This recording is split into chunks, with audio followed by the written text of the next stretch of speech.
All right, welcome back. So in this video, we're going to talk about bevel and emboss. So I have the layer style menu open. If you don't have it open, I'm going to hit cancel real quick and show you how to get there again. You can go to the layers panel and click on FX and then click on blending options.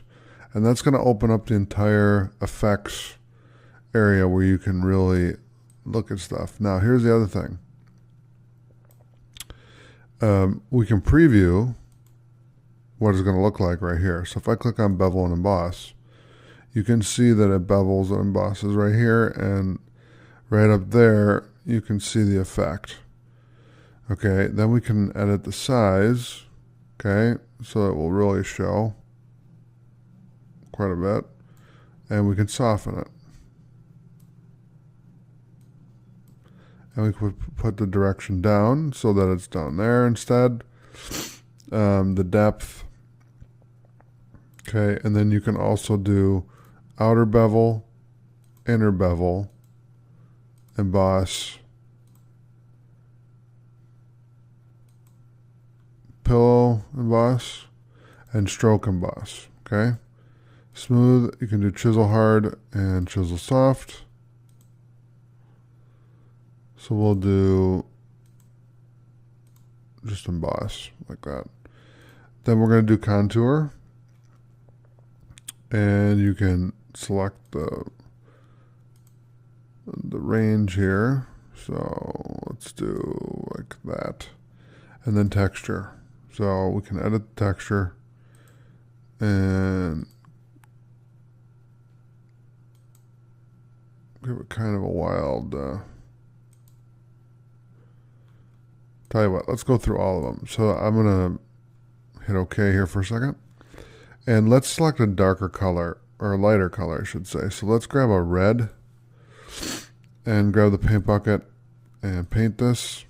There, now you can really see it. All right, now I'm going to hit the move tool. Let's hit Control S to save. And then I'm going to go back in there. So if you just double click on the FX here, it'll take you right back in. So we were down here. So what I wanted to do is show you all the textures that they have available by default. So this is just a right diagonal line.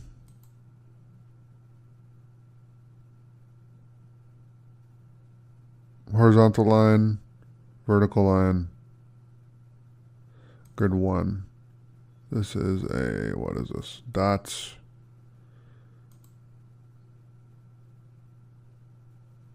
Right diagonal dash, noise. What's this one? Watercolor. Okay. Gray granite. This is a extra heavy canvas. Optical squares. This is ant farm. Water. And what was this one? Yellow mums. Okay.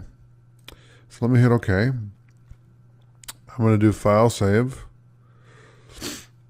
And that is how you work with bevel and emboss.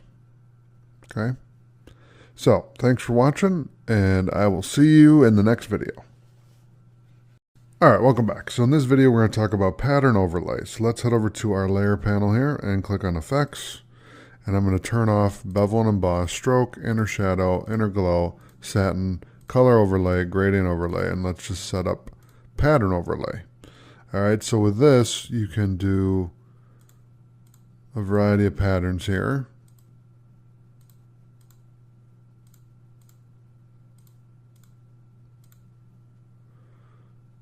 Okay, and you can also go here, and if you click here, we can load patterns. So we can append, which means it will add to it, and then just drag this out.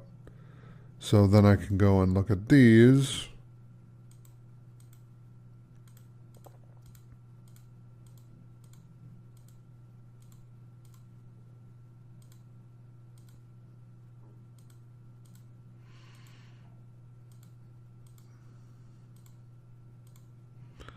Okay, and then I can go and get another library of textures here, or patterns, and we can look at these.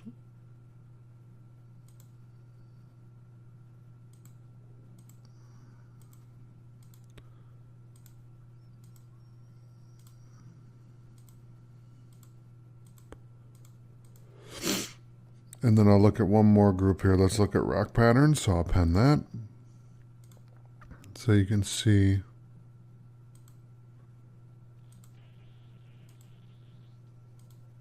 kind of the cool different patterns that you can do in Photoshop. I mean, there's a lot of options here. So you can also go to Google. And if I just type in google.com, Photoshop patterns, right?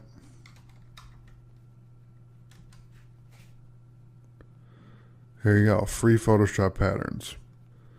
So they have some there. They have some all over the web where you can get like pattern packs, you know, best Photoshop patterns of 2019, etc. So they have a lot of different options for this. Okay, so I'm going to close that. And I'll turn on all the other effects here. Okay, I'm going to hit OK. Control S to save, and I'll see you in the next video. Thanks for watching. All right, welcome back. So in this video, we're going to talk about inner glow. So let's go to our layer 0 here. Click on the FX icon. And we're going to use, instead of doing the layers this time and turning it off here, we're actually going to turn it off here, here, and here. Okay. So you can do it two ways. You can do it with inside of layer style or on the layer panel itself. Okay, so now I'm going to go to inner shadow. Oh, my bad. Inner glow. And they have the blend mode set at screen, so that's fine. We'll leave it there. They have it on yellow, so let's turn that up a little bit. And let's add a little choke and a little size. See what that does. Okay, so you can see that that's the blend mode is screen. Now if I do normal, then it should give me a little more. There we go.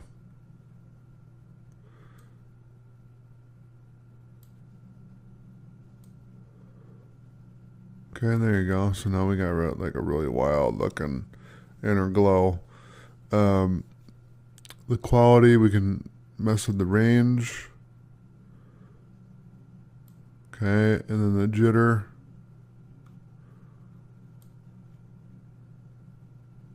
And the contour, so you can map kind of the, I like that, that's kind of cool. Gives you kind of a custom feel to it. Okay, so that's basically inner glow. Now, here's one more thing to talk about with inner glow. We can also do gradients. So if we wanted to, that's really cool actually. We could grab a default gradient or make our own and slap those in here and really customize this to our liking. So for example, that one I like. This one's really cool too. So I'm going to hit OK and I'm going to save that. And let's make that a new style. So let's call this cool gradient. I'm going to hit OK. And there you go. That's how you add inner glow. So I'm going to add all the other effects now. And you can see our inner glow has been completely washed out by the other effects, which is all right because we're just learning. So thank you so much for watching. I'll see you in the next video. Alright, welcome to section 3 in Photoshop layer styles. In this video, we're going to talk about blending options. So let's go to Photoshop, create a new document. We're going to grab the default Photoshop size document, hit create, and I'm going to go File, Save As, and we're going to save this as Layer Styles. I'm going to hit Save. Okay, and then what we're going to do is we're going to add the color. I'm going to go to the default black here. I'm going to grab the paint bucket and I'm going to paint the canvas. Then we're going to come over here and we're going to click on, I'm going to unlock the layer. I'm going to click on the FX icon here. And we're going to look at blending options. Okay, so you have bevel, emboss, contour, texture, stroke, inner shadow, inner glow, satin, color overlay, gradient overlay, pattern overlay, outer glow, and drop shadow. So I'll see you in the next video where we're going to talk about bevel and emboss. I'll see you there. Thanks for watching. All right, welcome back. So in this video, we're going to talk about gradient overlay. So I'm going to turn off these effects here. And I'm going to go and hit Control S to save. I'm going to double click on FX. And we're going to go to gradient overlay. Okay, so let's go to gradient overlay. There we go. And you can see, you can select the style. So we can do linear, radial, angle, reflected, or diamond, right? And I can change the colors. So we can do black and white,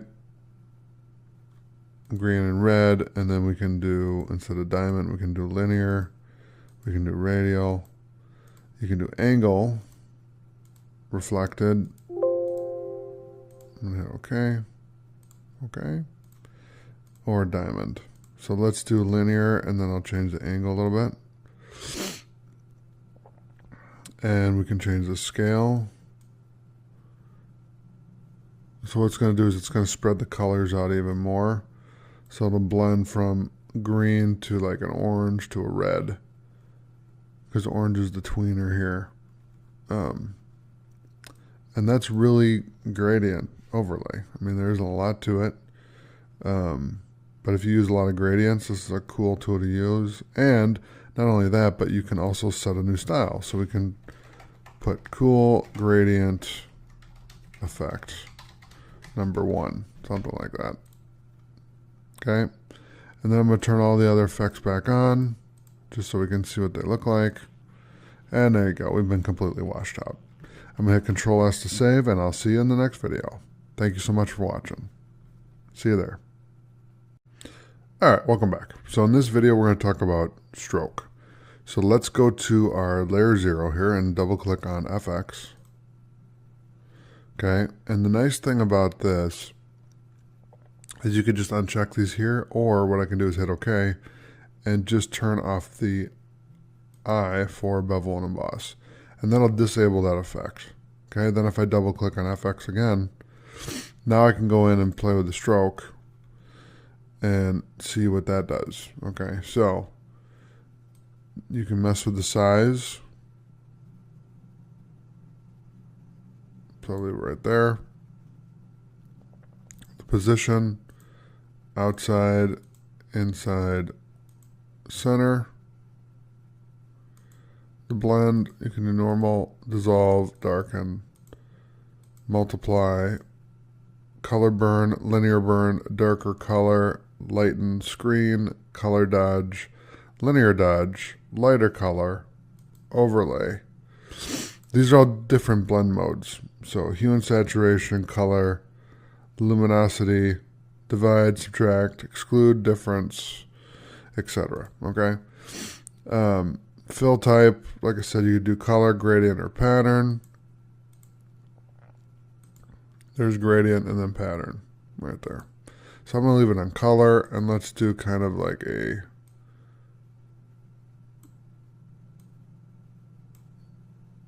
yellow. Okay.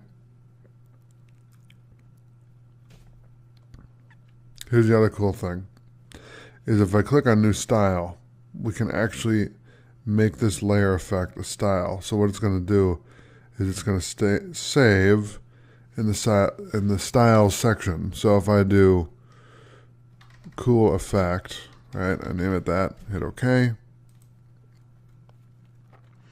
Click on window, and go to Styles, I'm going to hit OK here. Then when I click here, cool effect. And it's already here too. Cool effect. So as you build out effects, you'll be able to save them to the Styles panel. Now if I turn on Bevel and Emboss, now we have both effects running here. So I'm going to do File, Save. That was the wrong thing. I'm going to do File, Save. There we go. And I'll see you in the next video. Thanks for watching. All right, welcome back. So in this video, we're going to talk about inner shadow. So let's go to our effects panel here. So double click on FX. And we're going to go down to inner shadow. I'm going to hit OK, and then we're going to turn off bevel and stroke.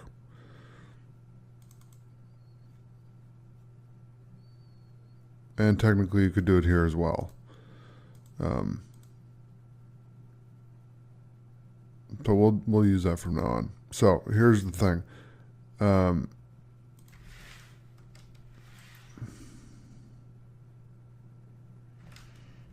Let me delete that. All right, so we have inner shadow here. So the blend mode is multiply. I'm going to do normal, and we're going to do opacity 100%, and I'm going to do distance. Okay, the choke and the size. Okay, and then the noise. It's pretty wild. And then the quality's there. So you can see that the inner shadow doesn't have a lot of options to it, but we have the blend mode, which I like to keep on normal. We can set the opacity, the angle, the distance, the choke, the size, and then the quality. All right, so if I hit OK, and then I go here and turn on these other effects, it gets pretty wild when you're done. But the whole idea of these exercises is to show you what you can do with the effects, and then you can start building out your own effects. So what I'm going to do is hit File, Save, and I'll see you in the next video. Thanks for watching.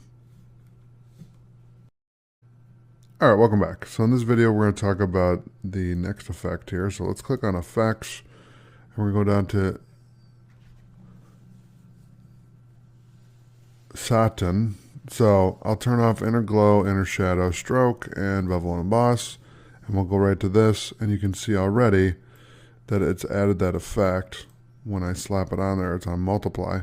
So we can do turn on opacity, and we have a little red in the tops.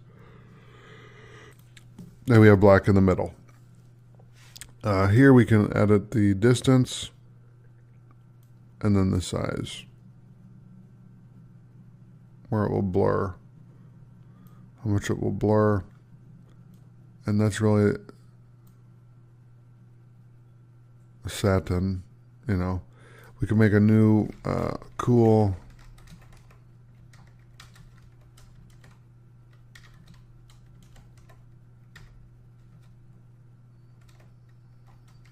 okay, very nice. And then I'm going to turn on all the other effects here and completely wash out everything we did. So thanks for watching. I'll see you in the next video. All right, welcome back. So in this video, we're going to talk about outer glow. So let's go to Photoshop, and I'm going to turn off all these effects.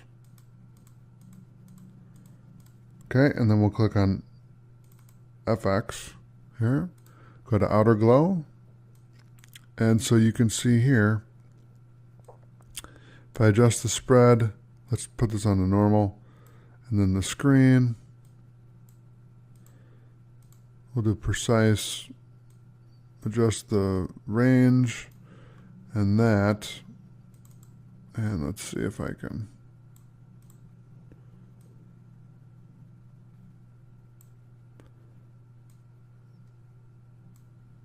Let's do the spread. I'll hit OK, and there you go.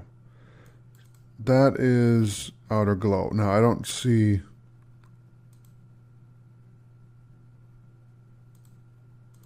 It's not really showing much, but let me just see what it's doing here.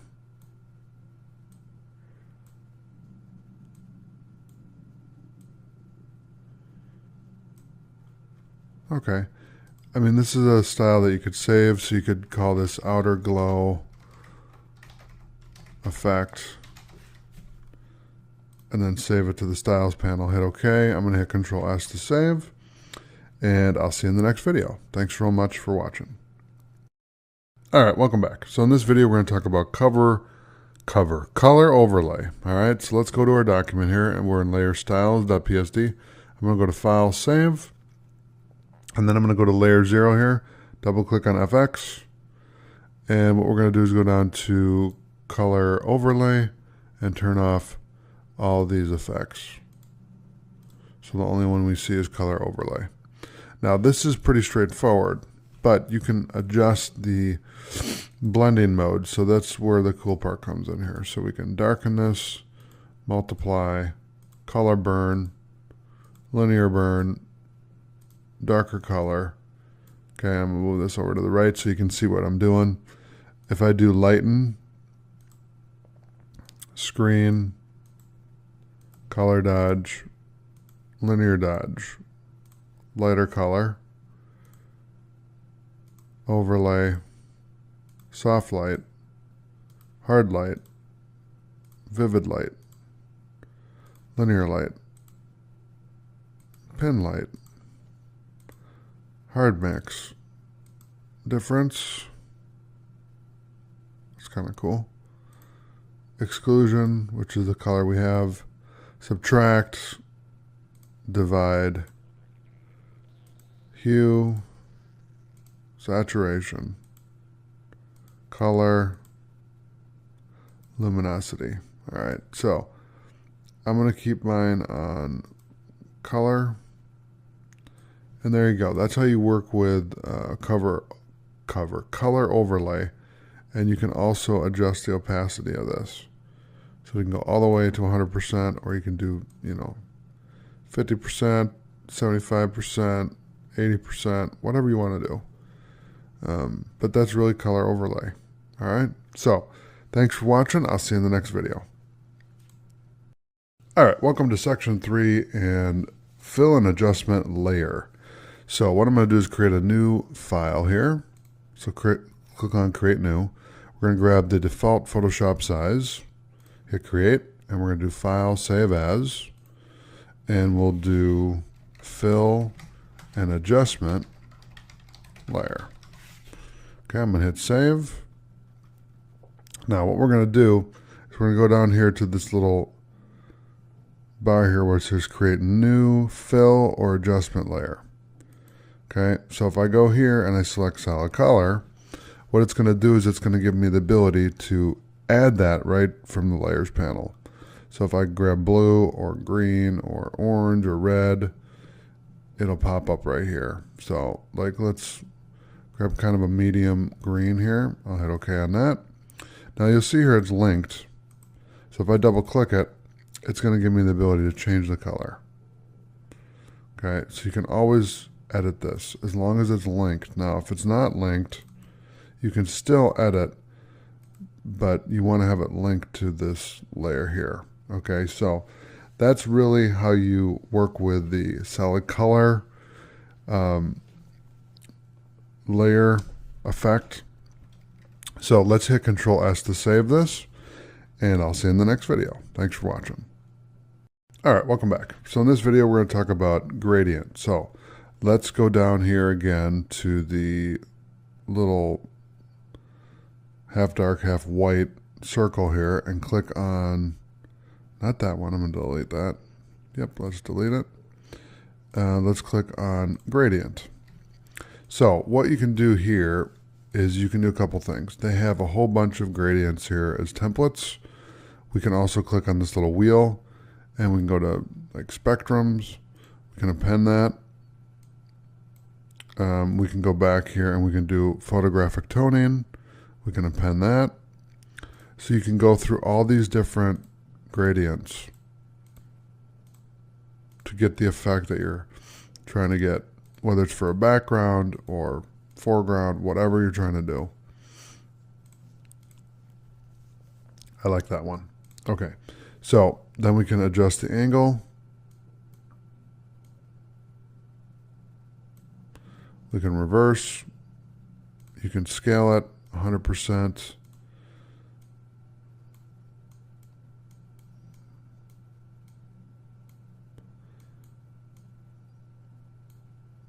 Okay, it's going to move the colors around based on your scaling.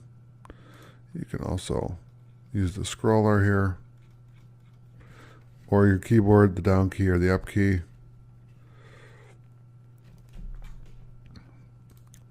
I'll reset alignment. So let's set it back to 100. And I'm going to set this angle back to 0. Okay. And if I double click on it, we can do radial, angle, reflected, or diamond. Okay, so I'll do linear, and I'll turn off reverse. And then if I move this to 90 degrees, let's put 90 in there. Okay, then you have what you need. And then you can add dither in there if you want. Align with layer, you don't have to. I'll hit OK. And that is really the gradient for fill and adjustment layers. Okay. I'm going to delete color balance because I don't know why that's there. I'm going to hit File, Save, and I'll see you in the next video. Thanks for watching. All right, welcome back. So in this video, we're going to talk about patterns. So let's head over to our Photoshop file here. I'm going to click on the icon here and click on Pattern. I'm going to hit OK, and what I want to do is bring it above the gradient effect, and then double click on it. And so when you do that, you can edit a couple things here. We can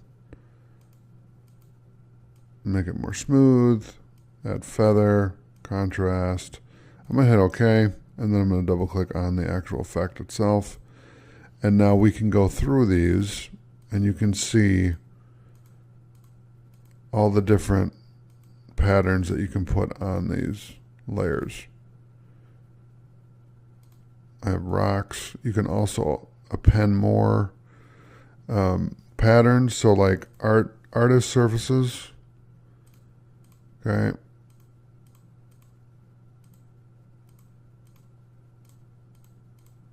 Okay, now the cool thing too is if I use this, for example, and I hit OK, and then I bring the gradient right above and turn the opacity down, then we can integrate both of these together.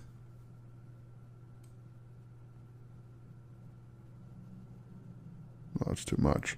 But like if you did that and then grab this one and turn the opacity down on that, then you can blend all this together, which makes it look really cool. It kind of looks like a sandy beach, right? So there you go. That's how you use the pattern tool, and then you can integrate it with the other two effects that we've been talking about in the course. Now what I'm going to do is I'm going to put this back the way it was, and we'll look at one more thing here. So like I said, you have rocks. Let's look at the libraries here. Let's go to Artist Brushes Canvas. I'm going to pen that. Oh, and then this is one of my favorites. Artist, the color paper, not artist anything, color paper. Yeah, that's really cool. I like these because they have color, so it's easier to work with. You know, if you have something that you want to add to this,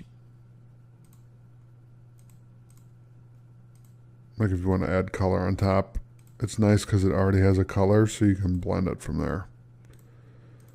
So, well, that's kind of cool.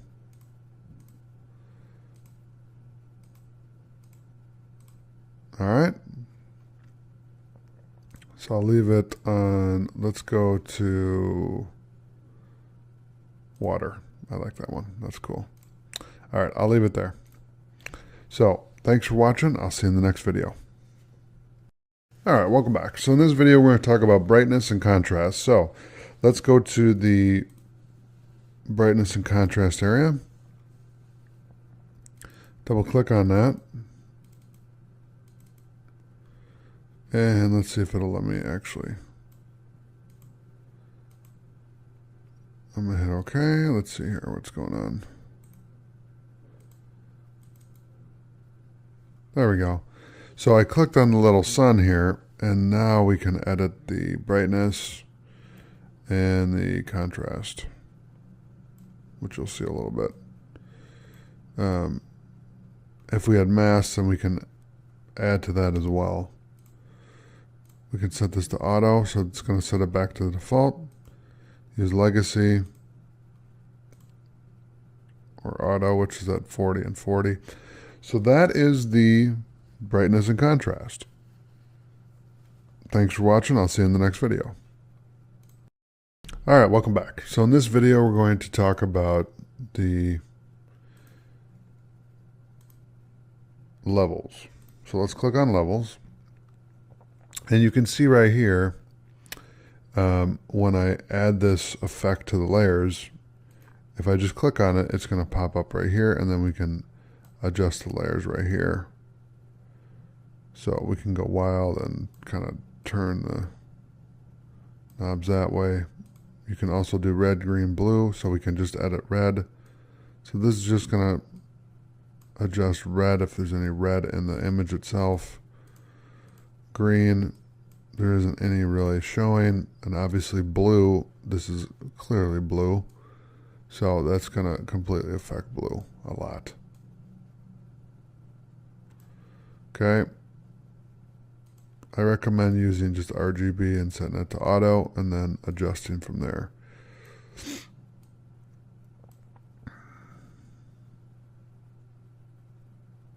Okay, there you go. So that is levels. I'll see you in the next video. Thanks for watching. All right, welcome back. So in this video, we're going to talk about curves. So let's go to this little menu here and adjust right from here. So you can click and drag an image to modify the curve. So we can modify the curve right from here. And then you can see kind of what it does when you do that. Okay, so I'm going to move it up like that. This will draw to modify the curve. So we can modify the curve and go that way and up. Okay, and what's this? Calculate a more accurate histogram. There you go. I'm going to click on auto because we kind of let this go awry, but you can turn it on and off with the eye here. You can edit each color if you want. So obviously red and green aren't showing up here. They're being used, but it's not, you can't really see it because it's blatantly blue here. So blue is the most used color in this instance. So I can go kind of wild here and adjust this. I'm going to hit auto to send it back to where it was. And we'll go to RGB and hit auto, and there you go. So that's how you work with curves. So I'll see you in the next video. Thanks for watching. All right, welcome back. So in this video, we're going to talk about vibrance. So I'm going to go to the layer effect here. We'll click on vibrance, and I can adjust vibrance and also saturation. Okay. Now go to File and Save, and then what we're going to do is we're going to go to our trusty web browser. I'm going to type in google.com. And what I want to do is look up dogs. And we're going to go to images, and we'll grab a cute little dog, like this little guy right here. I'm going to right click and save that image as on the desktop. Close that out. I'll hit File, Open. We'll click on Golden Retriever Puppy. And then we're going to add that vibrance to him. So let's add that here.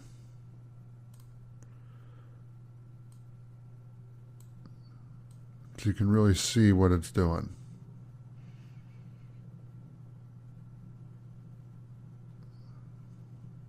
Okay. So what I want to do is I want to bring this cute little guy. I'm going to Control A, Control C, and we're going to bring it over here and paste it in. and then we'll just bring it all the way down. Actually, we'll keep it at the top here. I'm going to enlarge him so he's the full size of the canvas here. And then when we go through and we add the vibrance effect to him, then you can really see, like I did in the other layer there, other document I should say, how much you can adjust him. You can make him black and white, so I'm going to do File, Save, and that's vibrance. Okay, so I'll see you in the next video. Thanks for watching. All right, welcome back. So in this video, I'm going to turn off the vibrance layer, and I'm going to add the hue and saturation layer, so we can really see what this can do with a cool looking photo. So we can literally turn this dog blue if we want, which I'm going to do. So let's turn him blue. Whoa, that's a little green for me. That is so cool. There you go. Now he's blue. So that's the hue. The saturation is right here, so we can pixelate him or make him black and white, or kind of make him in the middle. Give him blue fur and then a green tongue, you know, and then you can adjust the lightness, how much you want to show, and then the brightness. If you want to show anything at all, or right in the middle. Okay, so that's hue saturation. Thanks for watching. I'll see you in the next video. All right, welcome back. So in this video, we're going to talk about color balance. So I'm going to turn off the hue saturation effect, and we're going to go back here and we're going to select color balance. So what I want to do is we can adjust the yellow to blue, right? So I'll adjust it to blue. We can go to magenta to green, and then cyan to red, okay?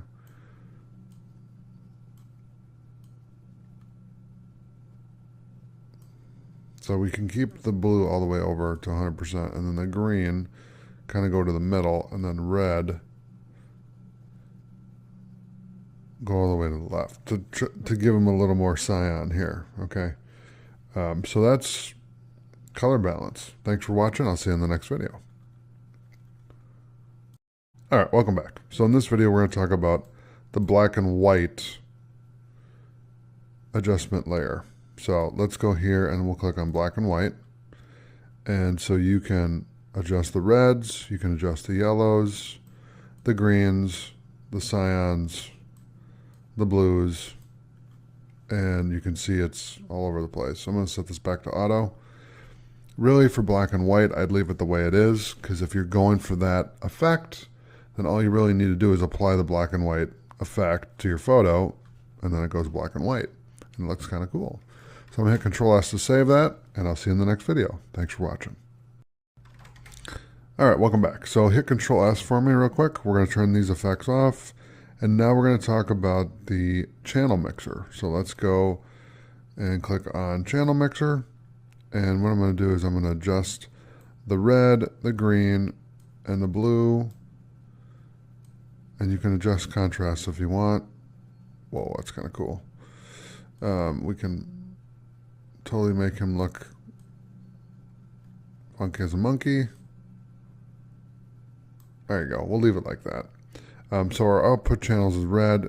If it's green or blue, there you go. You can edit all those. So you can edit the different channels, red, green, and blue. If you have a layer mask, then you can edit that as well. So that is the channel mixer. Thanks for watching. I'll see you in the next video. Oh, and make sure that you hit Control S to save. Now I'll see you in the next video. Thanks for watching. All right, welcome back. So in this video, we're going to talk about color lookup. So let's turn off the channel mixer effect and let's click on color lookup. Okay, so what you can do here is you can load a whole bunch of different color lookups, right? So we can click on abstract. I don't have any for that. Device link, I don't have any for that either. So if you look up these different effects, I'm going to do each one. So the two-stripe look, you see how the image changes there. The three-stripe look, the bleach bypass look. Okay, the candlelight cube. Okay, crisp warm, crisp winter, drop blues, edgy amber, fall colors, film stock, foggy night,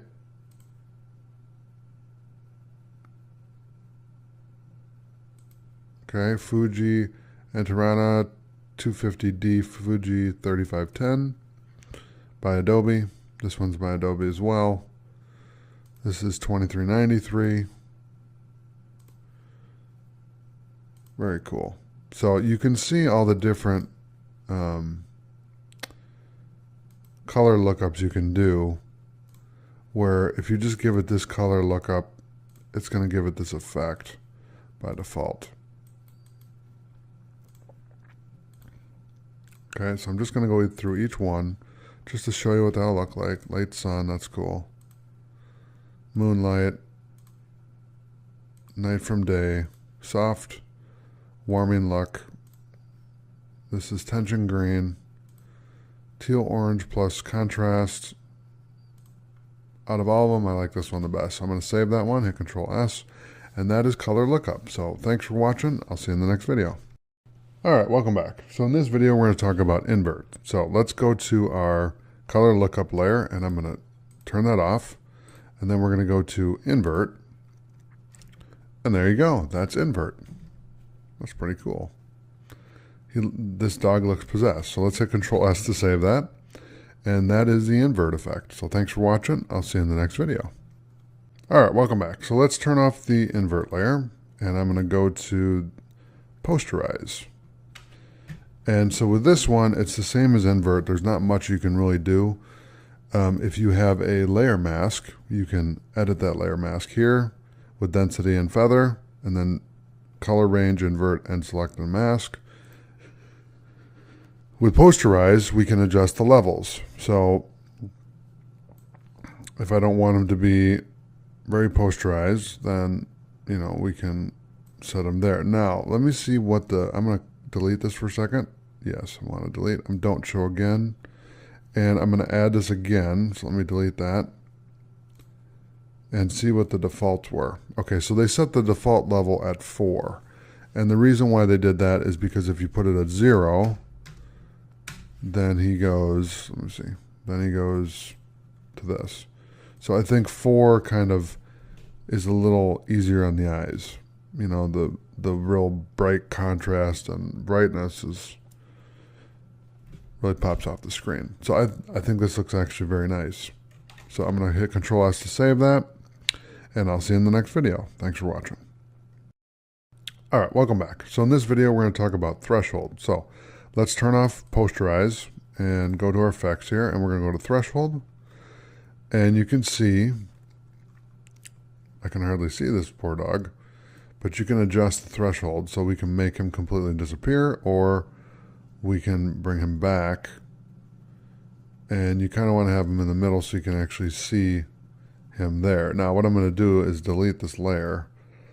So let's delete it, and then delete again, and then let's add it again and set it to the default, so 128. So that's kind of cool. It's just a cool effect that you can add to your images.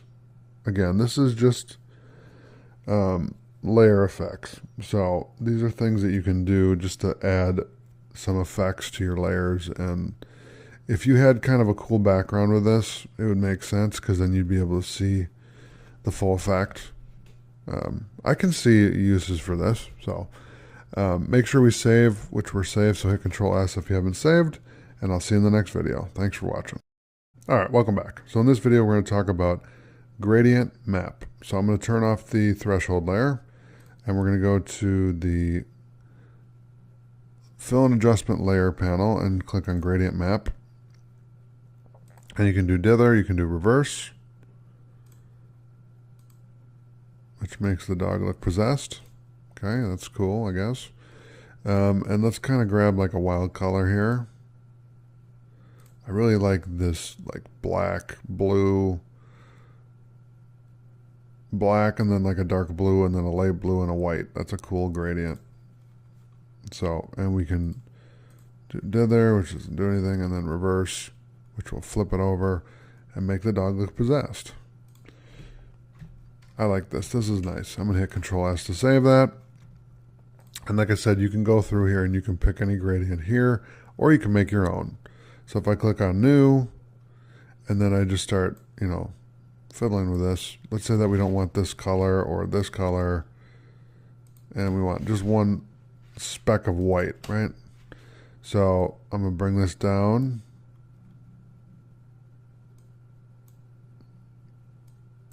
Okay, and I'll save that.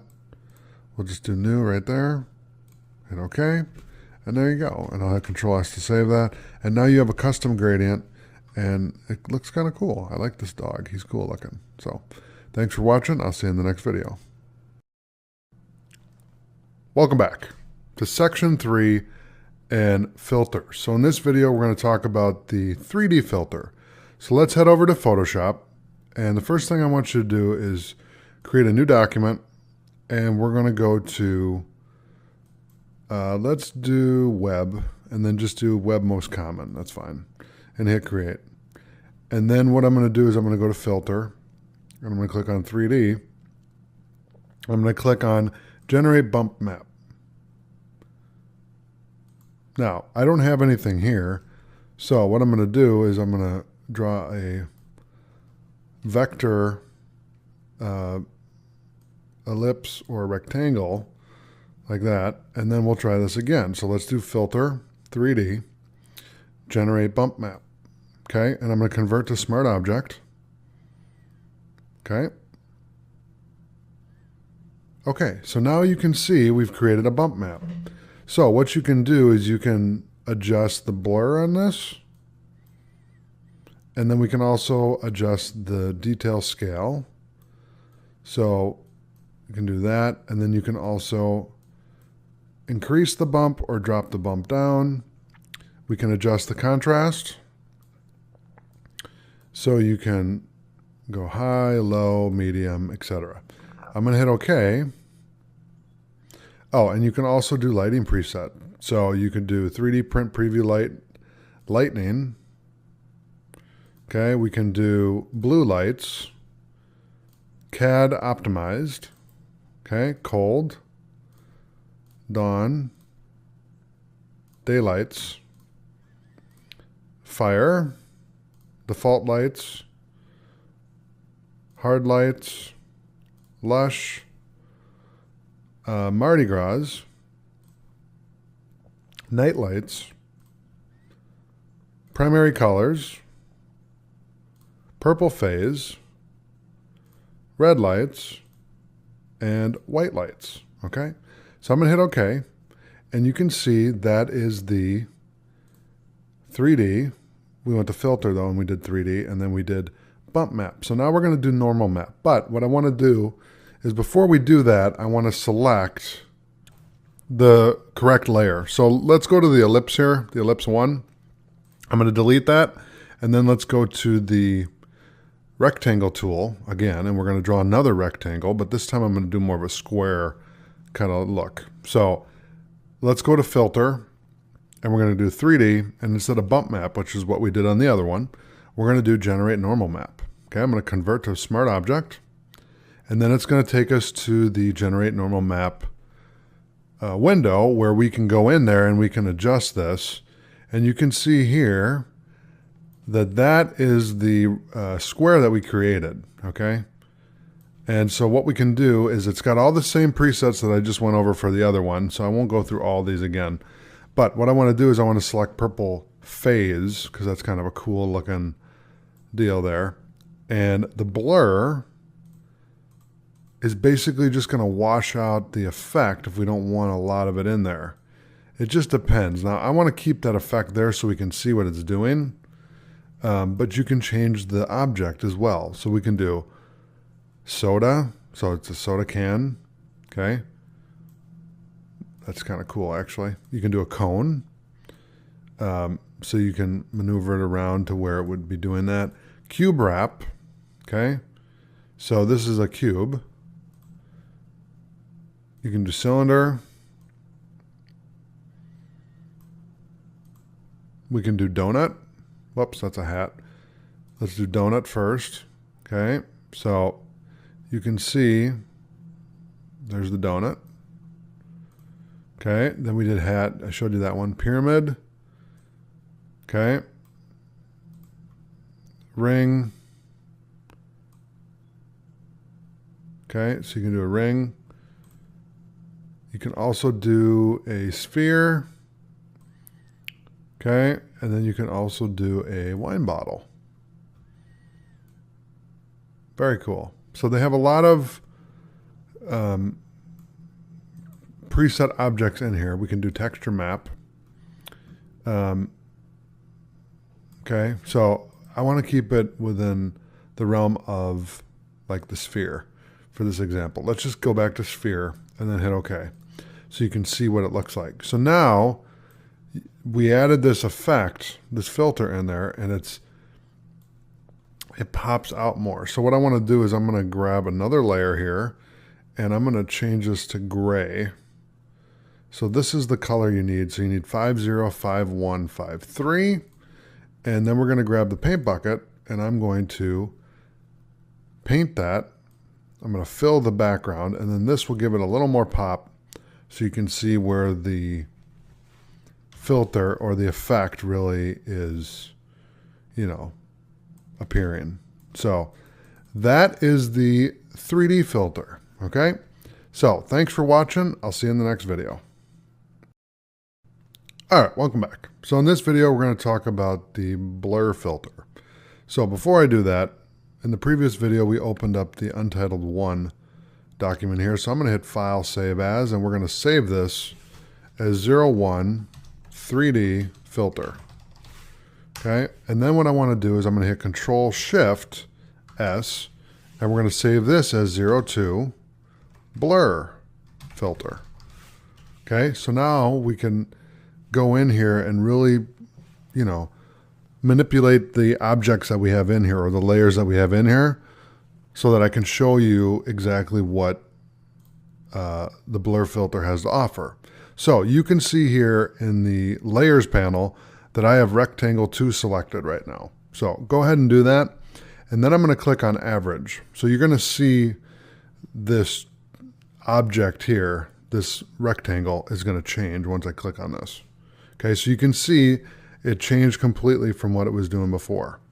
All right, now if I go to, so this is that's the average blur filter. Now I'm going to do blur. Okay, now you can see here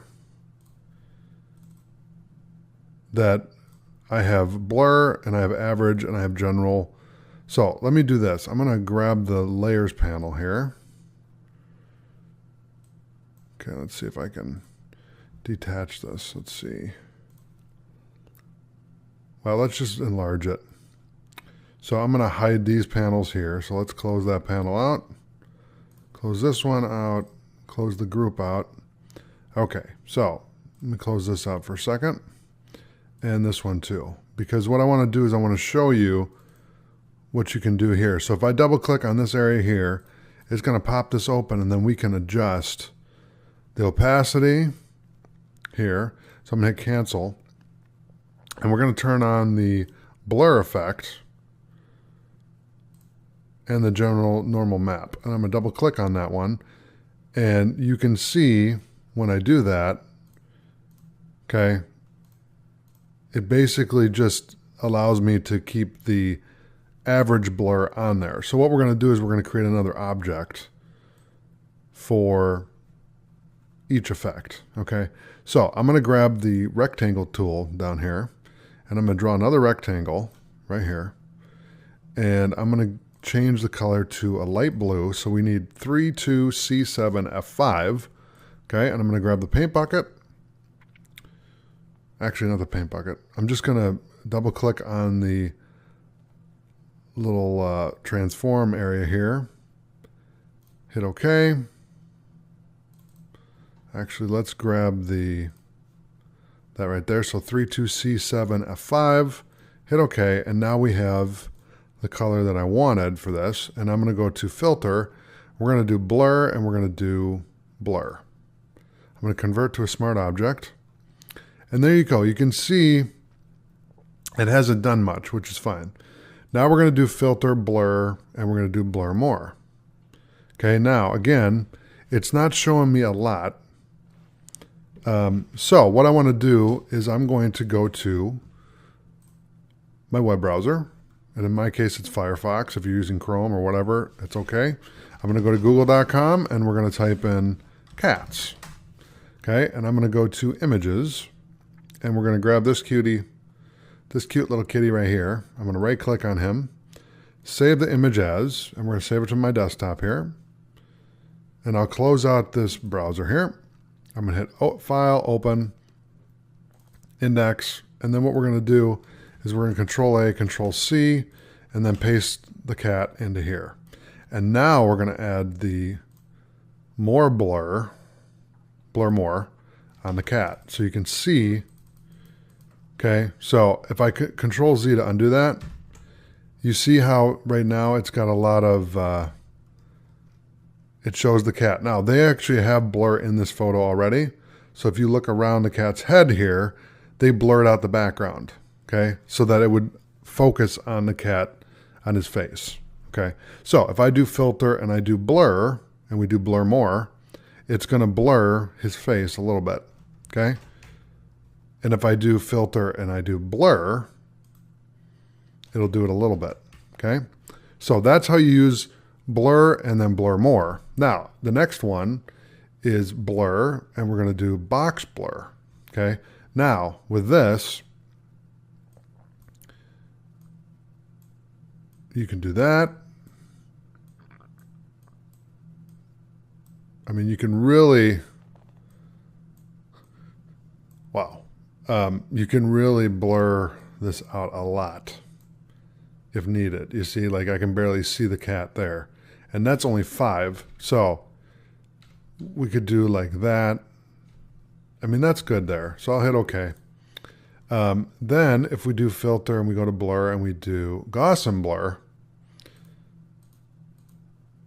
okay, now you see the radius here, how it's like building a circle around it. I'm going to hit cancel. And then let's Control Z to undo that for the other blur, which was the blur more. So let's do the box blur here. Okay, that was the one we did. And then let's do the Gaussian blur, which is the more circular blur. You see right there, okay? So you can see that. So we can do the radius. So it does like a radius, it does a circular blur around the whole image. So if I adjust that, and I'm just using the down key, the down arrow and up arrow on my keyboard to go up and down, or you can scroll. If you have a scroller on your mouse, you can scroll like that, or you can just type it in. So we can do 5.0, we can do 1.0. If you know exactly what the number is, 2.2, etc. Okay, so I'm going to keep it at 0, 0.0. It won't let me do that. So it has to be 0.1, which is fine. So I'm going to hit cancel on that. And then we're going to do filter, and we'll do blur, and let's do a lens blur. Okay, and with this, it's going to let you do, it has a lot more features here. So it will let you, you can do radius, you can do curvature, rotation, brightness, threshold, amount. Okay, and it's really doing a lot here. So if I take this off, and this off, and rotation off, brightness off, threshold off, uniform, turn off the noise, okay? Yeah, the noise is really what kind of gives it that look of, now if you do this, okay, that's just gonna, that cat looks possessed now. He was nice and now he looks possessed. You can do blade curvature, we can do rotation, we can do brightness, okay? You can do a lot with this, and that's why this is so fun to talk about, because the blur filter is really fun. Okay, so I'm gonna hit cancel. Let's go to filter again, and we're gonna do blur, and let's do the radial blur. Okay, so I can adjust that. If I hit OK, there you go. Now he's spinning out of control and you can't even see him. Okay, and then we'll do the motion blur, just so you can see it.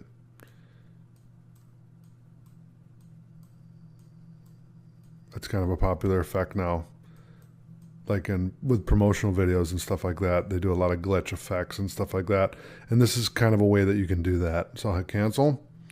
Then we'll do the shape blur. Okay. And I can like do it with a different shape. So it's going to blur based on the shape. So like with this one, it's going to just blur in these areas. Okay, like let's do a paw. That's kind of cool for a cat, you know. It'll do it kind of in the shape of the object, right? So I'll hit cancel. And then the other one I want to talk about is the smart blur, okay?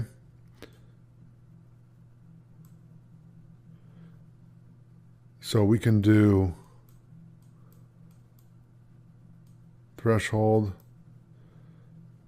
And this is kind of what they did with this photo originally, because when you don't have any effects on here, you can see that the cat's head is the focal point of the image, and the rest of the background is blurred out.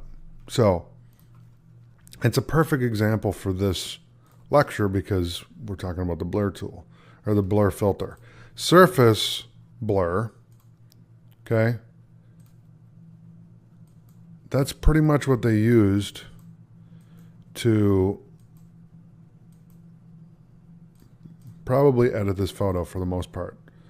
And like I said, there's a lot of different ways to do it. But you see, we just kind of added to what they already did.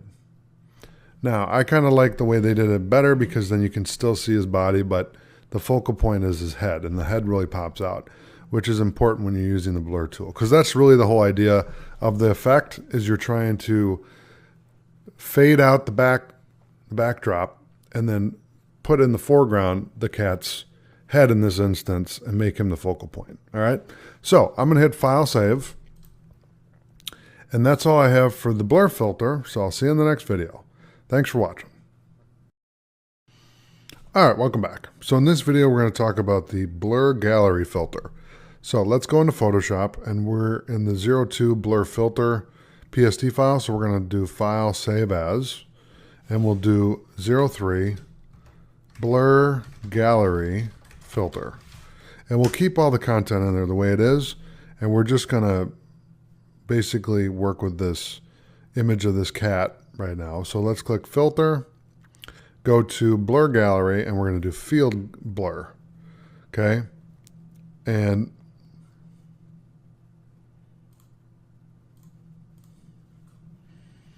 we can really blur this a lot. Let's do Iris Blur. Okay, let's hit Cancel, and let's go back in there again just so we can, let's see here, let's go here and there, and then we'll just kind of, so this is pretty much how they did this photo.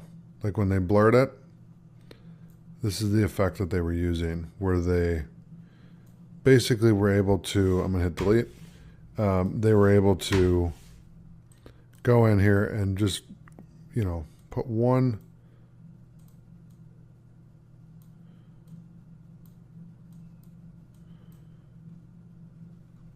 let's see here. Okay, that's one way to do it. Okay. Wow.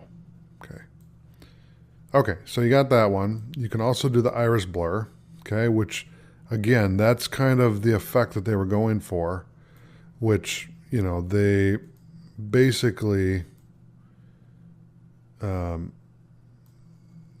is exactly what they did in their image. They grabbed the iris blur and then blurred the crap out of it and just made the kitty the focal point. Now, I blurred it a lot more, but that's pretty much what they did. You can also do tilt shift. Okay, so we can blur more, and we can do path blur. Okay, which that completely distorts the image to where you can't even tell what it is. And then we can do spin blur, okay, where you can, you know, I can move this over here, let's say, and then I can spin this. And what it's going to do is it's not going to touch the main part here because I don't have him inside of this circle or the iris. So it's not going to mess up the main image. I'm going to hit OK. And there you go. So you can see that this is one way to kind of blur your image. Now, this is kind of all over the place and you don't want to do that. But let's save this. And then we're going to do filter and we'll do iris blur, which I pretty much went through all of them as I'm correcting myself in midstream. We basically went through all of these and I didn't realize it because it was a different menu. So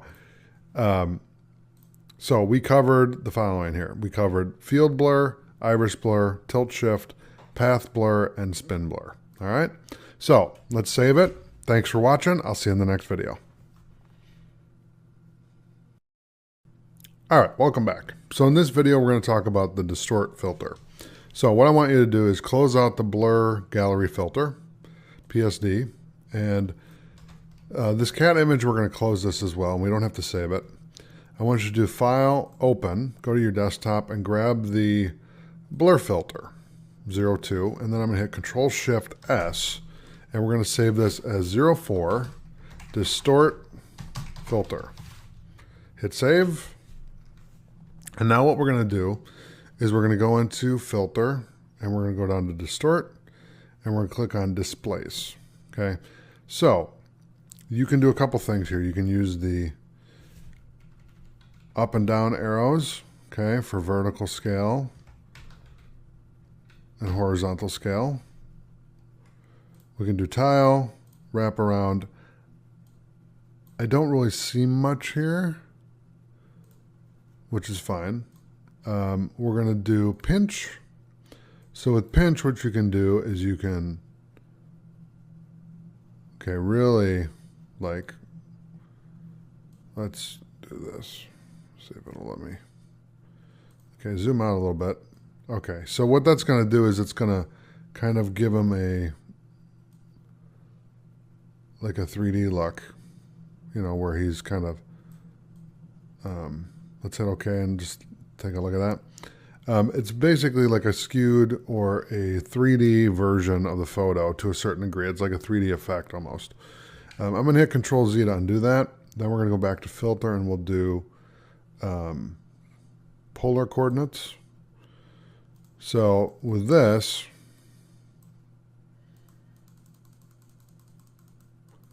rectangle is polar, or we can do polar to rectangle. Let's see if I can see the example. Let me zoom out here so we can see it. Whoa, that's kind of funky. So let me hit OK. All right, that's kind of cool. Let me hit Control-Z to undo that. All right, now let's go back to Filter. We'll go to Distort, and we'll do Ripple. That's kind of a cool effect, and you can do small, you can do large, which really distorts the image, but I mean, you can really have a lot of fun with this. It's kind of a cool effect. I've used this a lot in backgrounds and stuff like that, where you're just trying to make a cool background, and that's one way to do it. You know, not with a cat. I mean, more of like a solid color. But if I select this one right here, click on rectangle 3, and do filter, and then do distort, and do ripple on that one, okay, then you'll see kind of what I'm talking about. You know, hit OK. That's cool, you know? And that's kind of a way, too, that you can use it for you know, a website call to action or social media, you know, page to kind of catch people's attention with, you know, the border. It's something different. You know, this is kind of generic. Same with this and this too. But if we brought this up here, okay, now that's cool. You know, it stands out. It makes it more engaging to people. So let's hit File, Save, and then we're going to go to Filter and we'll do Distort, Shear, okay, and we're going to do, let's pull a little bit to the right here, and there you go, that's kind of cool, okay. I'll just hit Control-Z twice to undo that, and then we're going to hit Control-S to save, and then what I want to do is go back to Filter, and we're going to do Distort, and we'll do Sphere Eyes, let's see if I, Sphere Eyes, okay. And if I zoom out a little bit, then you can see, okay, the more that I adjust, the more it becomes more like a sphere, okay, more 3D and more, it's popping out a little more, you know. So let me hit OK, and there you go. So now it's kind of wrapping around the effect, and like I said, it's kind of cool. You can see the background here with that. It just gives it kind of a different look. So let's hit Control-S. And then we're going to do Filter, and we'll do Distort, and let's do Twirl. Okay. Okay, so that's kind of a different effect. I'm going to hit Control-Z twice to undo that. Let's do Filter and then Distort, and let's do Wave. And this kind of fits with the background that we're doing, right? So I'll Control-Z that, and then let's do Filter, and let's do Zigzag. And we'll zoom out so you can really see it. And then let's just kind of, you know, give it kind of a, that's a lot. Let me see if it kind of, yeah, okay.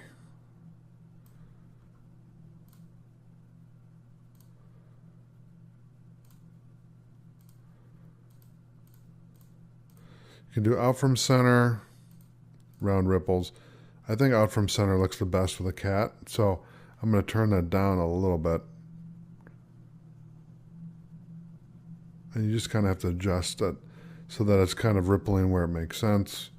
And then the ridges and all that. So I'm going to hit OK so you can see it. And there you go. So I'll save that. We'll go back and I'll just make sure I got them all. So we covered displace, pinch, polar coordinates, ripple, shear, sphere eyes, twirl, wave, and zigzag. All right, so thanks for watching. I'll see you in the next video. All right, welcome back. So in this video, we're going to talk about the noise filter. So let's go to the 04 distill filter here, and we're going to close that out. I'll do File, Open, and let's grab the 3D filter. We're going to hit Control-Shift-S, and we'll do 05 Noise Filter. I'll hit Save, and then what we're going to do is we're going to select the rectangle 2 here. We'll go to Filter, and let's add a little noise. Okay. So we can go all the way to 400, which basically turns it to white and then a lot of different colors, or you can go left. It'll kind of keep the original colors of the object here, but the more you go to the right, the more it distorts it, basically. You can do Gaussian or you can do uniform. And so I'll hit OK, and then let's zoom in a little bit and look at that. That looks cool, actually. So what I'm going to do is I'm going to bring that over here. We can turn off the noise. We're going to hold Alt, click and drag, and then we'll turn on noise for this one. And then here, I'm going to delete the, we'll just keep it deselected. And then what I'm going to do is go to Filter, we'll go to Noise, and Despeckle. Okay, don't even know what that is, honestly. Let's see here. Let's go to Dust and Scratches. Okay, so we'll kind of give this a little more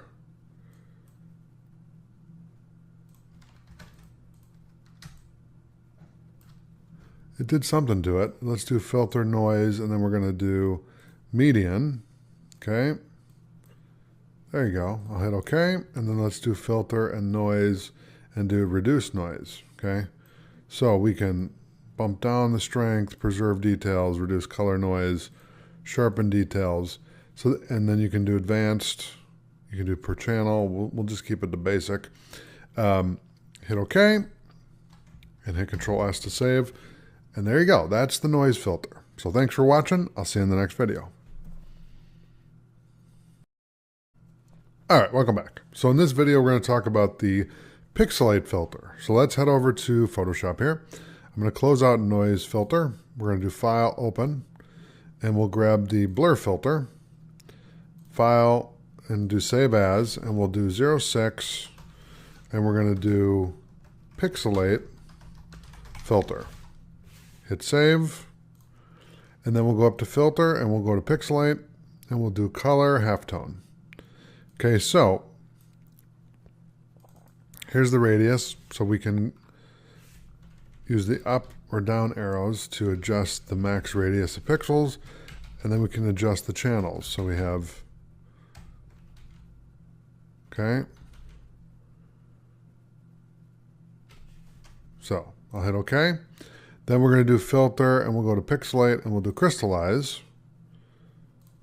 Okay, wait a minute. Oh, it finally rendered the effect. Let's hit Control S. Okay, so now you can see what we did there. I'm going to hit Control Z to undo that, and then Control S to save. We'll go to filter, and then we'll do crystallize. Pixelate and then crystallize. Okay, so now you can kind of adjust the... Now the more you go to the right, the less detail you're going to have. And the more you stay to the left, you're going to have a lot more detail. So if we want to just kind of still keep the shape of the cat's head here, then we would just do that. And you can still tell that it's a cat, but it's just kind of faded out a little bit. So I'm going to Control Z to undo that. Control S to save if you haven't saved. Let's go to filter, and we're going to do pixelate, and we'll do facet. Okay, and that just puts a filter over the top of the image with no options. So I'll hit Control Z to undo that. Then let's do filter, pixelate, and let's do fragment. Same deal. It's a real kind of blur effect where it like replicates the image and blurs it. Mezzotint, okay. Okay, and this fine dots, medium dots, grainy dots, coarse dots, short lines, medium lines, long lines. That actually looks pretty cool. Short strokes, medium strokes, and then long strokes. So if I hit OK, that's kind of a cool messed up look. All at the same time. All right, let me go to filter, and let's do pixelate, and we'll do mosaic. So with this one, it's going to blur your image and then kind of accentuate the square pixels, okay? So if I go a little bit to the right, which I can use my roller on my mouse, it'll only let me start at 2. You can still see the detail, and then there it kind of blurs it a little more. So it really depends what kind of effect you're kind of looking for. If you're still trying to keep the detail, I would just do like 1 or 2. That way you can still tell that it's a cat, at least in this picture I can. But as I'm looking here, I would actually think that it'd be better if you just did 1 from 2. That way you can see the whole thing here. So I'll hit OK, and then let's hit Control Z to undo that. Okay, and then let's do filter, and we're going to do pixelate, and we'll do pointillize. Okay, and you can see here, it's really going to, I think I can use the scroller. Let's see. Nope, it will not let me use the mouse roller on this one. But if you can see here, as I increase the intensity, I can't even tell it's a cat. It's just a bunch of colors kind of going together. But as I go a little bit more down, I can still tell that it's a cat. And it's a cool looking effect. You know, if I hit OK, We can still tell that it's a cat, but it's kind of hard to differentiate. So that's all I have for the pixelate filter. Thanks for watching. I'll see you in the next video. All right, welcome back. So in this video, we're going to do the render filter. So let's go to File and do Save As, and we'll do 07. We'll do Render Filter. I'm going to hit Save. We're going to make sure that the layer 2 is selected. And then let's go to Filter, and we're going to do Render Flame. Really? Okay, let's do Filter, Render Picture Frame. Okay, and then what I'm going to do is just adjust this a little bit. I'll hit OK. And that's a really big picture frame for a small image. Let's hit Control Z and then go to Filter, and we'll do Render, and we'll do Tree.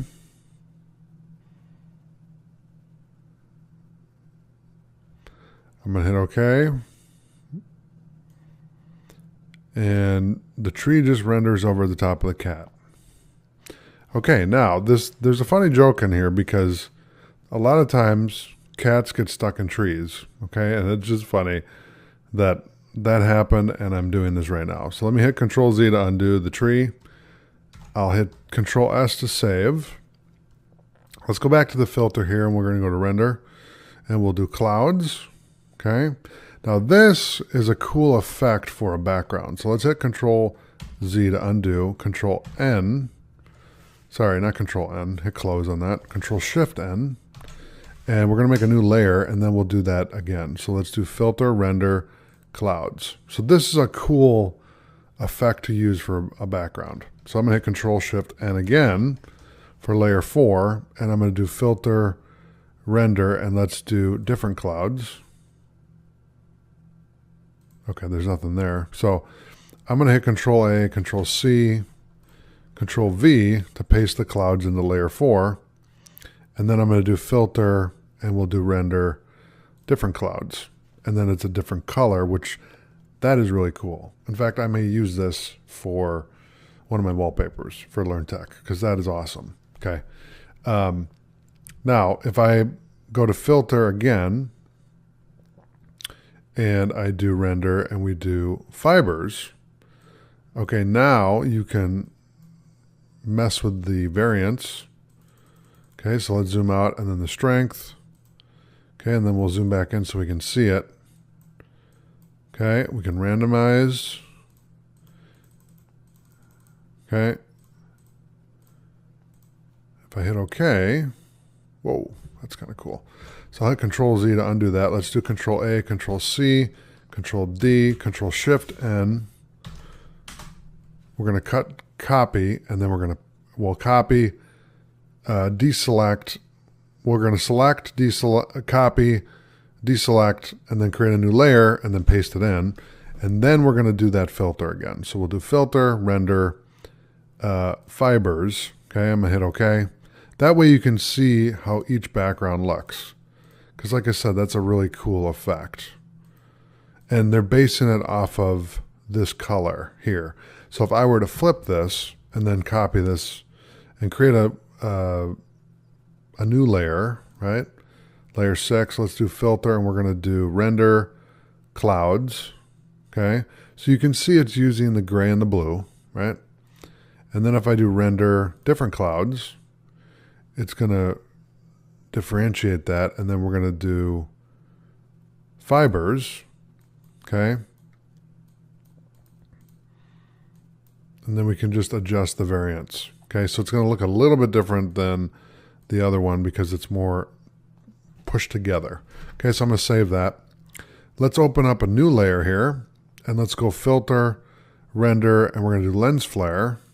Now you actually need a document, so I'm going to Control A, Control C, Control D, and then layer 7, Control V, Control S to save it, and then we're going to go to Filter and do Lens Flare. Okay, so Lens Flare, there you go. Hit OK. Now I admit this is a bad example, but what I'm going to do, because I'm having so much fun with the background.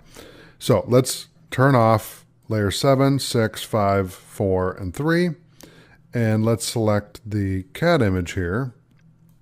And let's add the lens flare to that. Okay, so let's see here. Okay, there you go. So that kind of gives it, the lens flare, which is a commonly used effect, right? All right, then let's go to filter and let's do render and let's do lightning effect. Okay, and I'm gonna hit OK. I don't know how that's a lightning effect, but okay. I'm going to undo that and just keep the lens flare there. That's all I have for the render filter. So I hope you enjoyed this lecture. I'll see you in the next video. Thanks for watching. All right, welcome back. So in this video, we're going to talk about the sharpen filter. So what I'm going to do is close out 07 render filter. Let's do file new. Whoop, that file open. Let's do file new. And we're going to do photo. And let's do a landscape image. I'm going to hit create. And not an image, but a preset. And then we're going to do file, save as. We'll call this 08 sharpen filter. Okay, save that. Now I'm going to head over to Firefox. And I'm going to go to Google. And let's type in the Grand Canyon Skywalk. Okay, now I'm going to go to images and we're going to go to kind of a clear, let's see if there's a clear image that we can use. Okay, let's see here.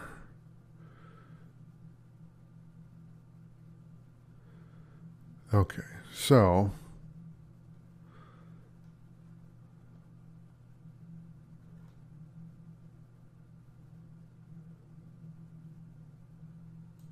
okay, that's a cool picture. So let's right click on that, save the image. And I'll hit save. And I'm going to open it in the Explorer here and right click on it, open it in Photoshop. Okay, there you go.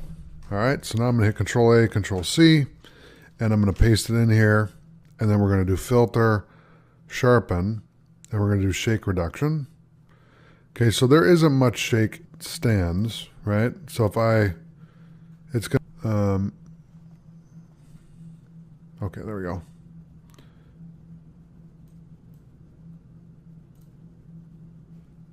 Okay, it's still rendering.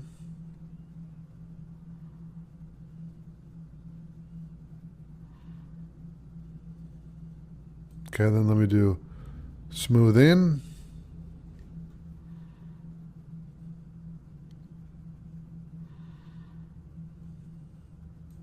It's very delayed, I'll say that. Okay. Let's hit OK on this.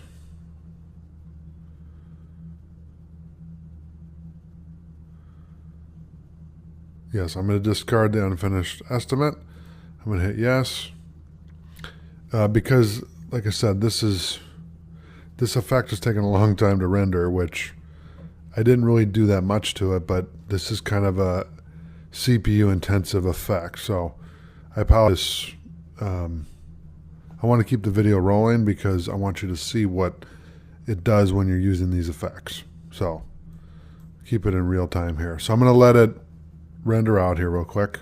But you can see as it's rendering here, I'll talk a little bit about what it adjusted. And from this image to this, I can see where it added a sharpen filter to it. It sharpened this area right here because this was not as crisp when I brought it in. And it sharpened these as well. Like it just made them really pop out a lot. So it adds a lot to the image. And this is a gorgeous picture that they took. Compliments to the photographer who took a picture of this because that looks phenomenal. Okay, so now I'm going to Control S to save this. And let's look at the original. Okay, so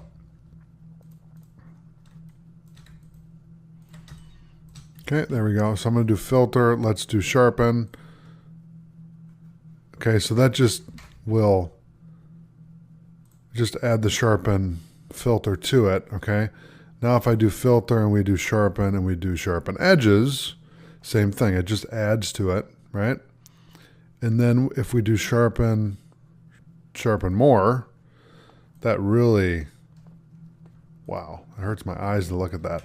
Let's Control Z to undo that. You can see even with this one, it really kind of distorts the image. So I'm going to Control Z to go all the way back.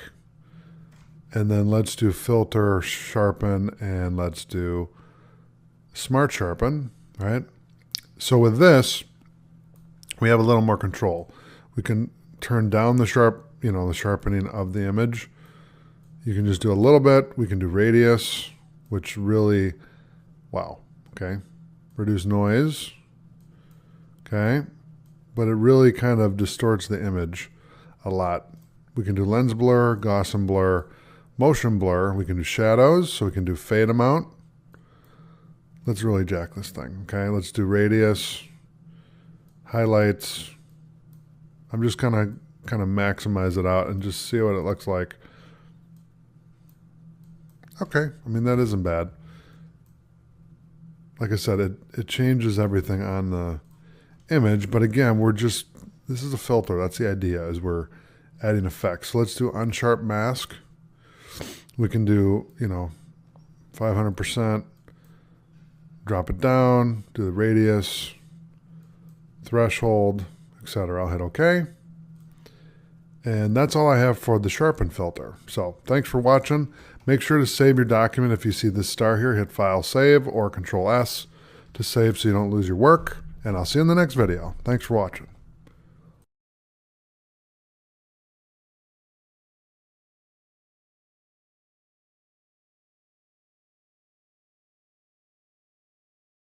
All right, welcome back. So in this video, we're going to talk about the stylize filter. So let's click on sharpen filter.psd. So if you don't have that open, I'm going to close that out. Let's go to 08. Where are you? Oh, here we go. Sharpen filter. Okay. I already have the image in there, so I'm going to do File, Save As. Okay. And let's do 09. We'll do stylize filter. Okay. And then I'm going to go to filter. We're going to go to stylize and diffuse. Okay. So now you can see when I just do normal mode, that's how it's going to look. If I do darken only, lighten only, and that looks really cool because just with this terrain, it looks cool with that effect. Okay.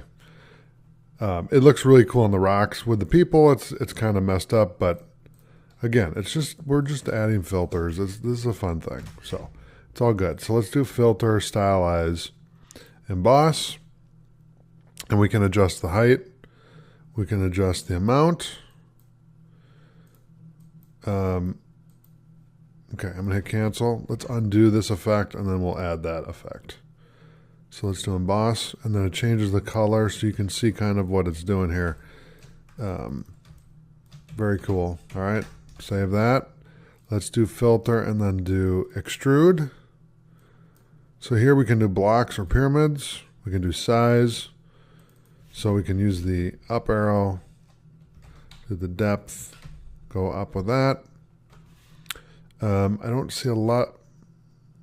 As I said, I don't see a lot of difference.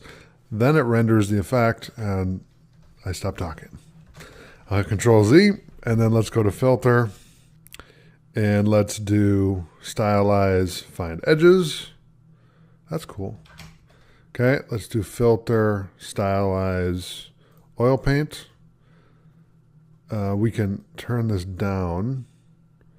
That way you can tell what the image is, but it still looks cool, I do like that effect. That's cool. All right, I'll hit Control Z. Then let's do filter, stylize, solarize. Ooh, that's kind of cool. I like how this adjusts the clouds. Let's undo that. So you can see here the clouds are blue here, and then if I do Control, what is it? Shift Control Z to redo it, then it kind of darkens the clouds. It makes it kind of look cool. The rest of the effect is okay, but Let's hit Control Z to undo that. Then we're going to do filter, stylize, tiles. Okay.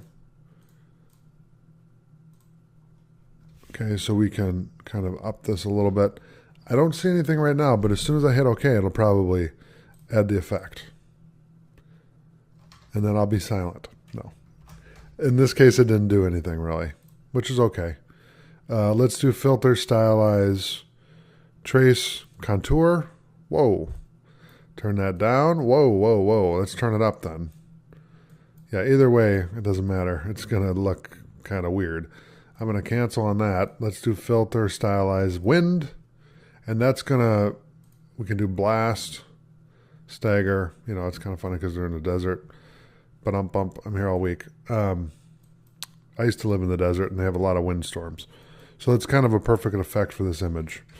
But yeah, you can see that's the wind effect for the stylize filter. So thanks for watching. I'll see you in the next video. All right, welcome back. So in this video, we're going to talk about the video filter. So let's do File, New. And we're going to go to Film and Video, Presets. We're going to do HD TV 1080p. We'll hit Create. And then I'm going to do File, Save As. And we're going to do 10 video filter. Okay, I'm going to hit Save. Then I'm going to click File, Open, Grand Canyon image here. Control A, Control C, Control D, and then Control W, Control V. Paste that sucker in there. We're going to push it up to the upper left-hand corner here. Hit Control T to transform. And then we'll bring it over, just like that. Very nice. And then I'm actually going to bump this up just so we see the Grand Canyon. So let's do this. There we go. All right. And then I'm going to do filter, deinterlace. Okay. We're going to do even lines, duplicate, hit OK. Okay. And then the other filter effect for video is NTSC colors. Okay.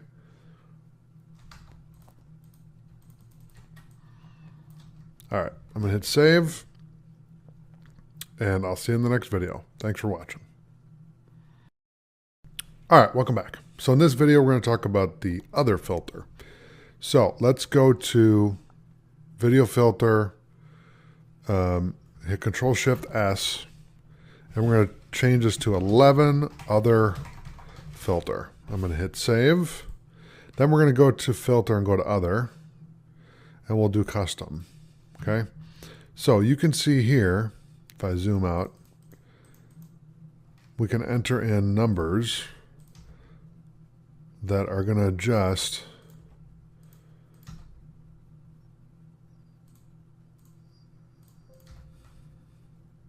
okay, I'm going to hit cancel real quick. Okay, so that really kind of makes this go all crazy, which is fine. We'll do other.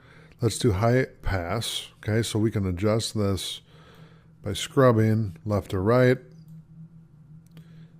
And if you go to the right, it's going to keep the quality of the image. If you go left, it's going to distort it to gray, or we can just kind of, that's actually a cool effect. I'm going to hit cancel. Let's do filter, other, and we'll do HSB/HSL. Okay, and you can do the different input mode. Okay, I'll hit OK. Didn't really do much, which is all right. Okay, then we'll do maximum. So you can adjust this where it just kind of pixelates everything out. Okay, square pixels. Filter, other, we can do minimum. Okay, so it kind of just gives a little detail.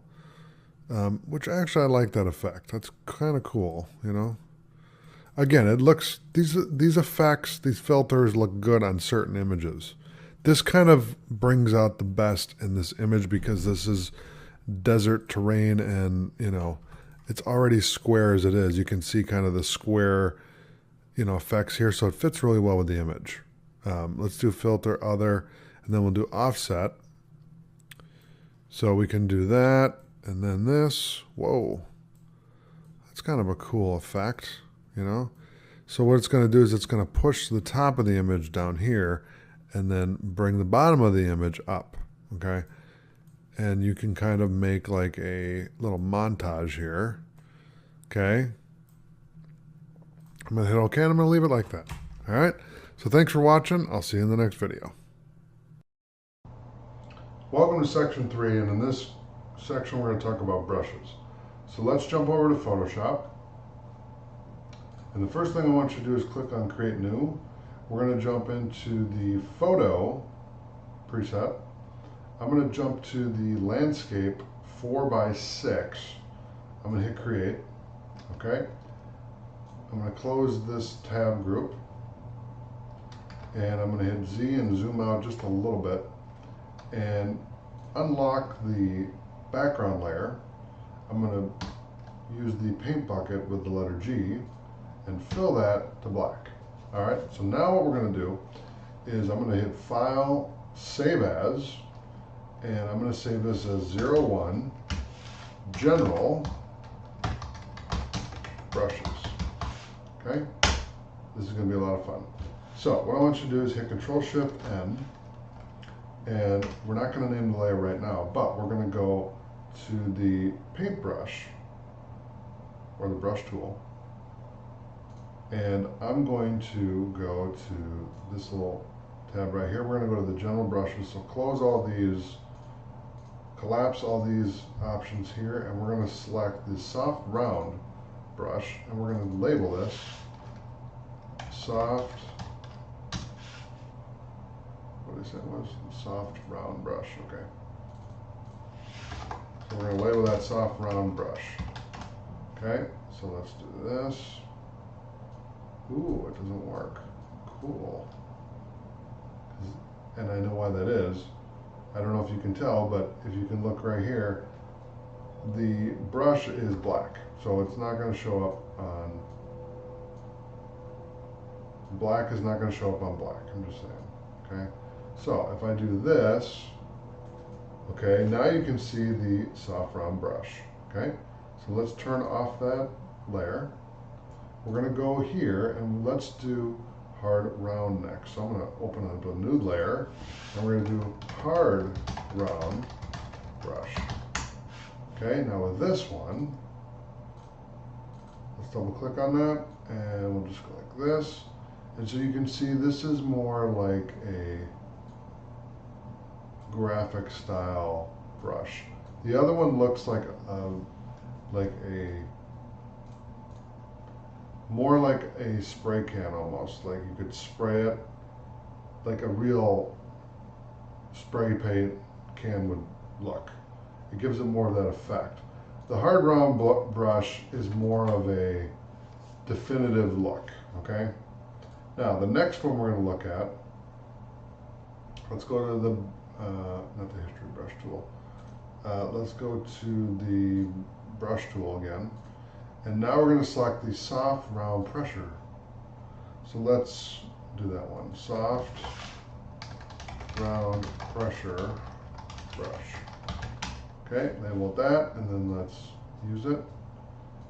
And there you go. So again, this is more of a real looking brush. If you were actually to take a brush and paint it somewhere, it would look more like this than, let's say, the hard round brush. Okay, so I'll hit Control-S to save that. Then we're going to do the hard round pressure size. Okay, so let's make another layer. Hard round pressure size. Okay, I'm going to go in here and we're going to select that one. And again, it's just a different effect, but the idea behind it is to see how they all interact. And the other nice thing about saving them all as layers is you can come back and look at them and say, oh, well, I kind of like the soft round brush, or I like the hard round brush, or I like hard round pressure size brush, which we're going to add brush to that. You want to keep it as simple as possible and make sure you know that it's a brush. Because if you don't, then you may not look at it. So the next one is going to be the soft round pressure opacity. So let's do soft, round, pressure, opacity. And we'll give it brush at the end, just so we know. Okay, very cool. Okay, so let's hide that one. Control S to save, and then we're going to go up here, and we're going to do hard round pressure opacity. Double click on that, and then we're going to make a new layer, so we'll call this hard round pressure opacity brush. Okay, draw it in here. There you go. Save it. Hide the layer. Next one is soft round pressure opacity and flow. So we're going to double click and save this with Control C to copy it. And then what we're going to do is we're just going to add and opacity and flow brush. Okay, so we know what it is, and then let's make sure we actually have it selected. Okay, we do, good. Double click on it just to make sure we have it. And then you can see, there you go. So again, it changes the style, but that way you know what it is. So there's no surprises with it. Okay? Next, we have the hard round pressure opacity and flow. So what we're going to do is I'm going to double click this, right click and hit copy. We're going to make a new layer. And instead of soft, it's going to be hard. Okay? And I'm going to hide that one, and then we're going to paint with this one. And if you go in here and you double click,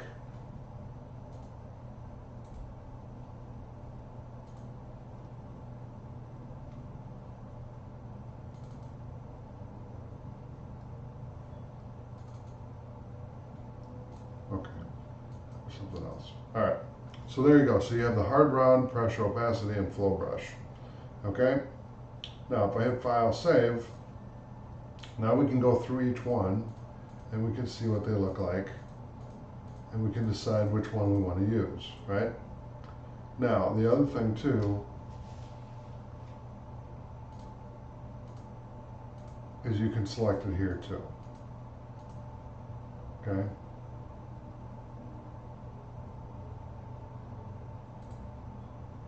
Now they have this as well, but these are more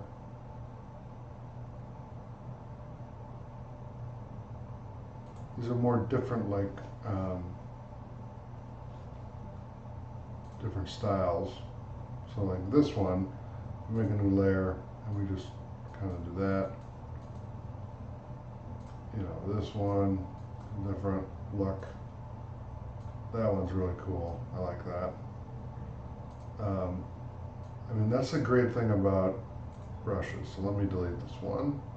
So I'm going to delete the layer. But the real cool thing about the brushes is they have so many different options to choose from. So you can see here that this is, you can select the brush tip shape on each one. So you can see there's like a thinner size, you can do a thicker size, and then you can see the differences in size. And this is more of like a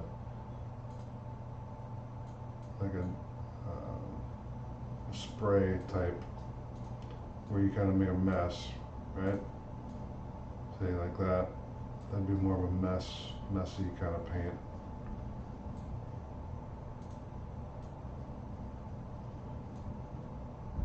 But again, it's really cool because they give you a lot of different options to fiddle with.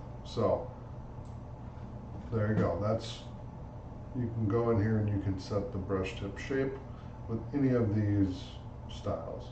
So I'm going to delete this layer. We're going to hit File, Save, and I'll see you in the next video. Thanks for watching. All right, welcome back. So in this video, we're going to talk about dry media brushes. So let's head over to Photoshop here. I have general brushes.psd open. What I'm going to do is I'm going to right well, click File, Save As, and we're going to do 02 Dry Media Brushes.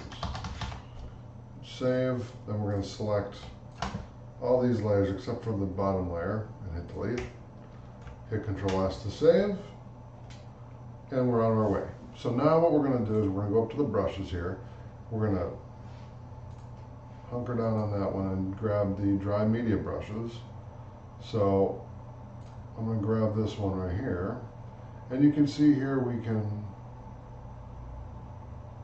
select the style that we want, but I'm just going to use the default one, and we'll just call this brush 1, the hashtag brush number 1. Okay, so if I go here and I change it, okay, you can see you can change kind of the, we can change the size. There you go. Okay. Next one we're going to do is Kyle's drawing box, Happy HB, and we'll call this brush number 2. Okay, and I'm going to do the same thing. We'll kind of just draw around here just so you can see what it looks like, and then we'll adjust the size of the brush so you can see the difference. Okay, there you go. Turn that one off, and let's go back. And we're going to select the Kyle Ultimate Charcoal Pencil brush. So we'll do brush number 3. Okay, and so with this, I'm going to draw it like that. I'm going to give it a little bigger size here so we can kind of really see the really cool effect. This kind of looks a lot like chalk, like I'm writing on my dad's blackboard back in the day when he was teaching. There we go, Kyle. Okay. We can hit Control Z to undo this all the way. Okay, and then I can do 1 plus 1 equals 2.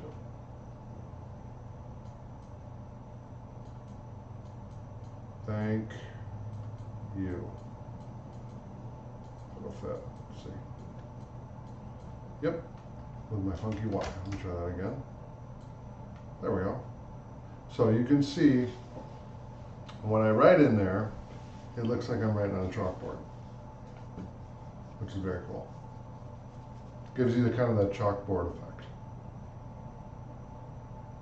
So turn that one off. Let's go back to the brushes here, and we're going to grab Kyle Bonus Chunky Charcoal. Okay, we're going to call this brush number 4. Okay, and we're going to do the same thing. So we'll do 1 plus 1 equals 2.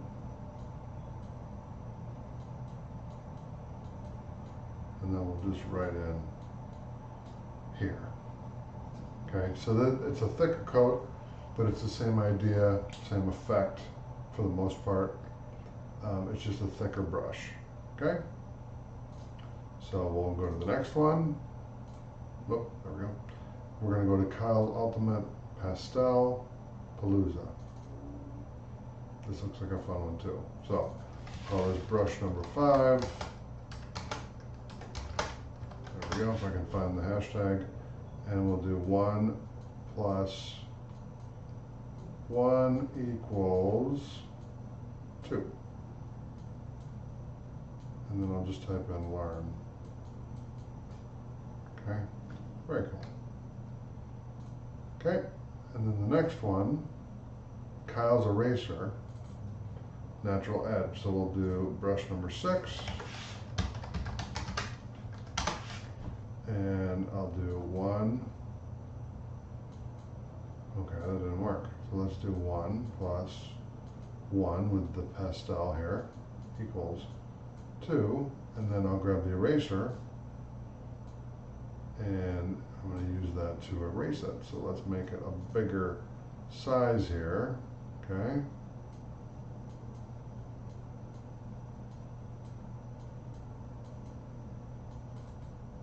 Oh. There you go. I'm going to save that. And let me make sure there's no other brushes. I believe that's all of them, and it is. So thank you so much for watching. I'll see you in the next video. All right, welcome back. So in this video, we're going to talk about the wet media brushes. So let's go here. And what I'm going to do is I'm going to click File, Save As. And we're going to do 03 wet media brushes. I hit save.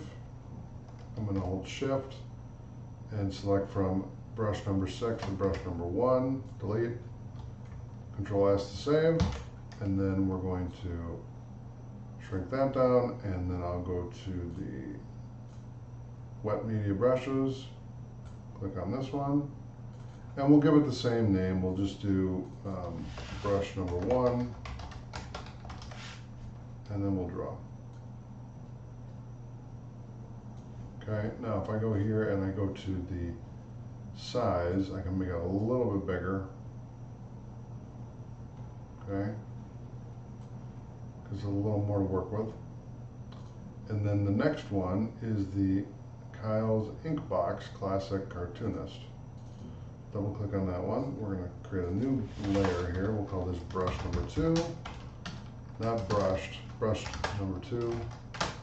Okay, and then we'll turn off brush number 1, hit Control S to save, and grab a little bigger size so you can really see the effect here. Control Z to go back, and then I'm going to do 1, let's do 1 plus 1, there we go, equals 2. Cool.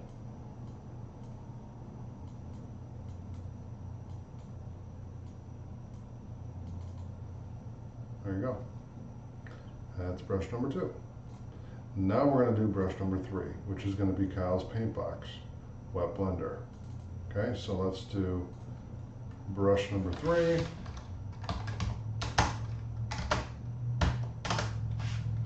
Okay, and what we're going to do is we're going to make this a little bit bigger. So let's adjust the size so it's a little bigger.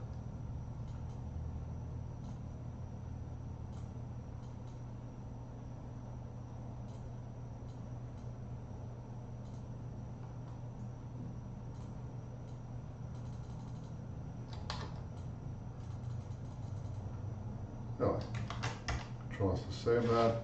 Let's delete brush 3 and make a new layer. We'll call this brush number 3. And see if that cooperates. If not, we'll just go on to the next one. Nope. Okay, so we'll just leave that blank. We'll do brush number 4. And then we'll turn that layer off. Control S to save. And we're going to do Kyle's Real Oils. So we can adjust the size a little bit. And then do 1 plus 1 equals 2.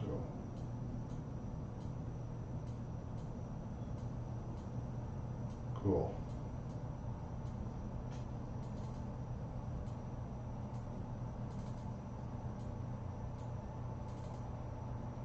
There you go. Control S to save that. Hide that layer. Double click. Let's do Kyle's Real Oils Round Flex Wet. So we'll do brush number 5. Okay, and I'm going to do 1 plus 1 equals 2. Wow.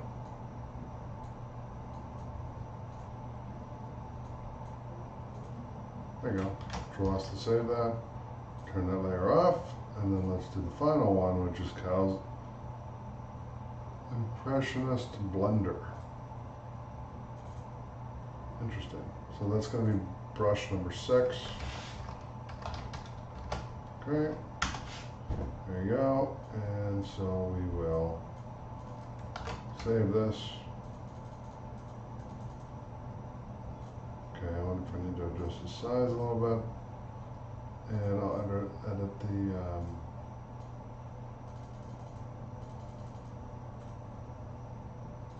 really. It works, but it doesn't show up.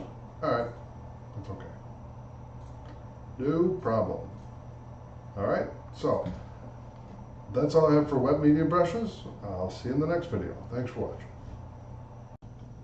Alright, welcome back. So in this video we're going to talk about the special effects brushes. So let's do File, Save, just to make sure that we save the previous document. Let's do File, Save As, and we're going to do 04 Special Effects Brushes. And we'll delete brush number 6 to brush number 1, so I'll delete. Control S to save that. And we're going to do a new layer, call that brush number 1. Okay, and then let's go to the brush tool. Not the mixer brush tool, but the actual brush tool. So we right click on that and then go to the brush tool. And I'm going to break that down and then open up the special effects brushes. So we're going to look at Kyle's spatter brushes. Okay, and that is really cool. So it's kind of like taking paint and just throwing it at the wall. You know, and what's cool about this is you could do that, and then I could hit X and then change the color to like a red, right? And then kind of integrate the red in there, and then change red to green, and get a little green, and then put a little blue in there. And then you have kind of like a little cool looking canvas.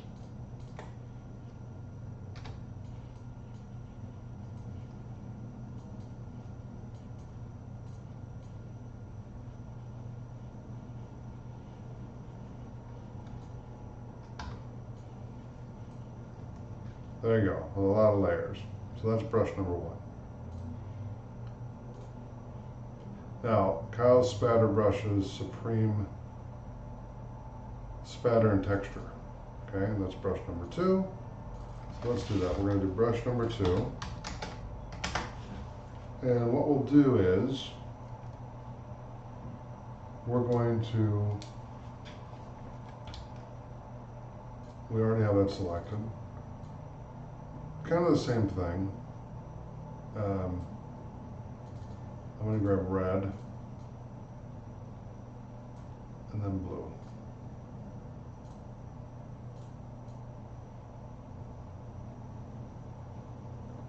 And we'll kind of make blue kind of the background, and then come back with white and then red. Blend it all together.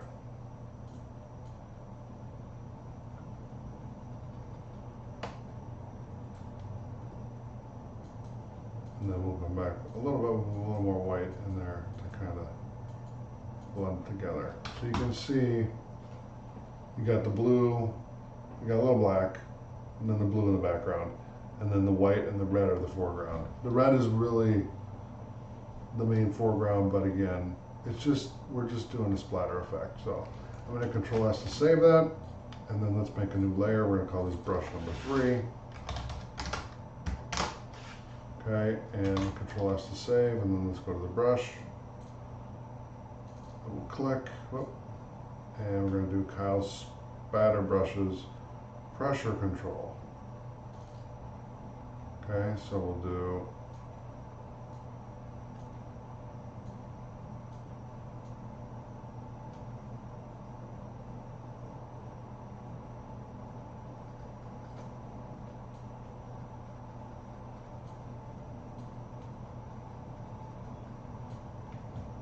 there we go.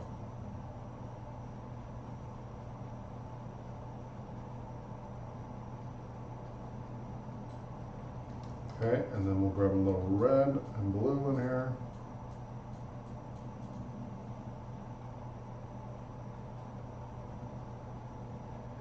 Okay, and then a little blue.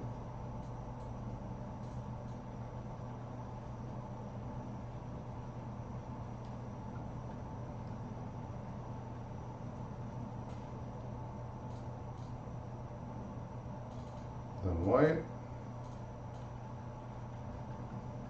And then red to top it off. Because what I like to do is layer it multiple times, that way you get the effect of all the different colors. And then you just kind of gently spread it around. So if I zoom in, you can see we have it evenly distributed out. And again, it's splatter, but again, it looks really cool when it's kind of all meshed together, you know. Okay, so I'll save that. And then let's do brush number 4. Okay, and we're going to Control S to save. Go to the brush, double click. We're going to do Kyle's Concept Brushes All-Purpose Blend. So we'll do this.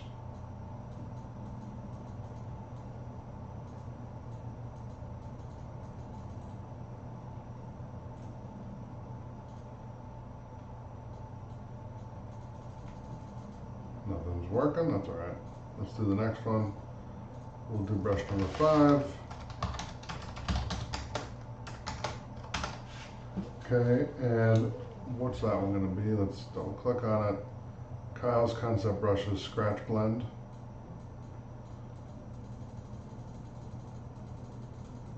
Okay, so I got nothing there either, so we're going to do the next one. Brush number 6. Percent 6? No. Number 6. Okay, so we'll do the concept brushes. There you go. Works.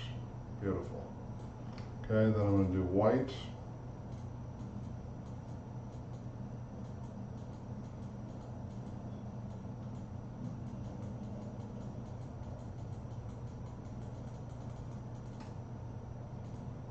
Then we'll do a little more red.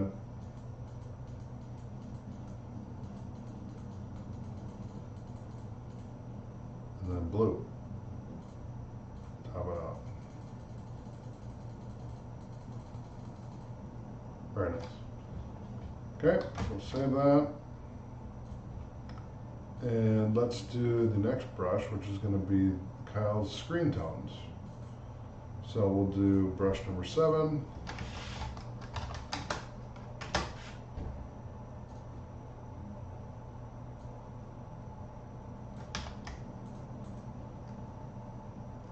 Yeah, that is a screen tone.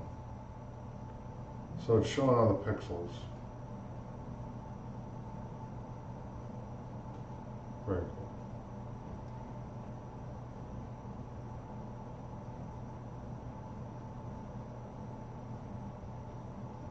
Pixels are what I'm all about. Very cool. I'm easily amused when it comes to pixels. I'll just admit that. Okay, so I'll make this a little thicker, that way it doesn't take me so long.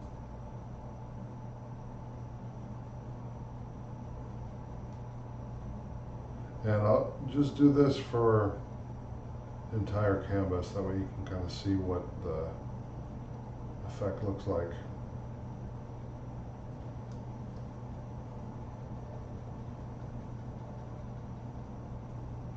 Okay, very good.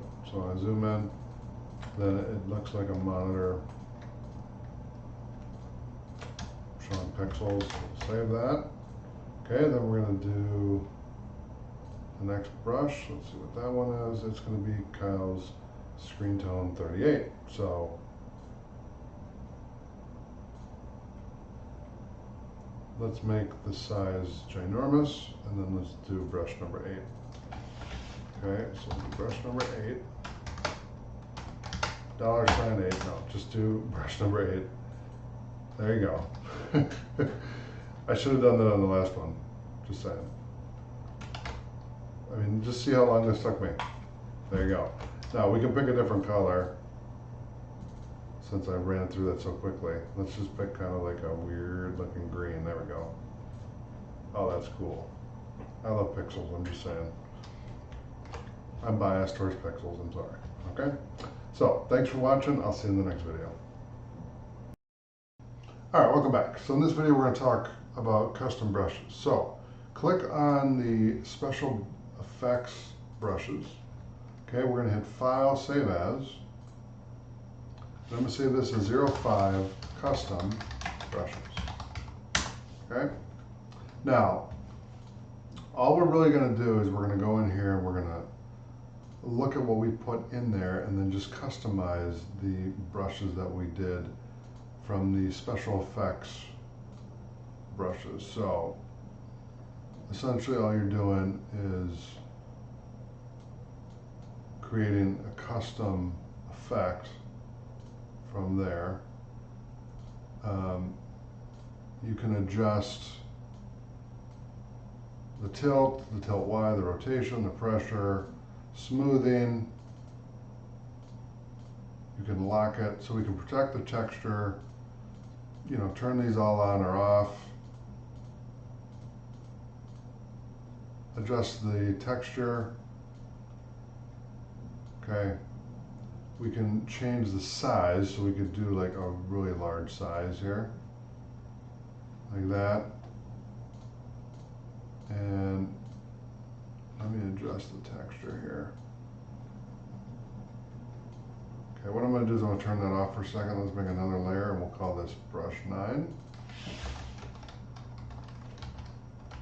Okay, and then then I can show you the custom brush that we made from the previous video, really. What we did is we turned on all these features here and then just adjusted the contrast, the brightness, the scale, all that stuff. So we can turn the brightness down and then you can see it here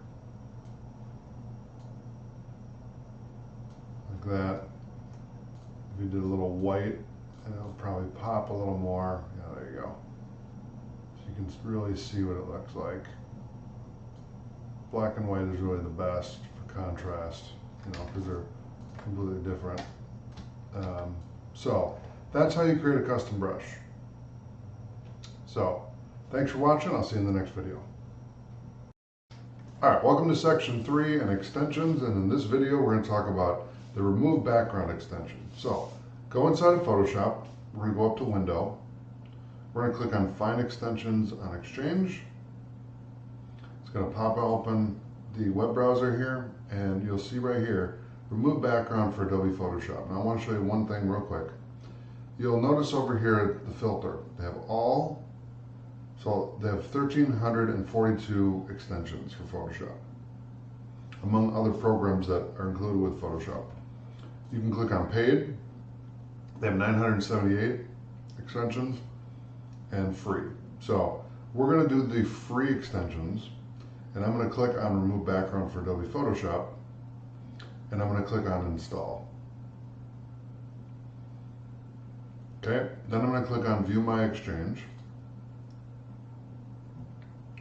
Okay, so it's been acquired. Now, one thing you need to do is close Photoshop and then reopen it up. Once you install an extension, you always want to reopen Photoshop, because for some reason it's not showing up.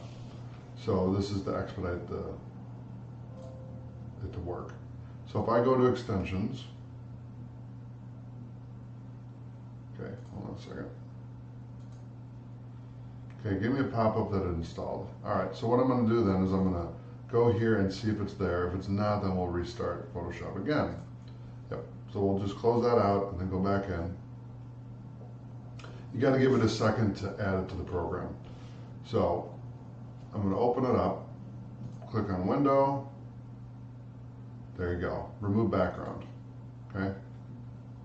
So now what I'm going to show you how to do, so let's minimize that. If we go in here, that'll show you how to download it. If you can't find it, if it didn't work, then this is the other way you can do it. You can download the ZXP at Remove Background Photoshop Download. Okay, I'm not going to talk about that, but I just wanted to show you that, just so you know.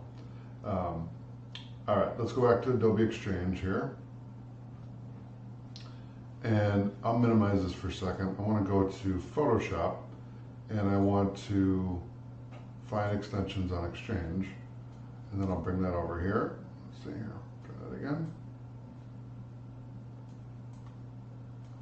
Okay, and then I want to go down here again and just look at this, because this is going to give you the instructions how to use the extension. It's pretty straightforward, but I just want to show you so that if it's a more dynamic extension, you know where to look. So removing backgrounds from photo is a tedious and time-consuming task. Not anymore. Remove image backgrounds 100% automatically in just a few seconds with one click. So what you're going to do is you're going to go to Window. Okay, so we do have to create an account. All right, so let's do that. So we're going to go to enter your API key. You can find it at www.removebackgroundprofile API key after creating an account. The first API calls in a small size each month are free. You're ready to go. Open an image, click remove background, wait a few seconds, and you're done. Okay, so what I'm going to do is we're going to try it without making an account and see if that will cooperate. If it doesn't, then we'll get an account. So I'm going to create a new document here. Let's select landscape. And then let's go back to Firefox. And, okay, it's going to make us do it. So let's click on Get API Key. Okay, so we do need to sign up. Now, I'm going to use my email here. So what I'm going to do is I'm going to pause for a second. I'm going to sign up, and then I'll see you in the next screen. Is remove image background 100% automatically and free. You can upload the image, and it'll do it right here. Let's go to Tools and API. Remove background for, let's see. Okay. All right, so we have this set up. Now what I want to do is go back to Photoshop, and what I'm going to do is I'm going to close this for a second. We're going to go to Window, Extensions, Remove Background, and Get API.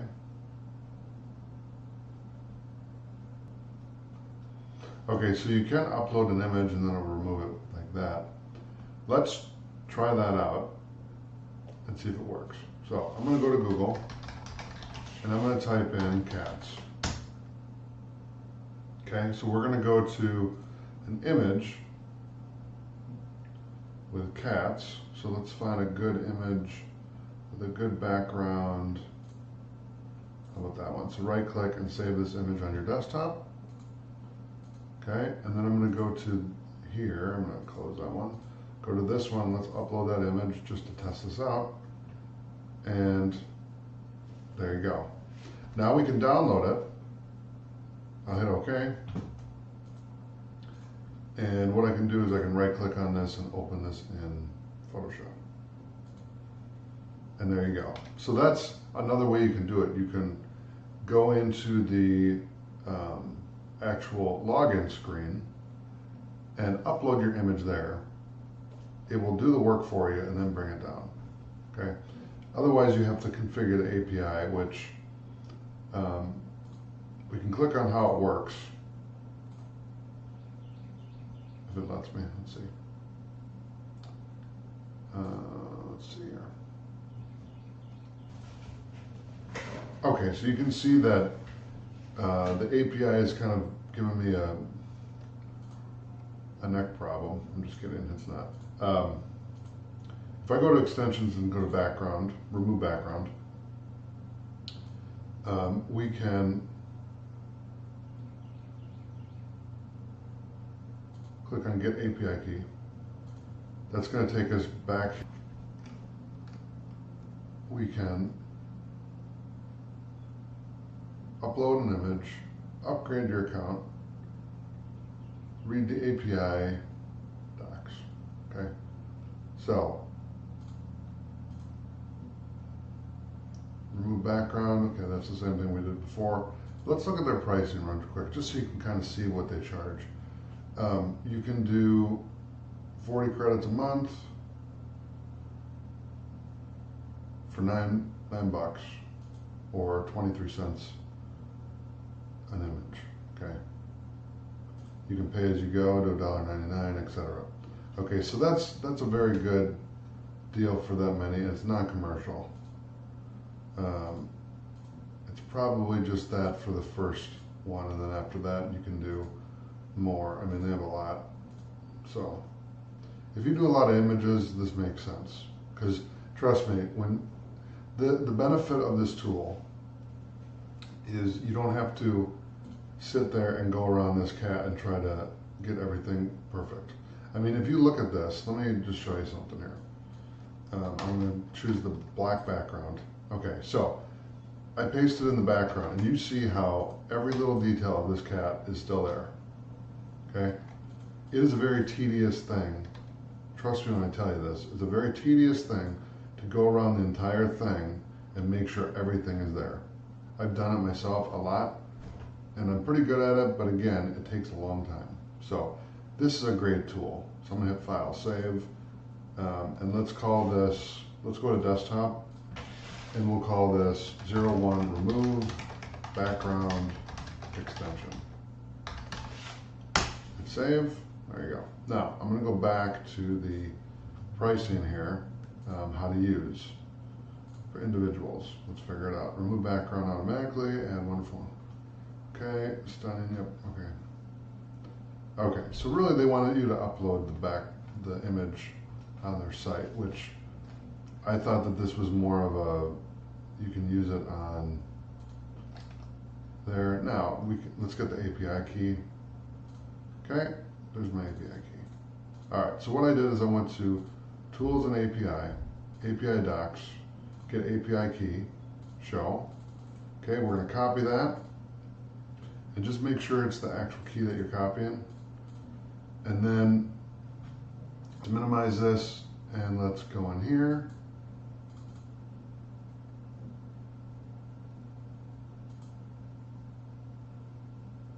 Let's go to Workspace, Extensions, Remove Background, and turn it back on. And then it's going to pop up the question for the API key. You put it in there, save it, and now we're in. Now we can remove the background. And so you can see it working, and it just removed the background again, which basically I just turned the layer off. But it works. So that's how you get it to work inside of Photoshop. Now I veered away from Photoshop because I was trying to figure out why it was not working the way that it had when I tested this out. So now you know both ways. You can do it through their account system online, through their website, or you can do it through Photoshop. Okay, so thanks for watching. I'll see you in the next video. All right, welcome back. So in this video, we're going to talk about the Pantone extension. So let's go to Window, go to Find Extensions on Exchange, pop that open, and I'll bring it over here. Okay, there we go. And then let's scroll down, and we're going to do Pantone extension for Adobe Creative Cloud. Now, one thing I want to point out, whenever you're looking at extensions, make sure you check the version of the software. Make sure that it's a 2019 version or a 2020 version so that your software is compatible with it. Because I had an issue with one of the extensions I was trying to add on this course. It didn't work because I didn't check the version. I didn't think to, because I didn't think that they would put something on there that it wouldn't work. However, I learned my lesson. So to check that, to check your version, you go to Help and About Photoshop, and you can see right here 20.0.7 release. So this is the 2019 version. And you'll know that because if you go into Creative Cloud, okay, it wants me to upgrade to 2020 right now, and I'm not doing it yet, but I will be doing it soon. But if I go into Photography and we go to Photoshop and we have the version that I have open, this is the 2020, this is the 2019 version. So if I hit Open, for some reason it doesn't say that. That must be a Mac thing. All right, no problem. I'm using Windows for this course, but on my Mac version, when I open it, it tells me that's 2019. So that's fine. In this example, I'm using 2019. But you want to make sure that the extension works for 2019 or 2020, depending on which version you have. Because Adobe is going to push you to download 2020 if you're staying on Creative Cloud, because they upgrade it every year. So this is around the time where they do that. They upgrade it right before the new year. That way they can launch their new stuff and all that. So this is the Pantone extension. So what we're going to do is we're going to click on free. I'm going to accept and continue. The terms and conditions, the end user agreement. And we're going to go to view my exchange. Okay. And we're going to install. So it's installed. And there it is. So it popped up on Creative Cloud and said, okay, it works. So now we're going to open up Photoshop. And what I want to do is we're going to go into Window, Extensions, Pantone. And there it is. Okay. So what I want to do is, let's minimize this just for a second. Let's open up the extension we used before, which was Remove Background Extension PSD. And now you can see, okay, they have a couple things here. I'm going to kind of make this a little bigger. Let me close these so we have a little more room.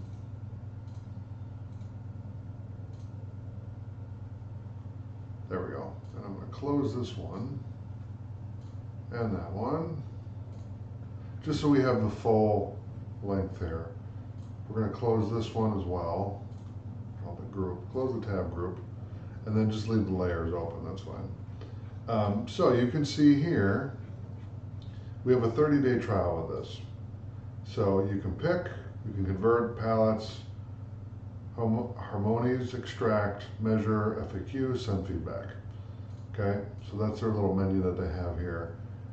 We can activate, so you need to sign in on their, create an account, and then really get into it. Now I'm not going to do all that. I'm just going to show you the Pantone colors that they have here. So you can look through all the different colors and kind of, you can add it to the swatch. So you'll see it's right here, and then we can add that to the kitty. This is really just a color wheel to give you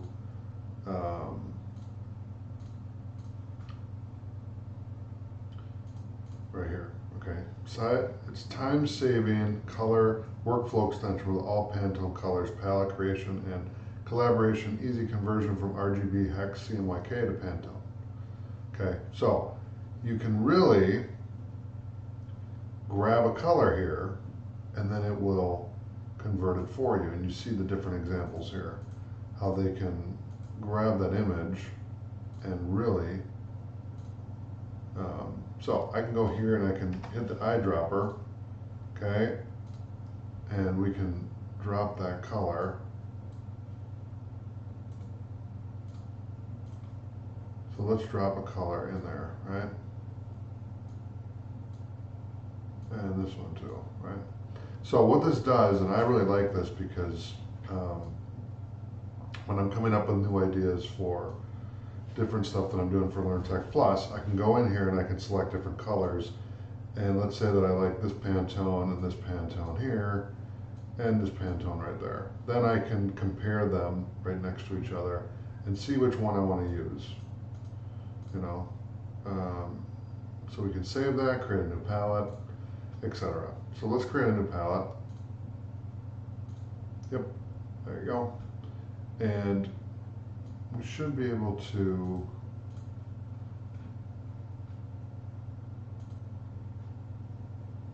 let's look at the they got CMYK. Let's see if they have let's see, spot color, ink, encoded paper, graphic design. Okay, they should have fashion, home, interiors. Okay.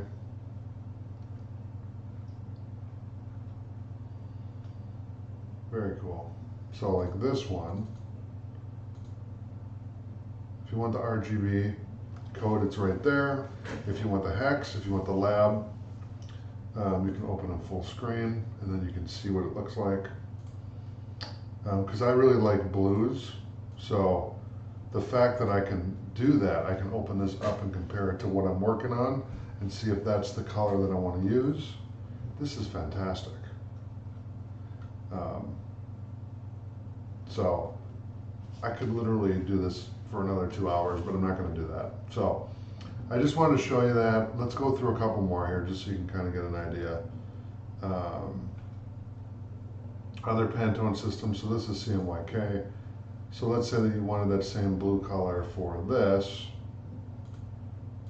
You know, you could, here's all the different colors. So you have hex, CMYK, RGB, and it's all the same tone. So that way, if you're doing RGB, which is this one, and then you're doing one that's CMYK, then you have it, you know. So like this example, let's add this to the color to bar, okay? And then let's add color to swatch. And now what we got is this is the background for the kitty, right?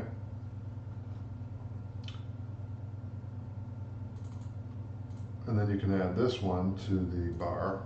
So, and we can add a swatch, okay? And then we can do a little lighter color. So then if I hit X, then I do that, now I can see which one I like better. You know, I can work with those two colors and then we can go from there. And we can really look at this wheel and see where the best contrast is. Because like, for example, this, right? I'm with my logo and all the graphics that I'm doing like a navy blue, and then I'm doing a light blue for good contrast, and then a dark gray.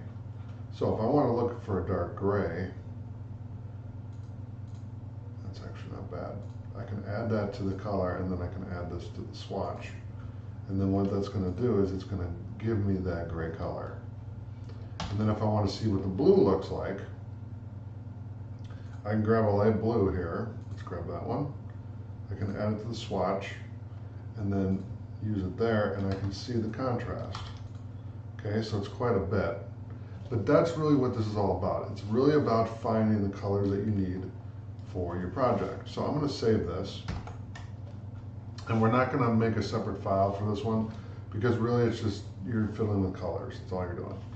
So I just wanted to show you that because this is a great way to, when you're starting on a project, if you need to figure out colors that you want to use, this really opens the door for a lot of things because it has everything you need right here, so you don't have to go very far. You don't have to figure it out. You don't have to, you know, go get examples elsewhere. You can just do it all right here. And on top of that, you can expand this out so that you have just about the full Monty here of the screen, which I recommend doing. What just happened? Okay, I broke Photoshop. No, I didn't. I'm just kidding. What it does is it will give you the, I would almost use the whole canvas for this and then close down everything else just so that you have the most area to work, even the layers for right now. That way you have, you know, you still have a view of the canvas. Let's see here.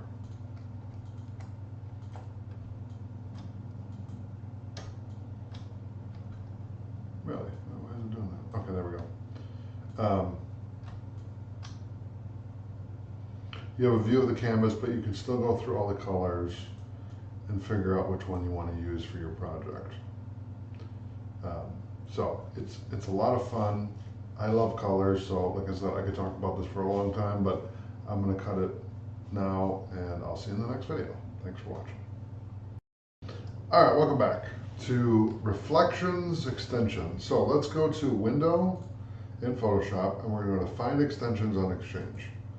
So what I'm going to do is we're going to scroll down here, and we're looking for reflections. So let's click on Free. Okay, and what I want to do is we're going to do Reflections in Photoshop. So we're going to click on that, and what I want you to do is we're going to look over what it's going to do. Okay, so this set contains 9 free Photoshop actions that create beautiful reflection effects. So you have the water reflection, the classic reflection, the wall corner, 6 folds, and much more. So let's make sure that it's compatible. Okay, it's compatible with Windows and Mac, and also check the version. Okay, so the version, Photoshop CC 14.0 to CC 21.0, so 2020. Okay, so it's free, so I'm going to click on that. We'll accept and continue. And let's view my exchange. And let's make sure that this is installed. Yep, it's installed, so now I'm going to close this. We're going to go to Photoshop, and add-on reflections in Photoshop was installed. So if I go to extensions, it's not going to show up right now. So what I want to do is close Photoshop, and then we're going to reopen it, and then we'll be able to test this extension out. This is really fun for me and exciting because I love Photoshop so much that I literally could spend 10 hours talking to you about Photoshop. That's how much Photoshop is awesome. So let's go to Window and Extensions, and let's find out why it's not working. Let me just see. Let's see. Okay, so let's minimize this for a second. And I'm going to go into, actually let's go back in there. We're going to go to Find Extensions on Exchange. And I'm going to bring this over, because open in my other window. Okay. And let's go down to Reflections in Photoshop. And let's just make sure that we install it correctly. Because some of these have different instructions. So, okay, so navigate to your Downloads folder. You should find the Panos FX Reflections folder there. It contains Reflections Actions file. Okay, you may have to restart your computer for the download to complete. Method 2, double click the, okay, the action panel is not visible. Select Windows, Actions in Photoshop. All right, let's try that first. So let's go to the Actions panel. And I'm just going to open a file here. So let's create a new document. Hit Create. And then let's go to the Actions panel. Yep, okay, so they're there. They're right here. So you're going to get the water reflection. Let's see what other ones that they have on there.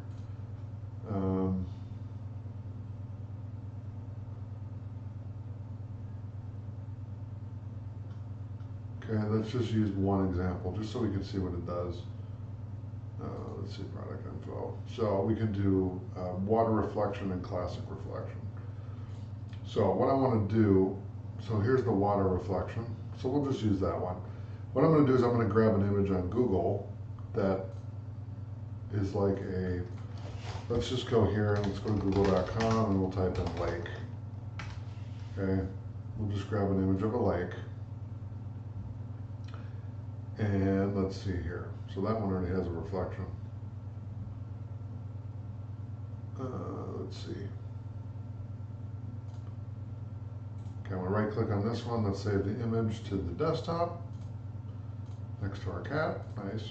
And then I'm going to right click on it and open it with Photoshop. Okay. Now I can run this action, and that's going to transform it and give it a reflection if it doesn't already have it, which it does have it, but again, we're just testing this out to make sure it works. So give it a second here to transform. Very cool though. So you can see what it's doing. It made a snapshot, convert mode, rasterize type layer, duplicate the current layer, transform the current layer. That's what it's doing right now. Then it's going to do ripple, motion blur, hue saturation, set current layer. So that's what's really cool about using extensions, is people take the time to go out and create these for you so that you don't have to keep doing these repetitive things that don't really need to be done if somebody's made an extension for it. If they didn't make an extension, then I would say, yeah, keep doing it, no problem. But you want to try to make things easier so that more people can use the software and do these things, you know. Because Photoshop is a great program. So we're just about done there, so it's just transforming the current layer. So there we go. Give it a few more seconds here and we should be done with the transform. And then it's going to do the ripple effect, the motion blur, and a couple other things. Let's figure this down. Yep, I can. Okay, so it's going to do the ripple next, then the motion blur, then the hue saturation, and then set the current layer. And then that will be the end of the actions that they're running in Photoshop for this. But again, this is a nice thing, and you can go on the Exchange and find a lot more extensions that can really make it easy to use. Yes, I'm going to hit continue. Make it really easy to use Photoshop. So that's the great thing about working with extensions and learning about extensions. Yeah, I've only talked about 2 extensions so far, but here's the thing. Extensions are a lot of fun and they simplify a lot of things. Like the first extension that we talked about, remove the background extension, that is a great extension because that eliminates a lot of the work and a lot of the time that you would otherwise have to spend trying to go through and remove every little nook and cranny on an image to get the effect that you want. So it will speed up your workflow and you don't have to reinvent the wheel. You know, you're basically working within what is already in the marketplace. So that's what you want to do as much as possible, is work with what's already within the marketplace and improve it so that you can actually do the same thing eventually down the road when you get more familiar with Photoshop. If you're a beginner, then you can collaborate with those other people and add an extension for them to use and make it easier for everybody, because that's the idea. You want to make it easier and fun for people to learn Photoshop because it's such a great program. So it did the motion blur. Now we're going to do hue and saturation. And the nice thing about this is you don't have to do all this. Again, when you use the actions panel, you can set a number of parameters and record it. So you do one thing, and so here's what you would do if you were going to do actions. You would hit this little button right here, then you do the action, you do file, new, whatever, right? Then stop it, and then add something, and then stop it, add something, and then stop it. And basically it's running steps of, okay, the first step here is make a snapshot. Then we're going to convert mode. Then we're going to rasterize the type layer. Then we're going to duplicate the current layer. Then we're going to transform the current layer. Then we're going to ripple. We're going to do motion blur, hue saturation, and we're going to set the current layer. Okay? Those are all the steps that they did to set up this water reflection. Okay? And if you do it once and you record it, then you don't have to keep doing it every single time. You just do it once and then you make that what it is, and then you're done. So that's what's cool about it, is it works within what you're doing, and it allows me to go on a rant about Photoshop and how great it is while we're sitting here and waiting. Okay, so this is just about done, and then it's going to set the current layer, and then we'll get to see the effect, which I'm super excited about. This is going to look really cool, and let's see what it looks like. So we did all that, and I don't even see anything.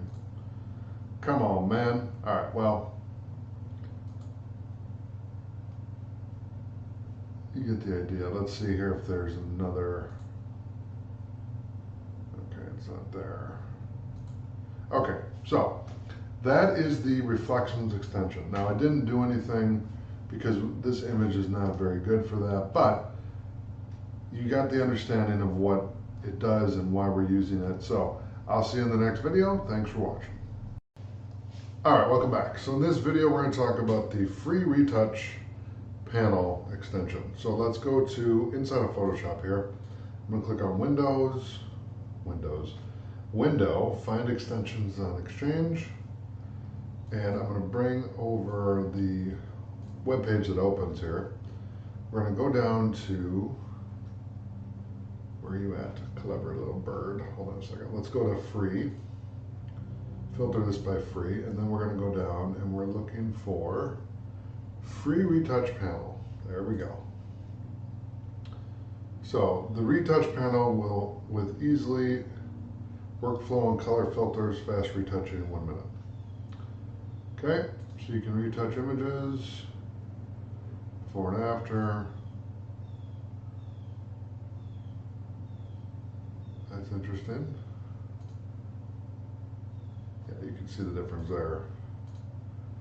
It's just with this, I don't really see much difference other than they like powdered her cheeks a little bit, but and got rid of the acne or wrinkles or whatever's there, you know. Yeah, okay. They just airbrushed her. It's all good. All right, let's go to free here. And let's go to view my exchange. Try that again. There we go. Now it's installed here, but we didn't do the golden rule. Okay, so the add-on free retouch panel was installed. Okay, so it works. But remember what I said in the previous lectures. Make sure you always check the Photoshop version. So Photoshop CC 2017 or 18.0 to CC 2020 or 21.0. So that way you know it's going to work with our current software, because we're using 2019, so that's 20.1.7, I believe is what it is. It's the 20.0 version, basically. And if you upgrade to 2020, 21.0, it'll work. So let's go to Photoshop. We're going to close all this out. We don't need to save that or this. Let's close Photoshop down and then reopen it. And then we should have access to it. Now we're going to click on where to find it, so that way we know where we need to go. So run Creative Cloud application and with synchronization, restart Photoshop, open your Photoshop and go to Window Extensions, okay, and restart your computer if you don't see the panel on your Photoshop. Okay, so let's go to Window. We're going to go to Extensions. There it is right there. And I'm going to do Create New. Let's do Photo, and we're going to grab, let's do a portrait. Let's see, view all presets. Let's go to Portrait. We're going to do an 8x10. I'll hit Create. And now you can see the retouch. So what we're going to do is we're going to go in here, back to Firefox, and we're going to go to Google, okay? And let's look up model close-up, something like that, so that we can test this out. Okay, so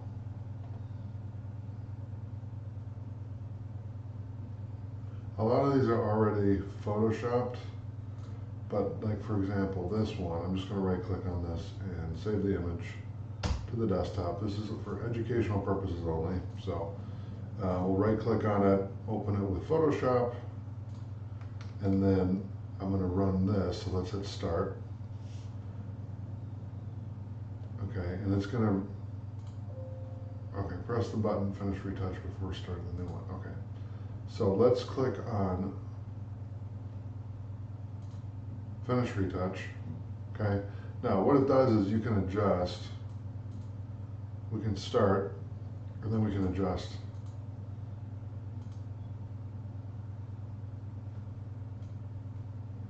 That's not what I wanted to do. It is pretty funny though. All right, I'm gonna close that out. So let's do it a different way. Let's go into Google and let's look up images that need to be retouched.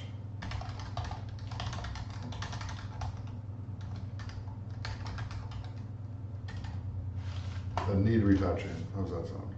Okay, let's go to images. Okay, and let's go to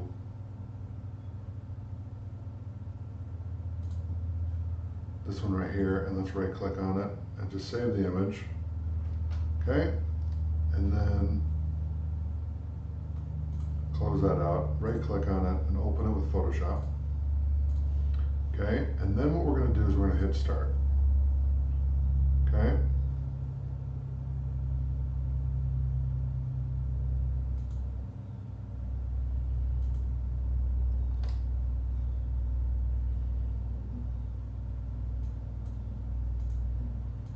So you can adjust this. and I'll hit start, and there you go. Okay, so I'm gonna close that out. So that's how you use the free retouch panel. Now they have pro add-ons, so let's open it in the browser. Okay, and so these are all like pro versions of plugins that you can use to retouch images. Okay, now let's see what if they charge for these, if they're free.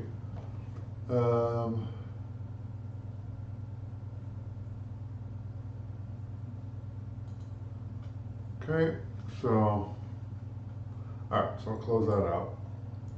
Let's go back to Exchange real quick, and I just want to see if they have any paid versions of this. They probably have it inside of the, oh, that's the name of the company. Okay, free retouch panel. Let's do paid, and then let's do retouch. There you go. Okay, so I answered my own question. So you can buy the Ultimate Retouch Panel. Powerful panel for photographers and retouchers. It contains more than 15 different types of fast and manual retouching and other 200 functions for Photoshop CC 2017 to CC 2020. So there you go. That's one that you want to use if you're doing a lot of touch-up and you don't want to use the free version. I highly recommend using this because it's clearly a good plugin.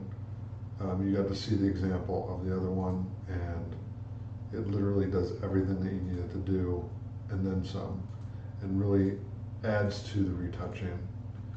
You got 15 tools for local retouching, for methods of dodge and burn, 4 extra panels, HDR kit, and others. Work with mass channels, function on vignette, and sharpness.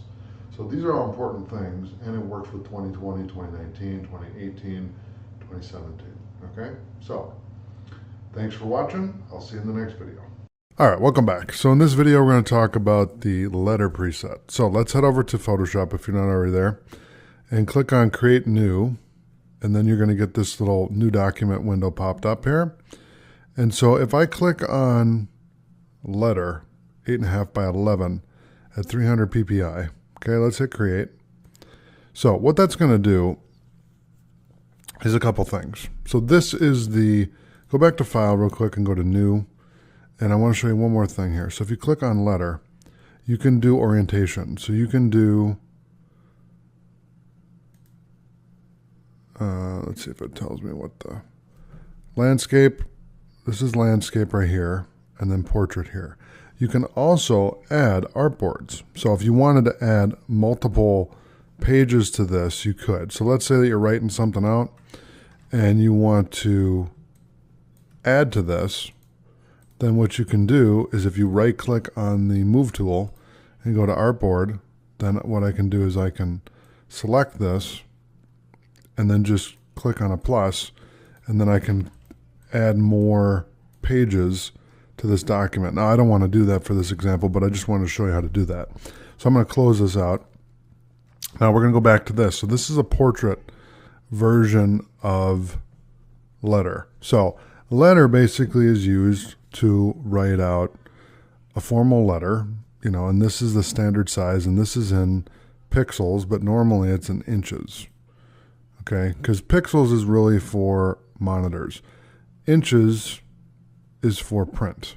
So if you were gonna print this, you'd want to have it an 8.5 by 11, just so you know that it's in inches, and then you would do everything by inches instead of by pixels. So that's really the letter preset. Now I'll find a good example here. So if I go to File, New, and we go to Print, and we're going to grab one of these templates here just so we can see how it's used. Let's see here. Let's do like a simple event poster. Okay, so I'm going to hit download. There we go. I'm going to let that download. And it shouldn't take too long. In fact, what I'm going to do is I'm going to pause the video and I'll see you when it's done. All right, welcome back. Now I realized something.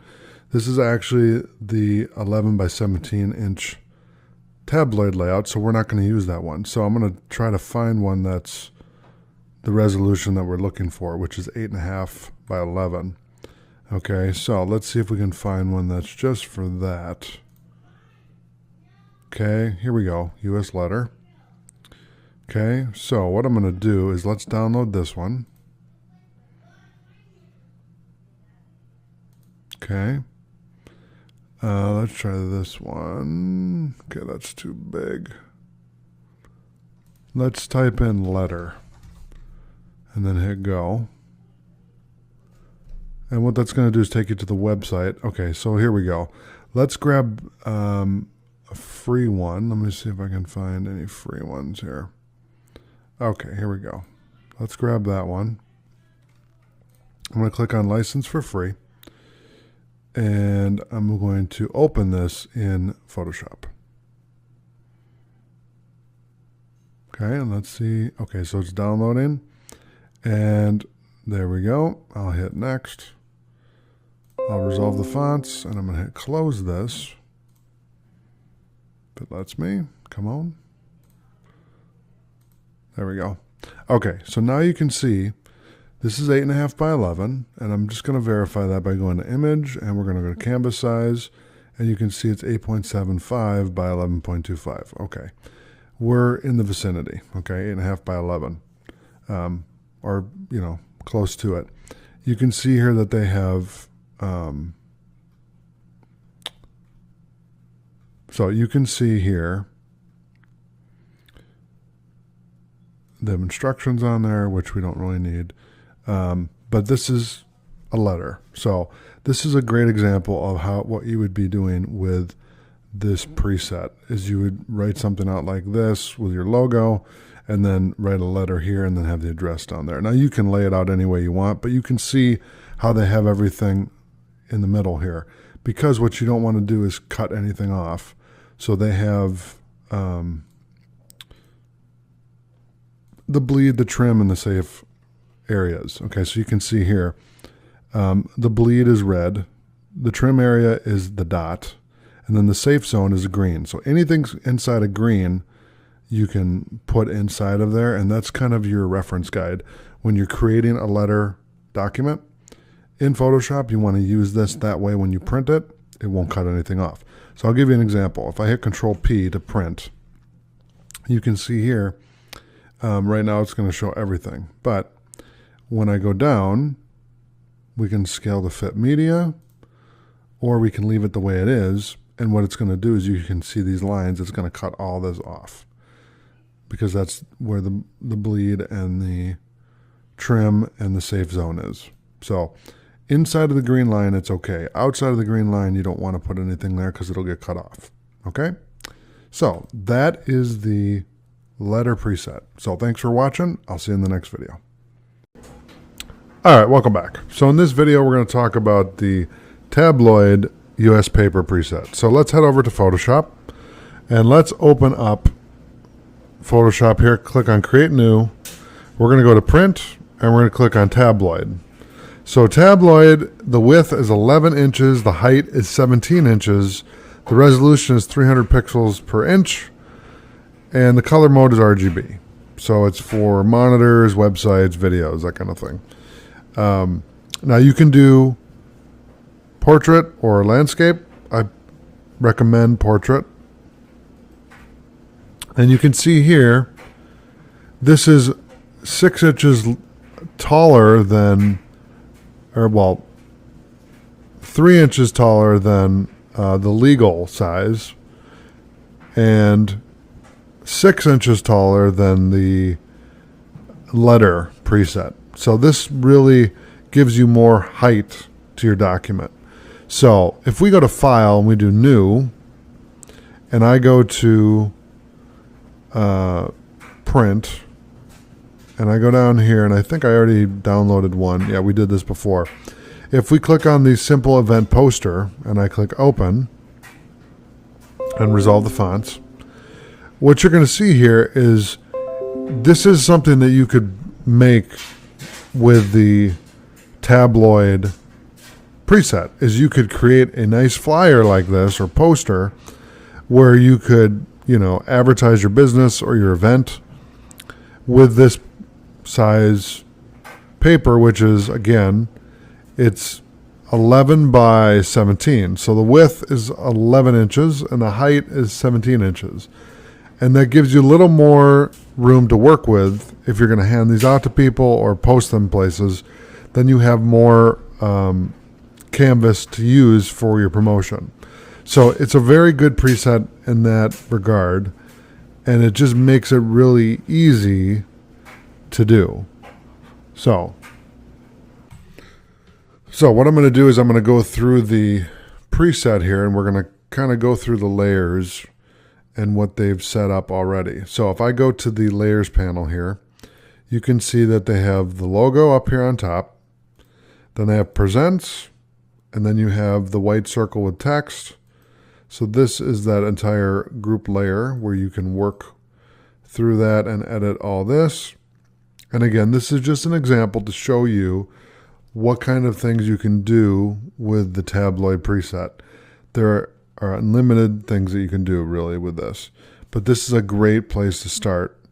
And it's really easy to do. If you do File, New, and you go to that, you go to Print, and then you go to Tabloid, you can search right here for content, and they're going to show you default content right here that's available. Now, these are all different sizes, so make sure you check the resolution and make sure that it's the right size. Like this one we grabbed in the previous video, and this is 11 inches by 17, and it's a tabloid layout. So it really kind of fits what we're doing, and it makes it really easy to do. So really, that's all that I have for the tabloid preset. So I thank you so much for watching, and I'll see you in the next video.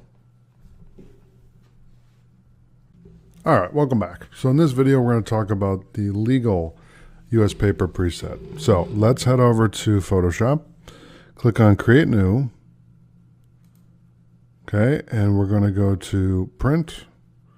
We're going to click on Legal, so we're going to do 8.5 by 14 at 300 ppi.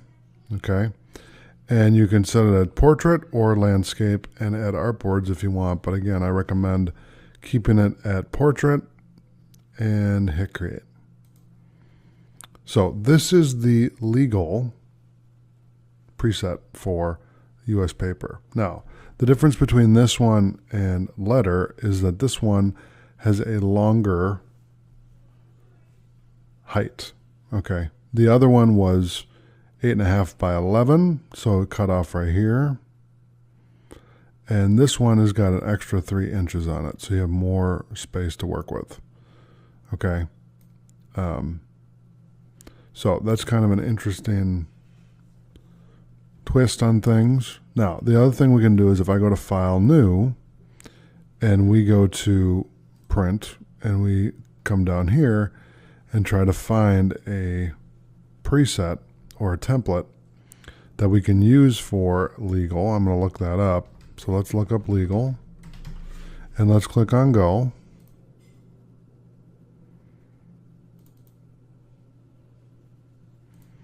I'm going to see if any of these have the US letter layout. Okay, we'll grab this one. Let's do the modern ad layout, and I'm just going to click download on that. I'll hit continue. Now this is a big file, so if your internet connection is slow, just follow along with me, and this is just for example only. I'm going to pause the video, and I'll see you when it's done. All right, welcome back. So I downloaded the modern ad layout, and I'm going to click on Open. Try that again. There we go. I'm going to click on the instructions real quick just so you can see where the bleed is. So the bleed is right on here, and then the trim is the middle point here, and the safe zone is right here. Okay. So what I'm going to do is I want you to hold Shift and click on Images, then hold Shift and click on Background Options. Right click, and we're going to merge these together.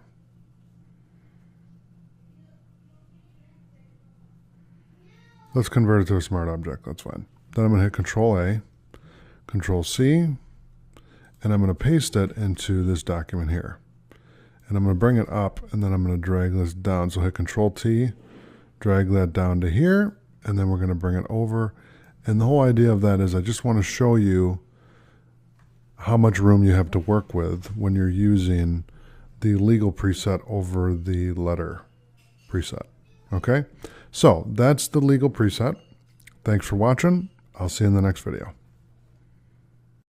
All right, welcome to section 3 in Photoshop US Paper presets. So in this video, we're going to go over the presets that we're going to be learning throughout the course. So we're going to focus on the US Paper. So if we go to Print and we go to View All Presets, we're going to cover letter, legal, tabloid, clipboard, and custom. So the first one that I want to talk about is the clipboard. So if you go on your keyboard, if you're on a PC, and you hit print screen, so I'm going to do that right now, and I go to create new, and I just use the clipboard template here, and it's going to do 3840 by 1080 because I have 2 monitors, so it's pulling both monitors together. So if I were to pop up my calculator here, I'll show you what if I did 1920 times 2, you're going to get 3840. So I have 2 1920 by 1080 monitors. That's where we're getting the 3840 by 1080. So essentially what it's doing is when you print screen, when I create a new document here with the clipboard, it's going to take on that width and that height of the print screen. So in this instance, it's going to take on the width of 2 monitors and the height of the monitors as well. Okay, so when I click create and I go in here and I do edit and I paste, it's going to paste in the print screen. So you can see here on the left, we have the Photoshop section of my monitor. And then on the other monitor, you can see I have Microsoft Word open with the course curriculum here. And then you can see the Movie AVI Video Suite Recorder, which I use to record my screen. So it just will show both ends, and that's really the clipboard. The clipboard just gives you the ability to print screen.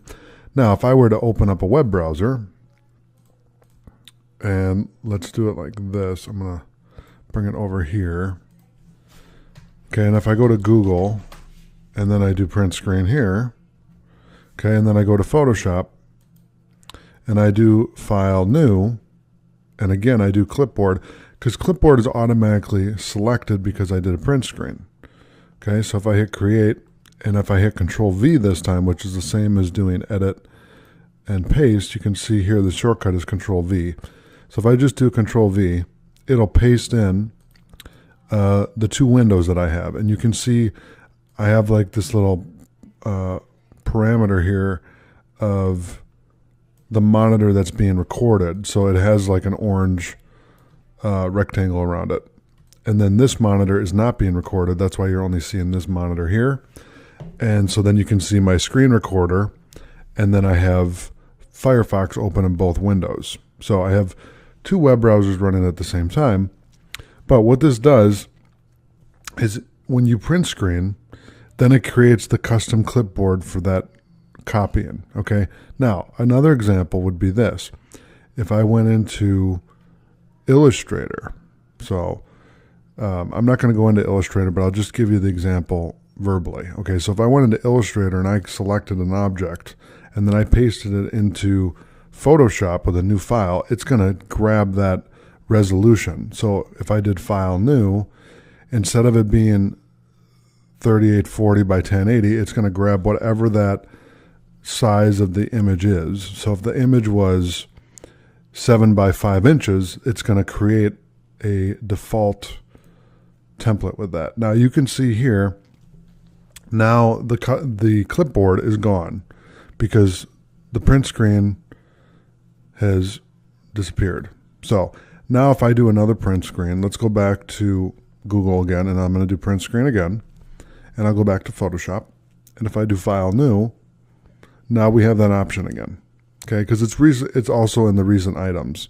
It's not going to be in this area anyway, but once you print screen or you copy an object from another program and bring it into Photoshop, it's going to automatically grab that size of that file, of that graphic, and then bring it in here. So if I hit Create and I hit Control V and I paste that in, again, we have the same effect as before, but now you understand why it's using the clipboard effect over anything else, because what it's doing essentially is when you use the print screen or the copy and paste, then it creates a custom clipboard. And anything that you copy on the web, so if I go to Firefox and I go to Google, and I'll give you a great example. Let's grab the Google logo here, right click and save the image as. We're going to save it on the desktop.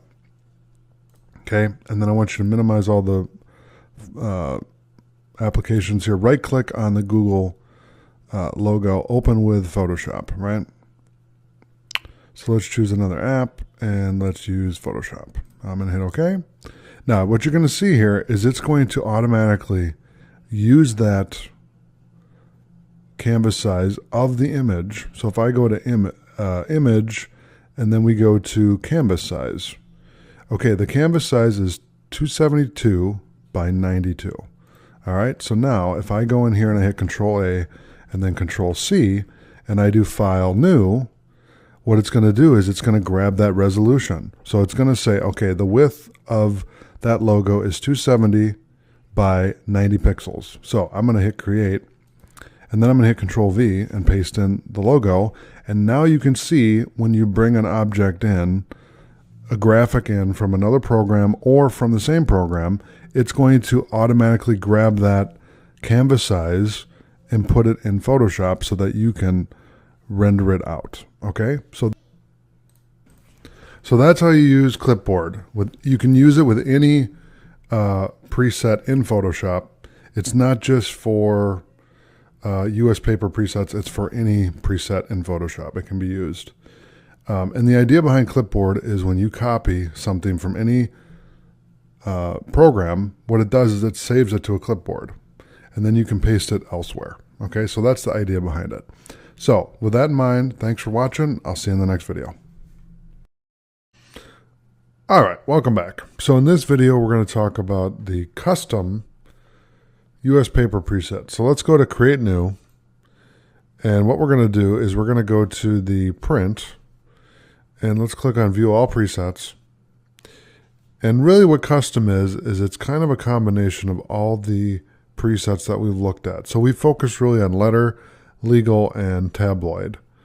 And what it does is it gives you the ability to customize these to whatever length that you may need. So let's say that you have really custom paper and you want to do, instead of 17 inches, you want to do 20 inches. Okay, let's say you can get this done, or you have a printer, a print company that can print this for you, and so you want to do 11 inches by 20 inches. Okay, that's a custom preset.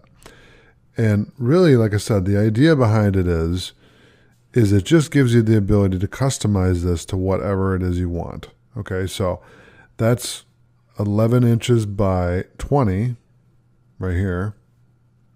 Okay, so that's one option. Now if I do File New and we go back and we do, and you can see right here, okay, it created a preset called Custom, and it's 11 by 20 inches.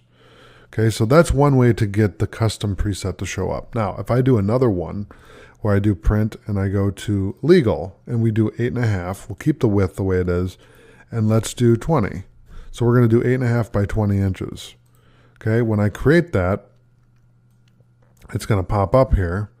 I'm going to cancel there.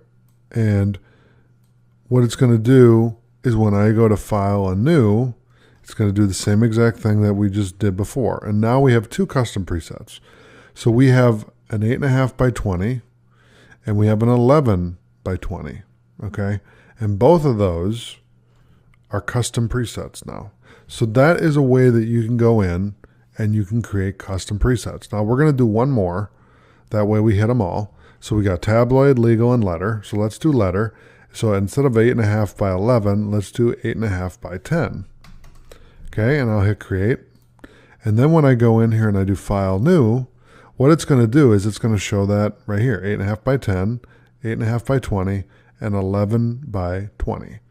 So what you can do is if I select this, and then I click here, I can actually save this as a preset. So we can call this custom preset. And if I click here, save preset, now what it's going to do is it's going to save it under the Save tab. It's called Saved One. Okay. Now you should be able to, let me see here. Yep, that's really it. So now we have the 11 by 20 inches preset saved here. And if I do it the same with this one, we can save that one and we'll call this custom 2. Okay. And let's go back here and let's delete this one. So let's keep custom 2 and then custom 1. So we'll save this as a preset. We'll call this custom 1. Okay. And then if I go back to recent, and I click on just custom 8.5 by 10 and we save this, we can call this custom 3. Now the reason why I show you that is that way you know how to create your own custom presets. So that's why it's important to understand how to set up custom presets. Because what it does is if you need to set your document to a certain size, you easily can do that. Okay, so thanks for watching. I'll see you in the next video. Hello everyone, and welcome to section 3 where we're going to talk about international paper presets in Photoshop. So let's head over to Photoshop and let's go over click on create new for me and click on print. And I'm going to go over real quick the presets that we're going to be covering, and then we're going to talk about A4. So we're going to cover A4, A6, A5, A3, B5, B4, B3, C4, C5, C6, and DL. So we're going to go to A4 first. And so you're going to see here, this is the A4 preset. So with this, you're going to have the width is going to be 210 millimeters. The height is going to be 297 millimeters. The resolution will be 300 pixels per inch. And then the color mode is going to be RGB, and it's going to be 8-bit, and the background will be white. Okay, so I'm going to hit create. And that gives you kind of the standard size here for international paper. So if you think of A4, it's basically the same size as the US version. If I right click and do inches, which I have it already on, 8.5 by 11, this is the standard letter in US paper presets.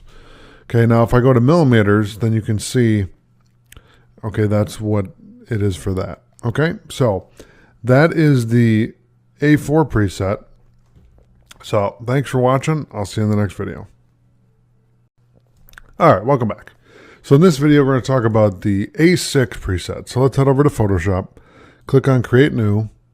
And what we're going to do is we're going to go to print and we're going to go to view all presets just so you can see them all. We're going to click on A6.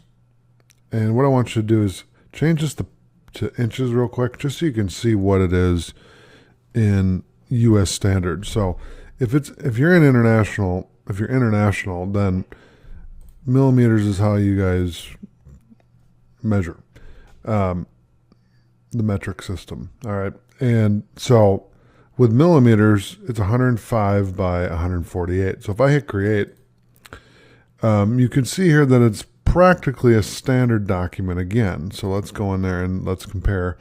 And so the width is going to be 4.1 inches and the height is going to be 5 inches. Okay, so this is a very small document. All right, so I'm going to put it back to millimeters. So there you can see that it's kind of a smaller document. Now if I go to File and New, and I go to Print, and we go to View All Presets, and we go to A6, and then I go down here and I type in A6, and hit Go. it's going to pop up a web browser. And what it's going to do, I think these all are paid. Yeah, these are all paid. All right. So that's not going to work. But here's the thing. With this, you have, 5 inches. If we did it in pixels, you'd have 1200 pixels by 1700 pixels. So you have a lot of room to work with. And this is a great preset if you're doing things that have that measurement, because really what it boils down to with presets is it depends on what the project is. If you need a certain size of inches or millimeters or whatever you're using, that's really why you're doing it. Okay, so thanks for watching. I'll see you in the next video. All right, welcome back. So in this video, we're going to talk about the A5 preset.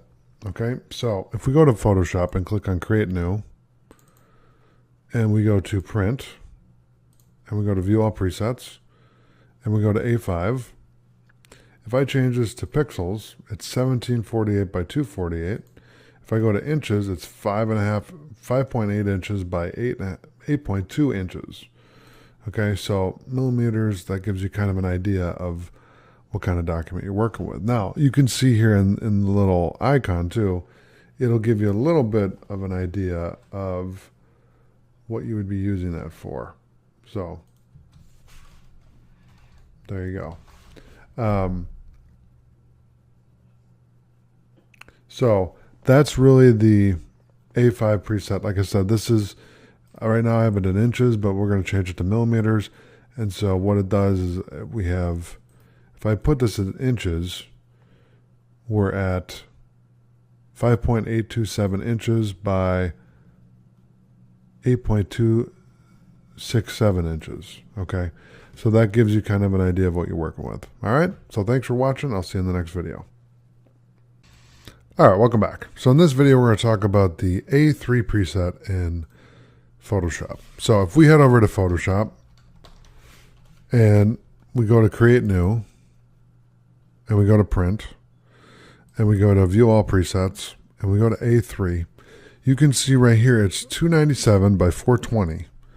Okay, and if I go to pixels just to see, it's 3500 by 4961. Okay, and then inches, it's 11 inches by 16 inches. So this is close to the legal size, well, actually the tabloid size right here. Okay, so that would be equivalent to tabloid, basically. It's a little bigger with the width and a little smaller with the height, but that's basically an A3. And so if we go to File and do New, and go to the Print, and go down here to the Simple Event Poster.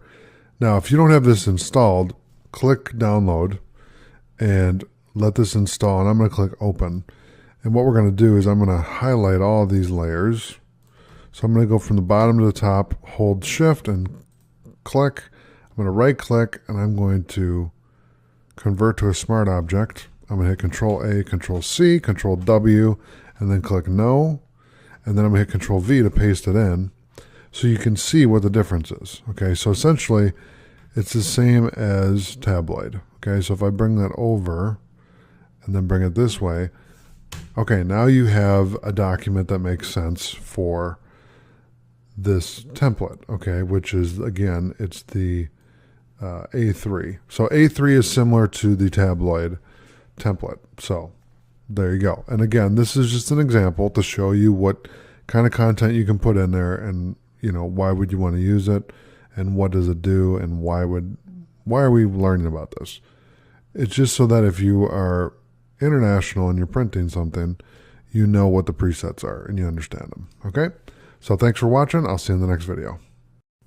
All right, welcome back. So in this video, we're going to talk about the B5 preset. So the B5 is a mid-range of B formats in terms of size.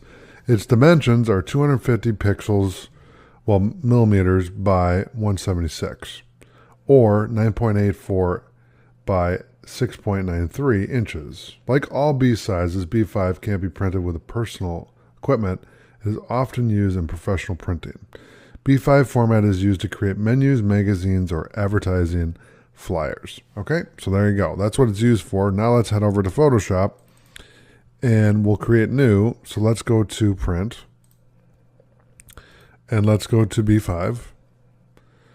And if we go to inches, you can see it's similar to almost to the exact point of what I said, which is 9.84 by 6.93. Now this is 92.9, so it's basically 9.3 if you round up, okay? So like they said, it's basically used for flyers. So if I hit create and Control V to paste, because that didn't work, let's go to File and New, and we'll open up this poster right here, and I'll hit Open, Control A, Control C. Actually, no. Hold Shift, select all the layers here, right click, and let's make a smart object. And then I'm going to hit Control A, Control C, and we'll paste it in here. And now you can see how much space I have here. There we go. And if I move that up a little bit, we can make it fit. So it's really used for menus, magazines, and advertising flyers. Okay, so that's the B5 preset. So thanks for watching. I'll see you in the next video. All right, welcome back. So in this video, we're going to talk about the B4 paper size. So B4 size enters the category of formats suitable for writing. It has to be used in professional printing because there's no personal printer or copier friendlier to the B format. B4 is used to edit tables, notes, little posters. Okay, so again, B4 is similar to B5. It cannot be used on a personal printer because it's kind of has a funky resolution. So let's go to Create New and take a look at this and go to Print. And I'm just going to show you the size here. So if I go to B4, you're going to see this is in millimeters. So it's 250 millimeters by 353 millimeters. If I do pixels, it's 2900 by 4100. Okay. If I do inches, it's 9.84 inches by 13.898 inches. Now, the reason why this doesn't work on a regular printer is because it's really only made for letter and in some cases legal, depending on the printer. You can kind of mix a little bit, but really for this type of document, you want to have a printer, professional printer do that. So I'm going to do File, New. Let's go to the title of the poster document again. I'm going to I'm going to hold Shift and select all the layers, and I'm going to convert this to a smart object, and then Control A, Control C, and Control V, and then Control T, and we're going to bring this in so that it fits on the canvas so you can see kind of the space that you have to work with this. And you know, if you wanted to do different sizes for your advertising and whatnot, this is something that you could do with this format. So again, with B4. So that's why it's important to understand it, because again, this is a print principle to know different sizes so that you can do different projects and whatnot. Okay, so thanks for watching. I'll see you in the next video. All right, welcome back. So in this video, we're going to talk about the B3 preset. So the B3 format is used for small posters, enlargements for B4, and paintings. It is always printed by professionals. So again, this is another format that you have to take into a professional printer so that they can grab that format and present it the way that it needs to be presented. Now, if we go into Photoshop and I click on Print and we go to View All Presets and we go to B3, okay, you're going to see here if I go by inches, it's 13.89 inches by 19.68 inches. Okay, so if I hit Create, then we're good to go. Okay, so as I was saying, so the point of B3 is you would send it into a professional printer and then they would format it the way that it needs to be so that you can print it out. So we'll grab the example that I used in the previous video, and I'm going to paste it in here just so you can see the size difference. So you can see just from, I believe this was, well, this is B3, but the previous size that we did, which was B4, that's the difference in size. So if I grab this and I drag this out just so it fills up, then you can see this is what the P3 format looks like. All right. So thanks for watching. I'll see you in the next video.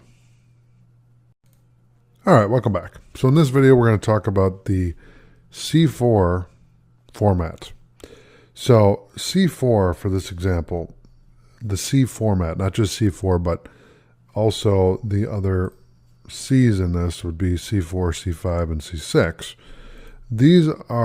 The C format is worldwide used, except in North America, which uses other formats. C lower formats are most often used for envelopes. Indeed, the C sizes use dimensions that are the geometric average of A and B sizes, slightly larger than A. They can be used for envelopes thereof. Okay, so with the C4 preset, let's look at that. So let's go to Photoshop. I'm going to click on Print, and we're going to go to the C4 layout there. And if I go to inches, just so you can see the difference, it's 9.016 inches by 12.756 inches. So if I create that, and then I go to the preset that I had in the previous video, and paste that over here, then you can see kind of how it fits with the C4 preset, okay? And like I said, really these are used for envelopes. That's really what the general use for it is, okay? So, thanks for watching. I'll see you in the next video. All right, welcome back. So in this video, we're going to talk about the C5 format. So again, the C format in general is used for envelopes, but it's just different sizes that you're really focusing on when you're using the C5 preset. So let's go to Print, and let's go to View All Presets, and let's select C5. I'm going to change this to inches, and so you can see it's 6.378 inches by 9.016 inches. Okay, so if I hit Create, and then I go to the previous preset that I had in the previous video, hit Control A, Control C, and then Control V to paste it in, and then Control T to size it to the right size here. Okay, now we have the C5 preset set up the way that it needs to be to send it to a printer. Now, again, with the C format, it's not generally supported by US printers. We use other formats for that. But for the international paper presets, which is what this whole course is about, this is what they use across the pond, so to speak. Okay, so thanks for watching. I'll see you in the next video. All right, welcome back. So in this video, we're going to talk about the C6 preset. So let's head over to Photoshop. I'm going to do File, New, and we're going to go to Print, and we're going to go to View All Presets, and we're going to go to C6. And if I change this to inches, just so you can see, it's 4.488 inches by 6.378 inches. Okay, so if I hit Create, and we go to the previous preset here, and I hit Control A, Control C, and then go to Untitled 2 and Control V, and then Control T to bring that in, then we can see kind of what the layout is here. So if I bring that down, there you go, and then bring it up. There you go. And I'll Control T to bring that down just a little more. There you go. And there we go. All right, so that's how you work with the C6 preset. Like I said, once I talked about the first one, it kind of is the same idea across the board with all the C formats. Because again, it's really used for envelopes. But again, I want to show you and explain to you what it is, just so you understand what you're working with when you use this. And again, this is more for international. But again, that's the name of the course, International Presets. So it's perfect for this course. All right, so thanks for watching. I'll see you in the next video. All right, welcome back. So in this video, we're going to talk about the DL preset. So what I'm going to do is I'm going to bring over a document that I found on Firefox talking about the complete DL size guide, just so that you have an understanding of what exactly it is the DL size is and what it's for. So give your brochures, flyers, and leaflets a slick and sophisticated makeover by using DL size. Tall, slim, and perfect for pamphlets. It's an eye-catching design that commands attention. Check out our DL size guide and see how it compares to other dimensions of paper, envelopes, brochures, flyers, leaflets, cards, notepads, NCR pads, invitation envelopes. We also look at what you can use DL size products for. Okay, so what is DL size? DL measures 99 millimeters by 210 millimeters, exactly 1/3 of A4. It's the standard size for personal envelopes, cards, and invitations, and promotional materials such as brochures, flyers, and leaflets. DL stands for dimension lengthwise.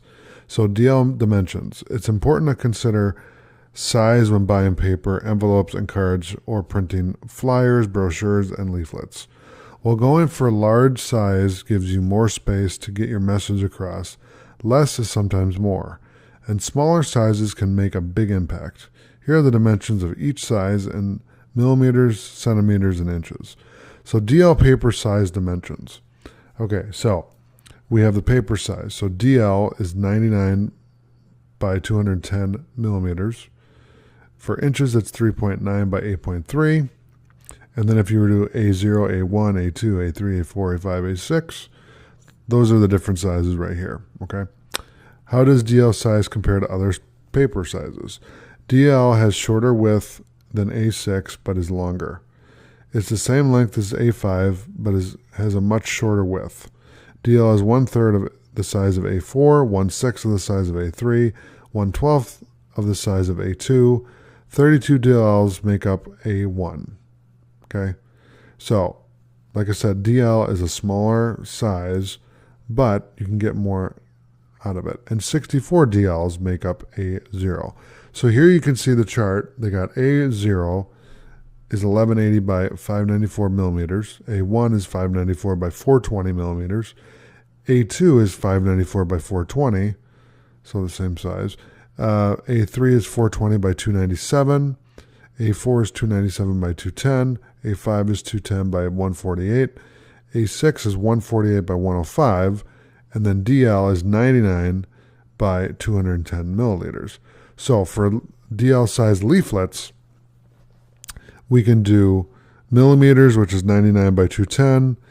Centimeters, this is 9.9 by 21, or inches, which is 3.9 by 8.3, okay? And it's the same for brochures. It keeps the same size. Same with flyers. Same with cards. Same with notepads. And envelopes are a different size. So with envelopes, it's 4.3 inches by 8.6, okay? The NCR pad is 4.1 by 8.2 inches, okay? So that's DL in a nutshell. Basically, you have a lot of options to choose from when you're doing marketing materials and advertising and promotion. But if you want to use DL, this is one way to do that. And so I just wanted to show you this because, again, this is important to understand what you're getting into before we even start looking at Photoshop. We want to get kind of a background and a backstory and see what's going on. So let's go inside of Photoshop here. And what I'm going to do is, this was the previous document that we had opened in the previous video. So what I want to do is leave this open. We're going to do File, New. Okay, and we're going to go to Print. We're going to go to View All Presets, and we're going to go to DL. Okay, and I'm going to hit Create. And then what I'm going to do is I'm going to go over here, hit Control A, Control C, and then Control V inside of here. And you can see that this is the width is not as wide as the other documents are. That's the one thing that I noticed, that it's got less of that width. Okay, so, it kind of cuts off some of the content, which is fine. I think that's kind of cool. It kind of gives it a different perspective and a different look. And it's kind of slicker, It's a sleeker looking design, which is kind of cool. Okay, so you can see the different, like the sleek lookness of this compared to if I were going to use like an A4. So if I do File, New, and we go to Print, and we grab an A4, right? And then I paste this in there. Okay, you can see the difference. Like if I hit Control T and then kind of size this up a little bit so that everything fits there like it's supposed to. Okay, so you can see it. The A4 will fill a little cleaner than the DL, but the DL looks a little cooler because even though it's cutting off some of the clip art, it really picks up a lot of the feel of this promotion. For example, we're trying to kind of target the title, the poster. That's really the focal point. So this makes it really a focal point. When you cut off the circle, it kind of makes you focus on the text. Because sometimes when you have too many elements, it'll really distract you from what you're trying to, the message that you're trying to get across. Okay? All right. So thanks for watching. I hope that you found this lecture on DL very interesting and educational and informative in helping you pick out what exactly you want to use for promotional materials. All right, so thanks for watching. I'll see you in the next video.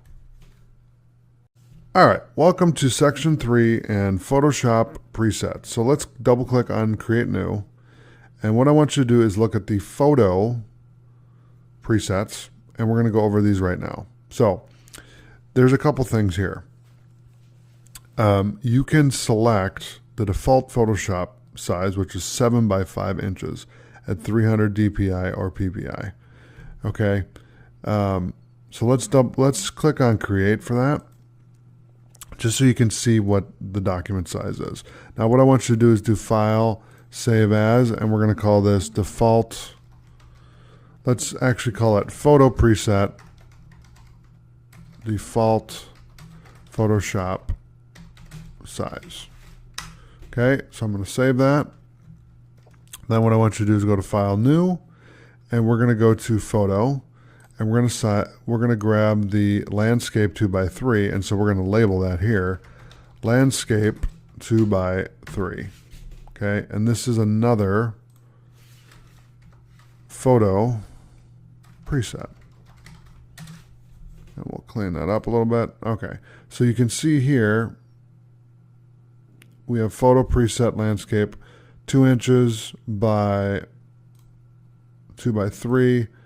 If you do pixels, it's more. But again, do it by inches because this is for print. So we want to make sure that we're in the right size here. Okay, so you have the photo preset default Photoshop size, and then you have photo preset landscape 2x3. Okay, so you can see the difference here. This is 5x7. So this is a standard Photoshop file. 5x7 is a standard. The photo preset for landscape 2x3, it equates to, let's see here, let's go to image, and we're going to go to canvas size. Let's change this to pixels. So it's 900 pixels by 600 pixels. So you can, put a photo there, and that's a great place to put a photo. So let's actually do that. Let's go to our favorite web browser here. And what I'm going to do is I'm going to go to Google, and I'm going to type in cats. And we're going to click on images. And let's grab this cute little guy here. I'm going to right click on him. Let's open him up. And then I'm going to right click on him and save the image. And I'm going to hit save, and you can close out of these pages here. And I'm going to open him up and bring him in. Okay, and I'm going to hit Control A, Control C, and then we're going to bring him into the photo preset landscape 2x3. Okay, so there you go. You can see that he fits perfectly in there. There is some overlap in here, so if I hit the Z key and then hold Alt to zoom out, and then Control T, you can see where the overfill is here. So the image is a little bigger than this canvas, which is totally fine. We can move him around and make him center if we want.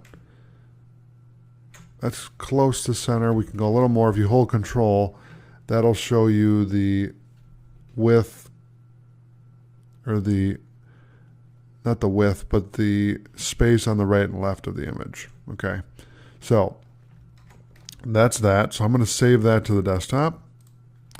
And then what we're going to do is we're going to go to File, New, and now we're going to do another, we're going to do a 4x6 landscape. So let's call this Photo Preset Landscape 4x6. Okay, I'll hit Create. And then we're going to grab the kitty here. So I'm going to hit Control A, Control C, and then we'll go to that. Let's close that out. And this one too. We'll go to Photo Preset Landscape 4x6. I'll paste it in there. And you can see that the kitty doesn't fill this because it's 4x6. Now if we go by pixels and we look at the image size first. So this image is 1800 by 1200, right? And the canvas is 1800 by 1200, but it really is not because it's bigger than that. This image is not that big. So let me see if I can, if I right click here and go to pixels. Okay, it's 1200 by 600. All right. So what I want to do is I want to bring him up in the corner here, and we're going to drag him out so he fits the whole size of the document here, and then bring him to the middle. And you can lay them out however you want. I'm going to save this, and this is going to be Photo Preset Landscape 4x6. Okay? So the next preset that we want to look at, we're going to go to File, New, and we're going to grab the Landscape 5x7. Okay? So let's label this Photo Preset Landscape 5x7. Okay? And if we grab kitty again, so I'm going to hit Control A, Control C, Control D to deselect that, and then we'll paste him in here. Again, he's not going to fit the whole size of the screen or the canvas because the image is smaller than the canvas, but that's okay because we can adjust him. He's a digital photo, so we can bring him over to the middle there, and now we have him set for 5x7. Okay? So if you go through these, and I'm going to move this over here, you can see as I change the sizes here, the different size that you get for each one. Now we didn't add them here, so I'm going to paste them in here. So hit Control V, paste them in there because this is the default Photoshop file. Okay, so there we go. All right, so I'll save that. And so the next one we're going to do, let's do File, New, and we're going to do Landscape 8x10. So we're going to label this Photo Preset Landscape 8x10. I'm going to hit Create. We'll paste them in there with Control V, and then Control T to transform, and then we're going to drag him out all the way to there so that he fills the whole screen, and we'll bring him over, and there you go. He's right in the center.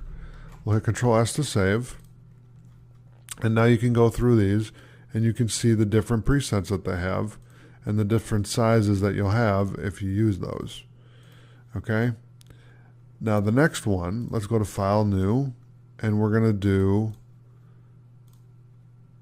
Portrait 2x3. Okay, so with this one, we'll do Photo Preset, and then we'll do Portrait 2x3. Okay, I'll hit Create.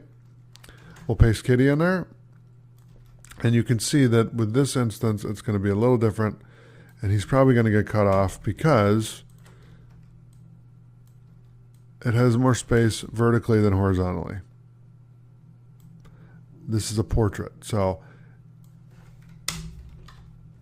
it still looks cool. I mean, we'll use it, but it cuts off the left and the right because it's a portrait. So if I do File, New, let's look at the other one, the other portrait. So we have 4x6. So let's do Photo Preset Portrait 4x6.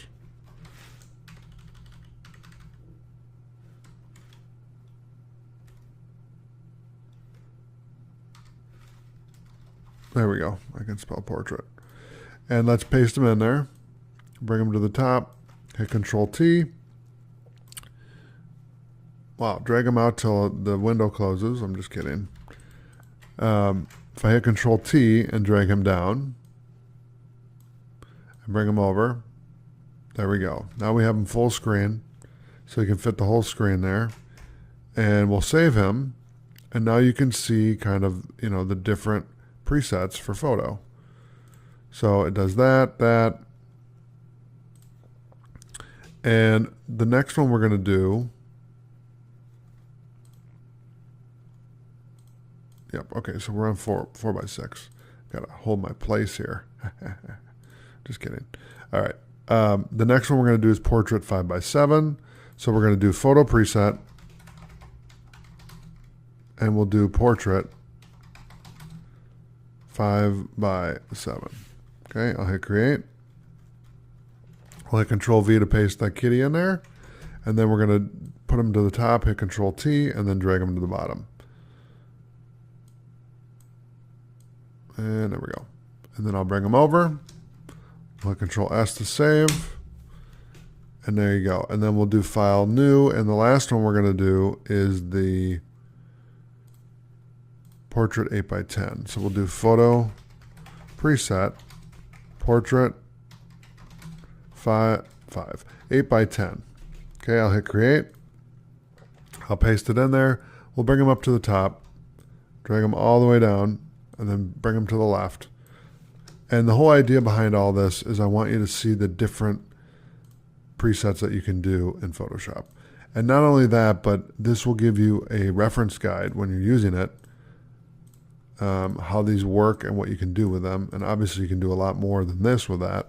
But since it's a photo preset, you're going to generally be using photos. You can use it for other things. If you need this size, this preset size, it's perfectly fine to use it for really anything. Okay? So that is the photo presets in Photoshop. So thanks for watching. I'll see you in the next video. All right, welcome to section 3 and photo presets. In this video, we're going to talk about the landscape 2" by 3" photo preset. So let's head over to Photoshop. And what I want to do is click on Create New. And we're going to go to Photo. And we're going to do Landscape 2x3. Okay. Now, if we click on View All Presets, just so you can see all the presets we're going to talk about. There you go. You can see them all right here. The other one I'm not covering is default Photoshop size, because this is really just for photos. So let's do landscape 2x3.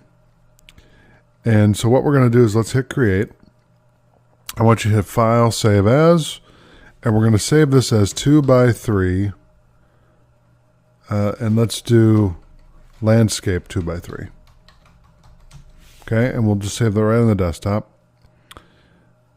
And we'll number this. Let's give it a 01, landscape 2x3, and then hit save. All right. Now minimize Photoshop for a second. Let's head over to Firefox or whatever web browser you're using. And I'm going to go to Google.com, and I'm going to type in Grand Canyon.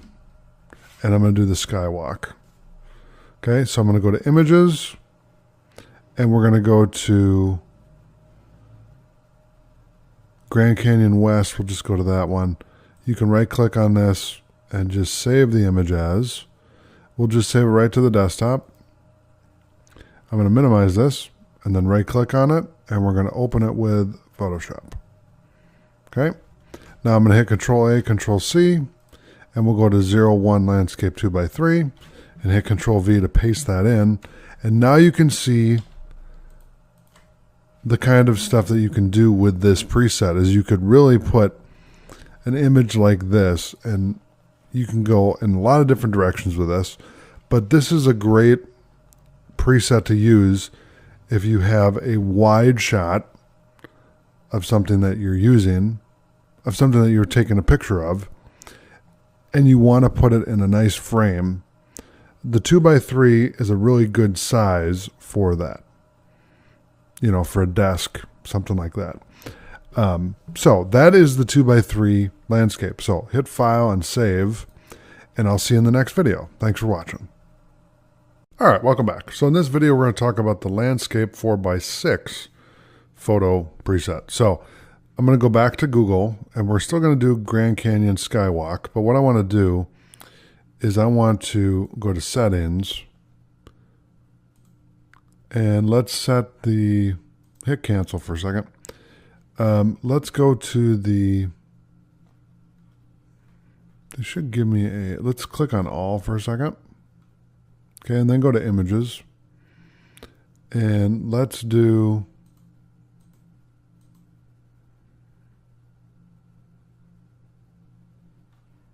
I'm just trying to specify the resolution.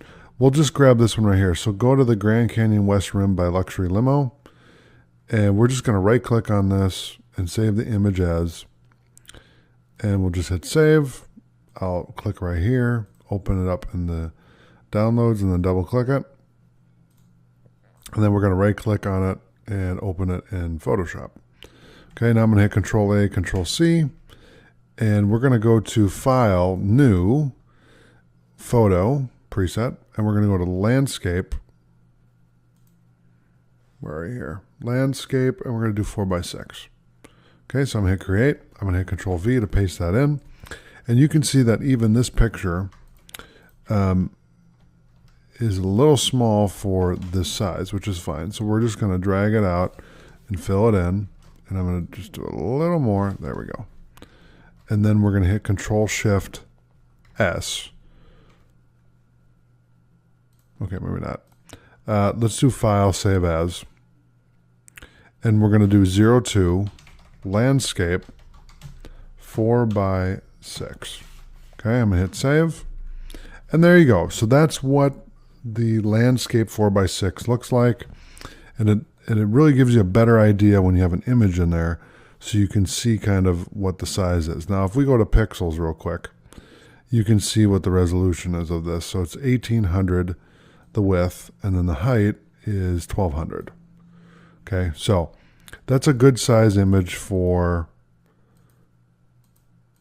that, and it's a very good quality image. And like I said, these images that I'm using are only for educational purposes, so it's okay that we're going on there and using them because it's just for an example. So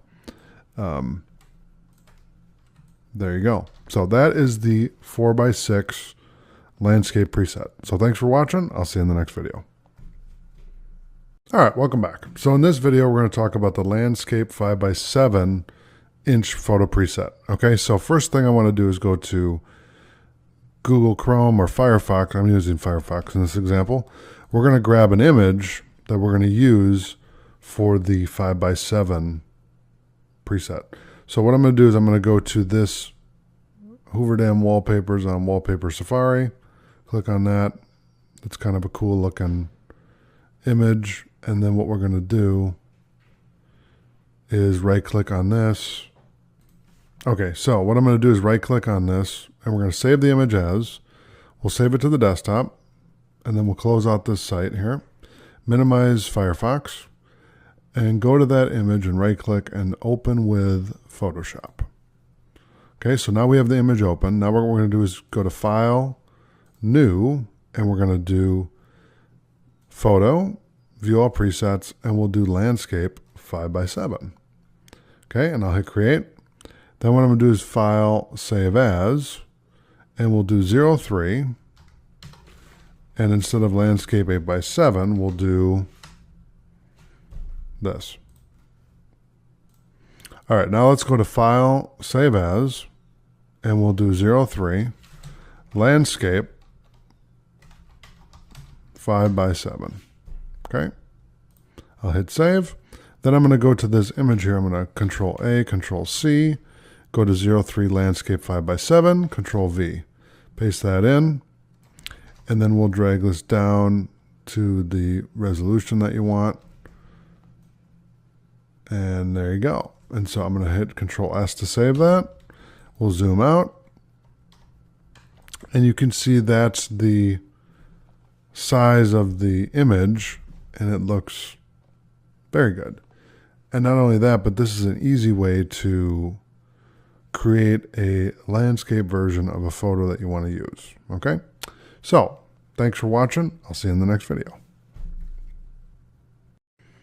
All right, welcome back. So in this video, we're going to talk about landscape 8x10 photo preset. So let's go to Firefox, and I've already looked up the Hoover Dam Bridge 4K. Now what I want you to do is click on Tools, and we're going to go to Size and go to Large. So I want to grab a high-res photo, so that way when we go to the 8x10, it will fill the whole canvas. Okay, so let's go to, if we hover over these, so I'm going to click on that one. Okay, and let's do the higher res. So let's go to, that's as high res as it goes. Okay, let me close that one out. Let's look for another one, because again, it's important that we have a high res photo. So I clicked on that one. Okay, and let's see. Okay, so I'm going to zoom in on that one, right click, and let's save this as, and go to the desktop. And then I'm going to close out this tab and that tab, and then minimize this, close out that one and this one. We're going to do File, New, and we'll do Photo, Landscape 8x10. Okay, I'm going to create, and then I'm going to do File, Save As, and we'll do 04 Landscape 8x10. I'll hit Save, and we'll do File, Open, and we'll grab that high-res photo that we just got, double-click on it, Control-A, Control-C, and then we'll paste it in here. And you can see that it fills most of the canvas. Now, the only reason that it's not filling the entire thing is because this is a wide image. So even if you just grab like right there, you're still going to get the proportion that you're looking for. Okay, so I'll hit Control S to save that. And that is a really clean photo, I have to say. It's very nice indeed. So that is the landscape 8x10. So thanks for watching. I'll see you in the next video. All right, welcome back. So in this video, we're going to talk about the portrait side of photo presets, and it's going to be 2 inches by 3 inches. So let's go to Firefox again, and instead of using kind of a wide shot that we can't fit inside of a portrait image, what we're going to do is we're going to look up cats, and we're going to do kind of a close-up of a cat and then put that in all of the different sizes. Okay, so let's go for this little cool looking picture right here. Let's see if I can get the image. Hold on a second. Okay, so I'm going to right click on that and save it. And cat eye stock. Okay, so I just want to make this disclaimer now. This is just for educational purposes. I'm not selling this in any way. So it's just a free thing that we're doing here. Okay, anyway, so I'm going to right click on this and open with Photoshop. So we have the image there. Okay, now what we're going to do is we're going to go to File, New. We're going to go to Photo, View All Presets, and we're going to do Portrait 2x3. Okay, now what I'm going to do is I'm going to grab Kitty here, Control-A, Control-C, and we'll paste him in here. Okay, and you can see he fills the canvas. Okay, so if I bring him up just a hair more, there we go, and then bring him down right there, and what you can do is you can kind of make him bigger and then fill him in the way that you want so that he fits the whole canvas. And you can see that this rectangle here is the parameter of the whole image, which you could bring down. So what we could do is we could go like this and bring that down and bring this down to about right there, and then bring this over. And then you can see there it is. And it's a lot different than, you know, another one. So what we're going to do is we're going to do File, Save As, and we'll do 05. We're going to do Portrait 2x3. Okay, and I'll save it. And there you go. Thanks for watching. I'll see you in the next video. All right, welcome back. So you can see the photo that we used in the previous video for the portrait 2x3. So we can close that PSD. And I have the cat eye stock image still open here. We're going to use this in this video as well, so you can see kind of how the photo works with different sizes. So I'm going to do File, New, and we're going to do Photo, View All Presets, and we'll go to Portrait 4x6, and we'll hit Create. And what we're going to do is hit Control A, Control C on the cat picture, and then Control V to paste him in there. And you can see he really doesn't fit in here at all. So we're going to drag him down here so that he fills the whole canvas. And then you can see him right there. We'll hit Control S, and then we're going to save this as 06. And it's going to be Portrait 4x6. Okay, I'll save that. And I'll see you in the next video. Thanks for watching. All right, welcome back. So in this video, we're going to talk about the Portrait 5x7 photo preset. So you can see right here, this was the 4x6 we were using. So we're going to close that. And so for this image, we're not going to be able to fill a 5x7. I'll show you. So I'm going to do File, New, and we'll go to Photo. We'll do View All Presets, and we'll go to 5x7. We'll create, and I'm going to go to the photo here, Control A, Control C, go back to Untitled, and Control V to paste him in there, and you can see he's not even close to filling that image. So what we're going to do is I'm going to right-click, and we're going to do Pixels, and I'll show you the type of pixels we need for the width, which is 1500, and the height, we're going to need 2100. So let's go to Firefox or Chrome, and what I'm going to do is I'm going to go to Tools, and we're going to do large, medium, icon. Let's see, any size. Let me go to Tools and do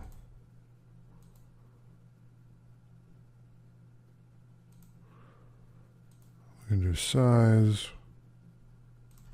Let's do 2000 by 2000. Okay, so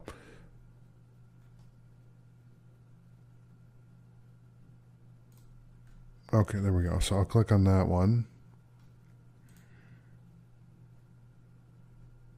And let me close that. Let's see if I can find another one that will fit that res. That's a good picture. Okay. So I'll open that one up. And if I go to the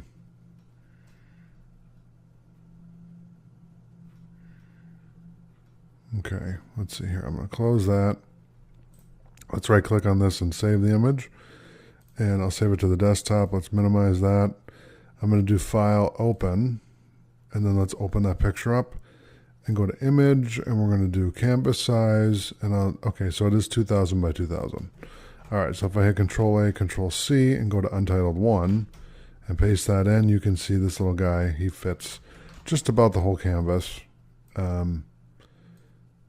He's missing a little bit, but not much. So you can put him right there, and he kind of fits exactly what we're trying to do. So I'm going to do File, and we're going to do Save As, and we're going to call this 07 Portrait 5x7. Okay, I'll hit Save. Okay, so that's one example. We'll leave him there. Let's go back to Firefox, and what I'm going to do is I'm going to go to a, let's do like a Porsche. Okay, 911, and let's do 3000 by 3000. Okay. And let's see how high res I can find. Let me just see here. Okay, so that's 800 by 800. Okay, that's a good shot.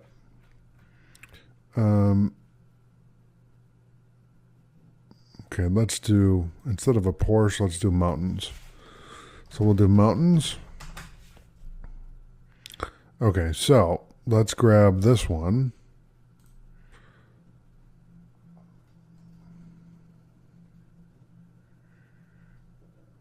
Oh, this is a replication of the Rocky Mountains. Okay. I'm going to close that. And let's see if we can actually find a real picture of the Rockies, not a pixelated version, which is for a game, which is very cool, by the way. Let me go down here. Let's see. Let's do this one.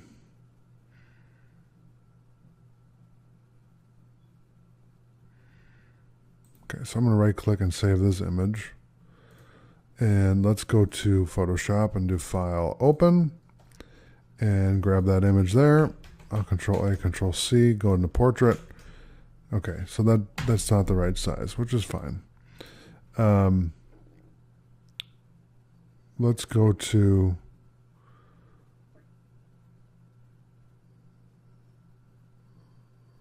there we go. That's a good picture. So I'll save that. Let's click on it just to see if we can get a higher res. Yeah, there we go. Okay, that's a good picture. So let's save that. And then close these out and minimize Firefox and then do File, Open.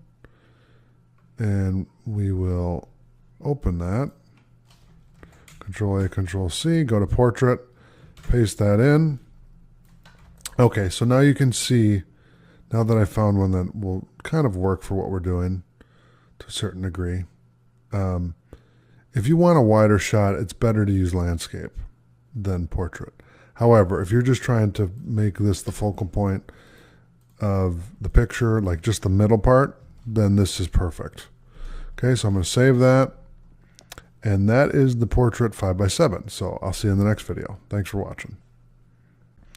All right, welcome back. So in this video, we're going to talk about the portrait 8x10 preset. I can't believe I said 8x7. So what we're going to do with this one is we're going to go through, let's do File, New, and we're going to do Photo, View All Presets, and we'll go to Portrait 8x10. We'll create that, we'll do File, Save As, and we'll do 08, and this is going to be Portrait 8x10. Okay, I'm going to save that, and I'm going to grab the image that we had here, and I'm going to paste that in here and see if that fits. Does not. Of course, I don't know if I grabbed the whole image. So let me delete that. Hold on one second. Let's go back here. Let's see. I got Kitty there. Let's see. Control A, Control C. There you go. So now it fits. So you can see that with the 8x10, you get more of the picture in there. Really, the only thing we're missing is just the edges, which is fine.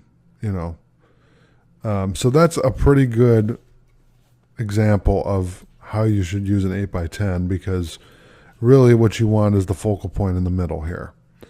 So that's a great example there. Now let's go to Firefox or Chrome, whatever browser you're using, and let's go find some more really cool looking mountain pictures. So I'm going to look up the Alps. Okay. And then do 3000 by 3000, okay? Because what I want to do is I want to test on a couple different photos to see how they work with the canvas that we have. So for example, this one, okay, if I right click on that and open a new tab,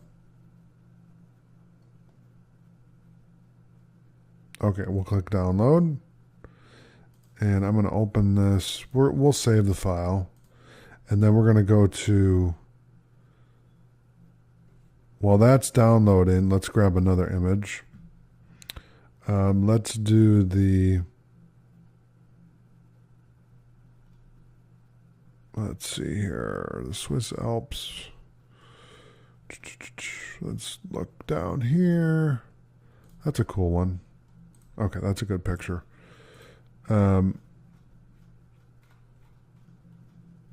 I don't know that this is going to keep the size. Okay, I'm not going to log in there. Let's go with this one first.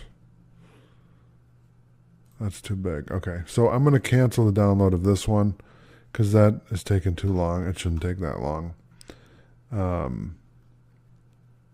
And we'll just go by the, let's grab this one. So you can see here we have kind of the, Okay, that's kind of a cool picture. We'll grab this one.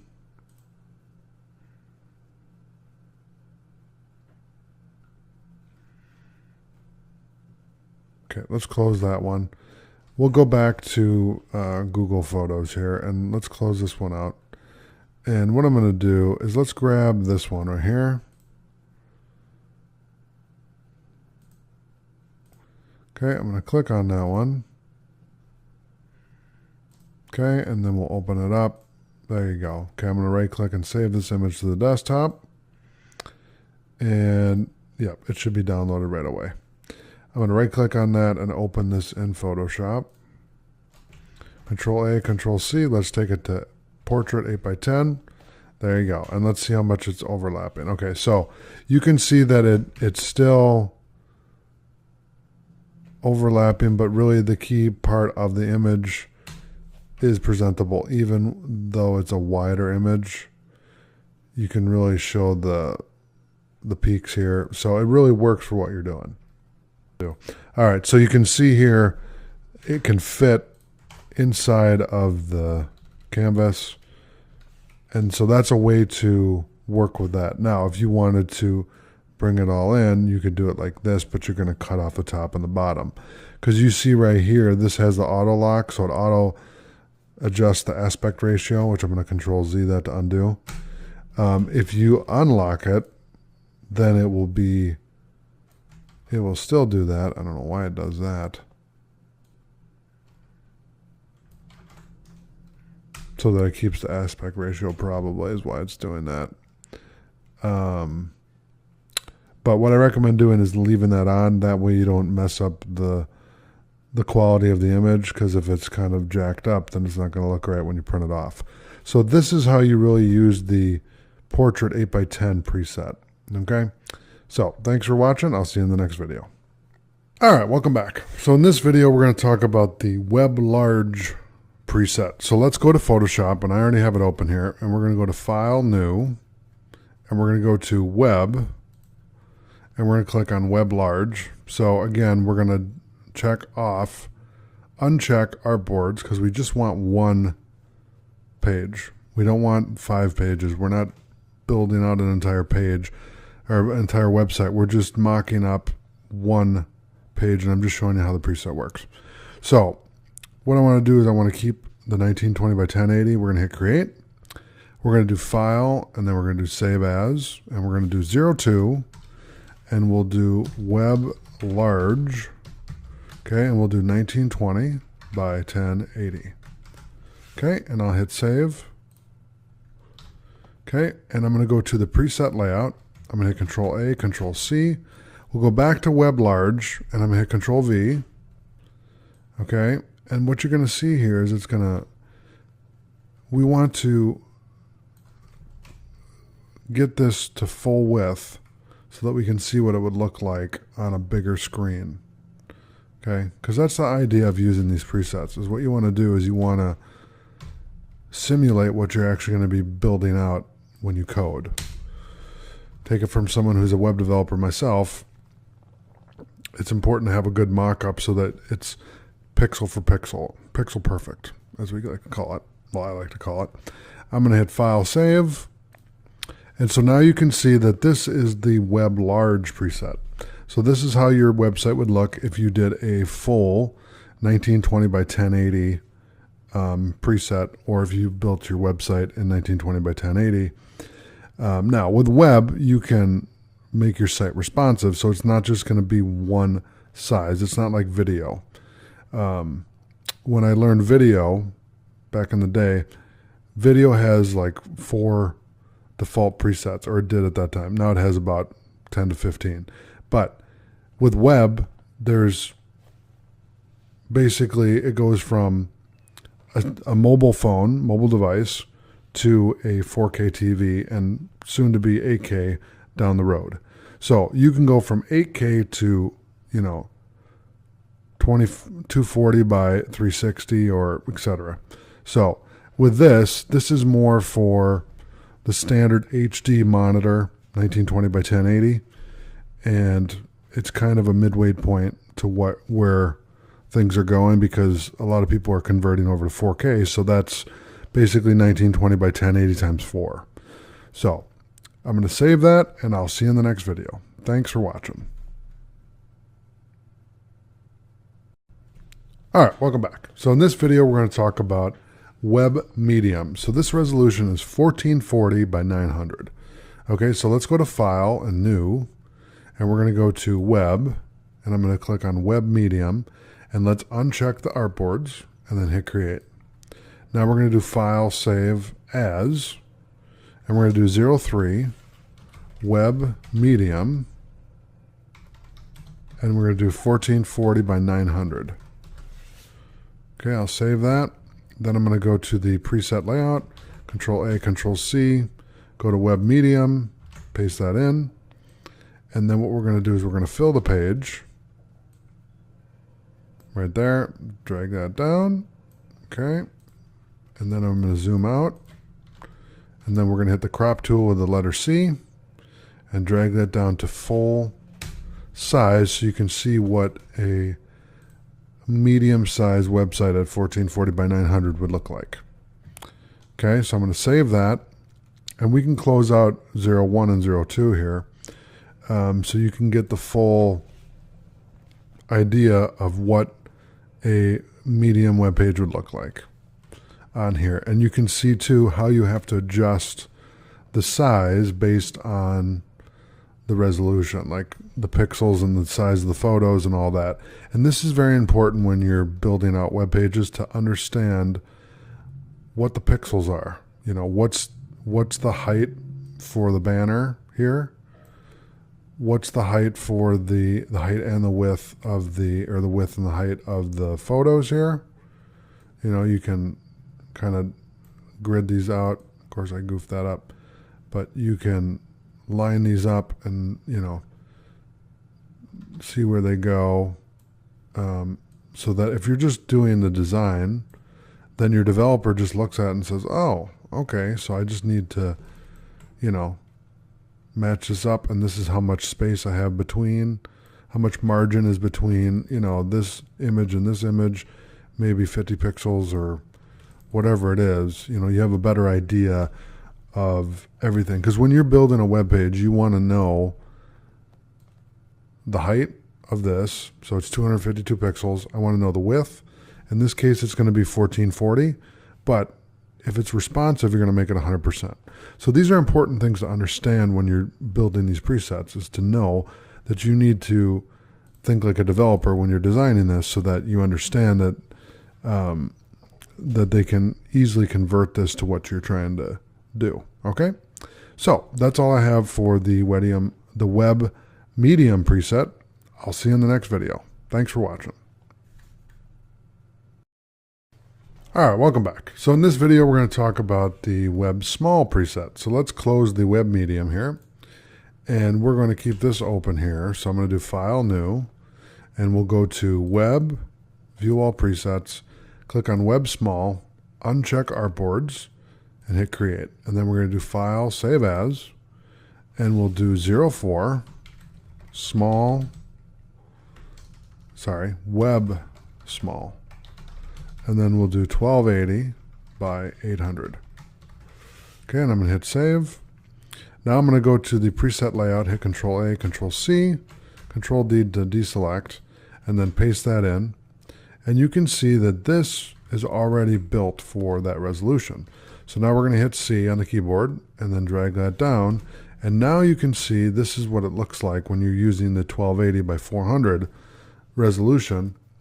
It fits the screen as is, so there's not much adjusting you need to do here. So you can see everything adjusts to that resolution, and it makes it really easy to use. All right, so thanks for watching. I'll see you in the next video. All right, welcome back. So in this video, we're going to talk about the MacBook Pro 13 Retina display. All right, so let's go to File and New. We're going to go to Web and then View All Presets, and we're going to click on the MacBook Pro 13 Retina. So it's 2560 by 1600. We're going to uncheck Artboards and hit Create. All right. Then we're going to do File, Save As, and we're going to do 05 MacBook Pro 13 Retina. And we'll do the resolution, so it's going to be 2560 by 1600. Okay, and I'll hit Save. And then what I'm going to do is go to the preset layout, hit Control A, Control C, and then Control D, and then go back to 05 MacBook Pro 13 Retina and hit Control V. Okay, now you're going to see here, based on this, it's going to not fill the whole screen, which if you want to do that, that's fine. We can. Let's do that. And then I'm going to zoom out. And I'm going to hit the C key here to crop. And then drag that down. Okay. So you can see here, and I'm going to save this, that our width is 2560. And the height is going to be... Okay, that's not right. Our height is going to be 2936. So the height is a little higher than what we put in there because the preset is for 1600. However, when your content flow is down like that, it's going to have a bigger height than what you have on the preset. Okay, so that is the MacBook Pro 13 Retina. So thanks for watching. I'll see you in the next video. All right, welcome back. So in this video, we're going to talk about the MacBook Pro 15 Retina. So I'm going to close this out. We're going to do File, New, and let's go to Web, and we're going to do View All Presets, and we'll go to the MacBook Pro 15 Retina. Okay, and then what I'm going to do is we're going to uncheck Artboards. We'll hit Create. I'll go to the preset layout, hit Control A, Control C, Control D, and then Control V to paste it in there, and then we'll slide it over to the left here, hit Control T, and then drag it all the way out so that it fits the screen. Okay, and then I'm going to zoom out. We'll hit the crop tool here and drag that down. And now you have a full image of the MacBook Pro 15 Retina. So let me hit Control S to save that, and we'll do 06 MacBook Pro 15 Retina. And it's going to be 2560. 2560, what am I doing? 2880 by 1800. Okay, now we're going to expand on this a little bit. More so than we've done in the other ones. I want to go to File and New, and we're going to go to Web. And we're going to go to... Let's see if we can find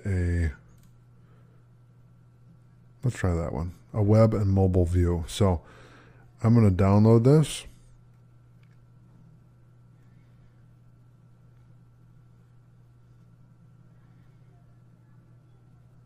Okay, and then I'm going to hit Open. I'll close that. Okay, so now I'm going to resolve the fonts. There you go. So you can see here we have the desktop. The desktop, okay, is right there. And then the mobile version is right here, which we're not going to cover mobile in this course at all, but it's there. So what I want you to do is go to the mobile part, turn off the layer, and then delete it. Yep, Artboard and Contents. Goodbye. All right, now what I want you to do is hold Shift and hit Select Desktop, and then right-click, and we're going to create a smart object. We're going to hit Control A, Control C, and then we're going to go to the MacBook Pro 15 Retina, and I'm going to paste that in. Okay, and then we're going to drag this over to enlarge it. If it lets me, let's see here. There we go. All right, there we go. Okay, and then I'm going to bring this down right there. And what I'm going to do is let's make sure we have this all the way over to the right. There we go. All right, good. Okay, that looks good there. And then what I'm going to do is I'm going to call this preset layout 2. So let's hit Control D, Control S, and we'll call this preset layout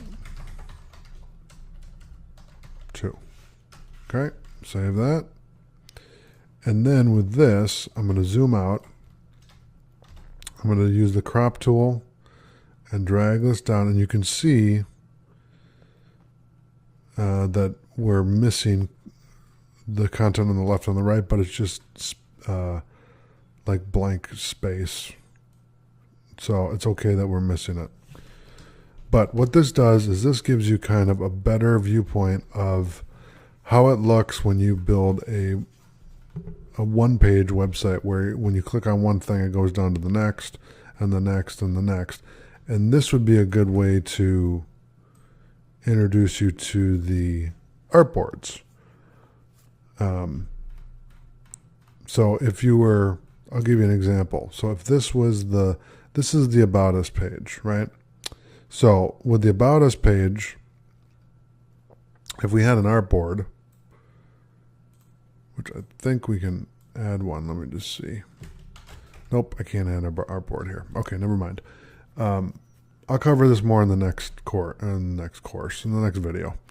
But basically, what this does is this is the About Us page, and so you can see here as you scroll down, this is a scrolling page, because when you click on this content, you have projects, then you have stories, etc. So this is the entire website on one page. So in that instance, so I'm not going to show you anything in the next video because we're not using artboards. So, but if we were using artboards, then that would make sense. But since this is a one-page website, there's no point in having an artboard for that. Okay, so that is the MacBook Pro 15 Retina. So I'll see you in the next video. Thanks for watching. All right, welcome back. So in this video, we're going to talk about the iMac 2560 by 1440 preset. So I'm going to close the 06 there. We're going to keep preset layout 2 open, and we're going to do File, New, and we'll go to Web, View All Presets, and we'll go to the iMac 2560 by 1440 pixels, and we're going to turn off artboards. Okay, and I'll hit Create. Then I'll do File, Save As, and we're going to call this the 07 iMac 2560 by 1440. There we go. It's coming back to me. Okay, so I'll save that. Then I'm going to go to Preset Layout 2, and I'm going to select this. So Control A, Control C, and then paste that in. And I'm going to undo that because I don't know what I just did there. Let's see here. Oh, I'm selecting the artboard tool, and I want the move tool.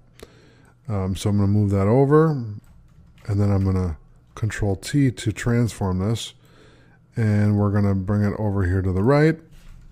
And what I'm going to do is slide this down. Okay, and let's bring it there, and then I'll bring it up here. There we go, and I'll zoom out, and then I'll hit the crop tool with the C key. And then we'll drag it all the way down. Whoop, all the way down. And there you go. Now, I do want to talk about the artboards because it's important to understand what they are and why you would use them. So go up to the Move tool here and right-click and click on the artboard tool. Okay, and what we're going to do is we're going to select this all the way down like that, and then we're going to click on the plus sign. Okay, so what that's going to do is it's going to create another page. Okay, so what we can do is you can go to Artboard 1, and we can call this Projects. Okay, Artboard 2 can be About Us. Artboard 3 can be, let me zoom in because I can't read that. Okay, there we go, Stories. Okay, and then Artboard 4 can be Contact. So essentially what that's going to do, and I'm going to move Projects up here to the top, and then About Us next, and then Stories, and then Contact. So essentially what that's going to do is you have this layer right here, which we're going to duplicate. So right click and duplicate the layer. Hit OK, and then we're going to drag this over. So I'm going to right click on that and do Move, and then we'll drag it over here. Okay. And then if I hold Alt and drag it over to Stories, you have it there. And then if I drag it over to Contact, then we have it there too. So essentially what this is doing and what this gives you the ability to do, let's save first. So Control S to save. So what this gives you the ability to do is you can build out your 4-page project here on one canvas. It's basically 4 canvases in one. What the artboard does, it separates the canvases from, interacting with each other. They're separate. So they're, it's like having 4 different projects, but it's all in one. And when you're mocking up a website, you don't want to have to open up 4 different PSD files. You want to open everything up in one PSD file and then mock it up to where it makes sense, where, okay, this is my projects page, this is my about page, this is stories, this is contacts. Okay. So that's the idea behind the artboard. And when I zoom out, then I can see and say, oh, okay, this is the projects page, this is the about us page, this is the stories page, this is the contact page. So that's what you want when you're building the artboards, is you want to be able to separate the content out and then build it out from there, so that when you're building the projects page, you can build everything here, right? You can turn all these other ones off. So if we wanted to, we could turn stories off, we could turn contact off, and that. If you just want to focus on this one, you can do that. Okay, you build this out, grab all your elements, bring everything in there, and then when you're done with that, turn off projects, go to About Us. Build that one out, do the same thing, turn that one off, then do stories. Build it out, save it, and then build contact. Okay, and then when you're done, what you can do is you can turn them all on, and then you can see the final product where, okay, we have projects done, we have About Us done, we have stories done, we have contact done. And what that does is you can actually export this out as a PDF. So let's go export, and let's do artboards to PDF. Okay, so I'm going to save this to the desktop, and we'll run it. Okay, hit OK. I'm going to minimize this, and if I go to this iMac 2560 by 1440, what it's going to do is it's going to convert. Now, it only converted one page. It should have done all the artboards. Okay, hold on a second. Let me go back into Photoshop. And what we're going to do is we're going to select all the artboards. Okay, now we're going to do File Export. Okay.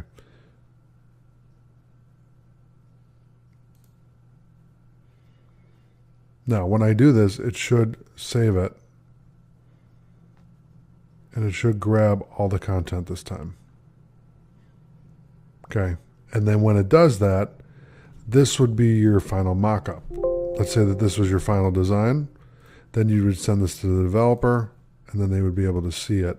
And now you see we have 4 pages. And you can tell because I have it right here. So this is a great and easy way to mock up a site. You build out the interface of it with Photoshop, and then you export it out to PDF, and it'll create all the pages that you have based on the parameters that it gives you. Okay? So that's not only the iMac preset, but that's also how you use artboards. So thanks for watching. I'll see you in the next video. All right, welcome back. So in this video, we're going to talk about the desktop HD design preset. So let's go to Photoshop. And this was the layout that we used in the previous video. All right, welcome back. So in this section, we're going to talk about mobile presets. So in this lecture, we'll cover iPhone X. So let's go to Create New in Photoshop. We're going to go to Mobile. And I'm going to show you all the presets we're going to talk about. So you can see here, we're going to cover all these iPhone X to mobile design to right here. So we'll cover all these in this course. So I'll click on this one, the iPhone X. And then what we're going to do, we're going to close that and reopen that. We don't want to use artboards, because what we're going to do is we're just going to create one page for the mockup. Now I'm going to do File, New, and we're going to go to the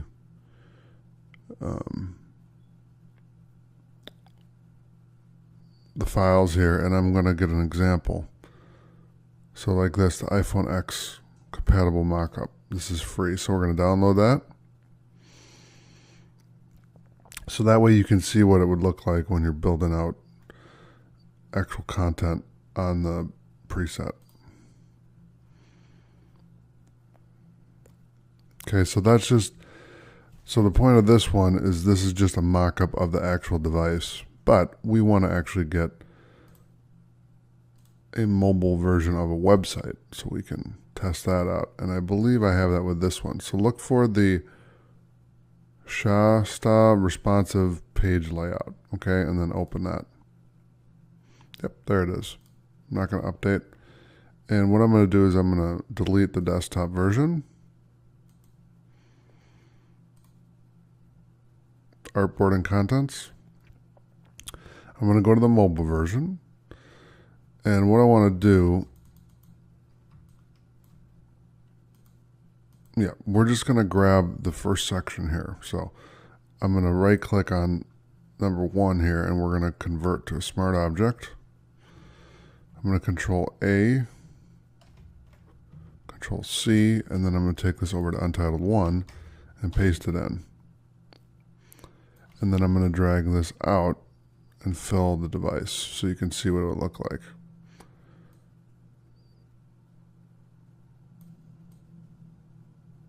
Okay, and what I'm going to do, here, let's bring this back up a little bit. Okay, let's leave it right there. And then what we'll do is we'll create a new layer, put it below this content here, and then I'm going to use the eyedropper with the shortcut I, and then I'm just going to use the paint bucket to fill it.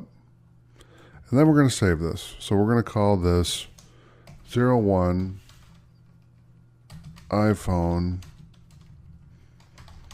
X. Okay, we'll save that.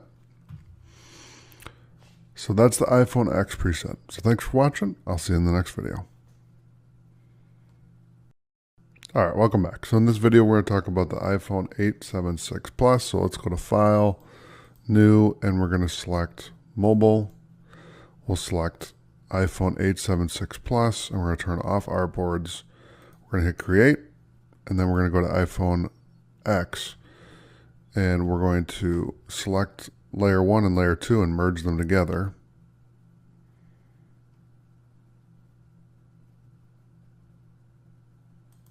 Okay, then we're going to hit Control A, Control C. We'll bring that over to Untitled 3. And there you go. And then we're going to drag this over so it fills the screen or the preset so you can see exactly what it would look like if you were mocking up an app or a website for the iPhone 8, 7, and 6 Plus. So we're going to label this 02 iPhone 6, 7, 8 Plus.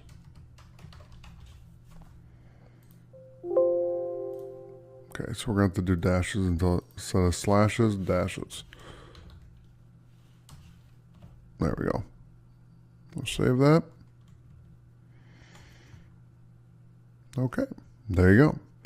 I'll see you in the next video. Thanks for watching. All right, welcome back. So in this video, we're going to talk about the iPhone 876 preset. So let's go to File, New, and we're going to go to Mobile, turn off artboards, and then go to iPhone 876 preset. Hit Create, and it still turned it on. So let's do it again. Go to New, Mobile, iPhone 876, and then turn off artboards. There you go. There we go. We can delete Untitled 3. Let's go to 02 and select with Control A, Control C to copy, and then paste it in here. And then what we're going to do is bring this over.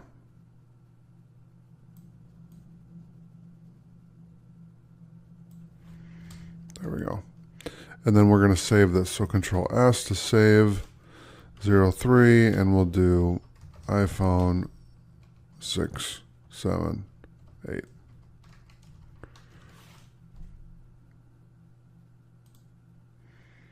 Okay, so that's what it would look like if you're using the iPhone 6, 7, and 8. And like I said, the idea behind this is just to understand how the preset works and what you can do with the preset. So in this example, you would be building out a mobile site or a mobile version of your site and just mocking it up with each device so that you can see what it looks like. So you can see there,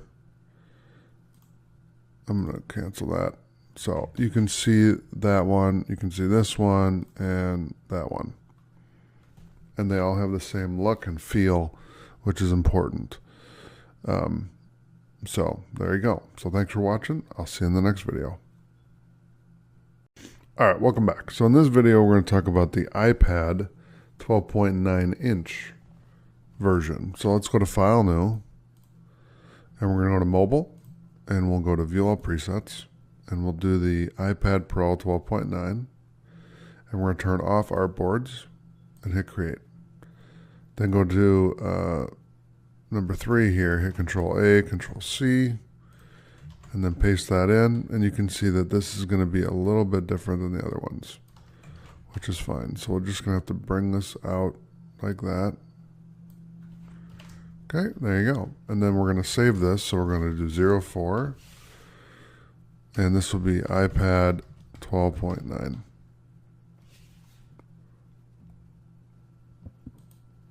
We'll save that. And there you go. So thanks for watching. I'll see you in the next video. All right, welcome back. So in this video, we're going to talk about the iPad 10.5, and I believe it's a Pro. So let's go to File, New, and let's do Mobile. Yep, iPad Pro 10.5. I'm going to turn off Artboards, and let's go in there. Let's grab this one right here and paste it in, and you can see it pretty much fills the screen. We just got to shrink it down a little bit so we can get a better idea of what it's going to look like with this size, and I'm going to move that up a little bit. Let's save it, and we'll label this 05 iPad 10.5. I'm going to hit save, and then we're going to clean this up just a little bit. There we go. So that way the whole image is cleaned up so you can see what it would look like on the iPad 10.5 Pro or the iPad Pro 10.5, however you want to call it. All right, so I'll see you in the next video. Thanks for watching. All right, welcome back. So in this video, we're going to talk about the iPad Retina template. So let's go to New, and we're going to do Mobile, and we'll do View All Presets, and we'll go to iPad Retina, and we're going to turn off Artboards. Okay, and you can see that this is a similar size to the other, like this is actually a lower res than these ones because it's an older model. Let's create, and then I'm going to go to iPad 10.5. We'll hit Control A, Control C, Control D to deselect, and then paste that in here, and then we'll resize it. And again, the idea behind this is so that you can get an idea of what it would look like on each device. And I'll show you right now why we're doing this. So we're going to do 06, and we're going to call this iPad Retina. Okay. So if I go from the iPhone to the iPhone, so we have the iPhone X, iPhone 6, 7, 8 Plus, iPhone 6, 7, 8, iPad 10.5, and then the iPad Retina display.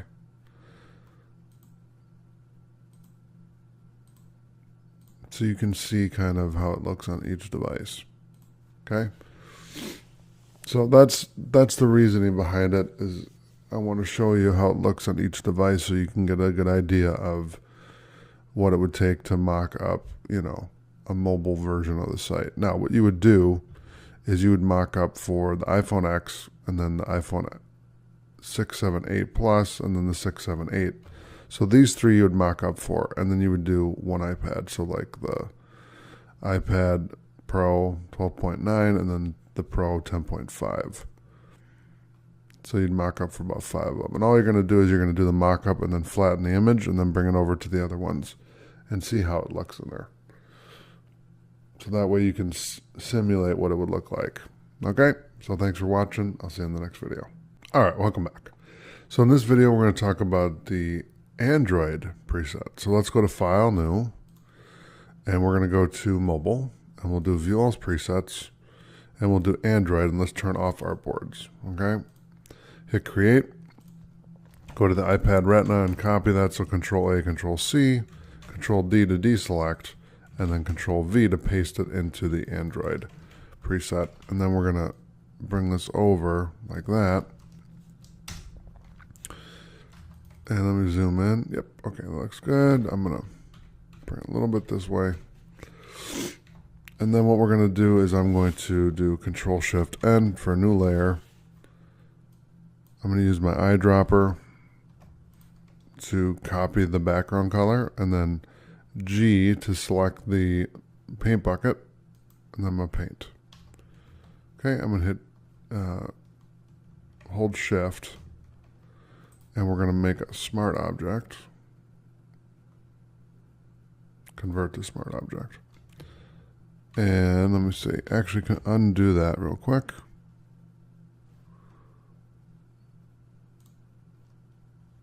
Let's merge the layers together.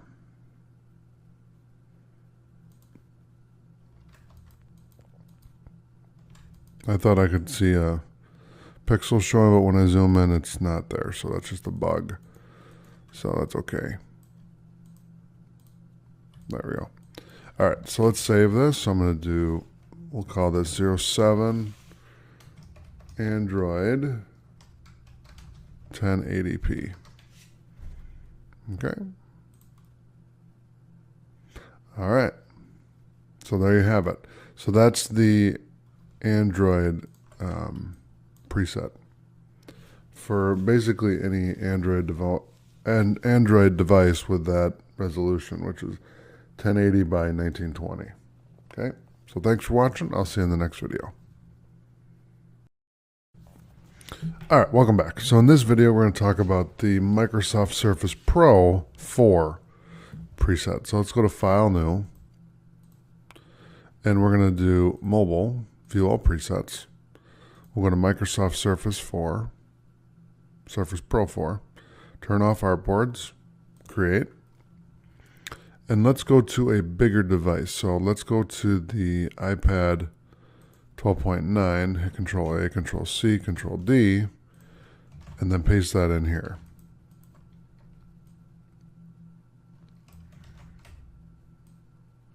Okay, and I'm going to drag that out like this, and we're going to use the crop tool. So hit the letter C, and then drag down so you can fill this, just so you can see what it would look like if you scrolled. Now, if I undo that, this is all you're going to see at the top of the page. But if we redo what I just did, okay, then you're going to see that that's what it would look like if you scrolled. Okay, so I'm going to save this. So we'll call this 08, and we'll do Microsoft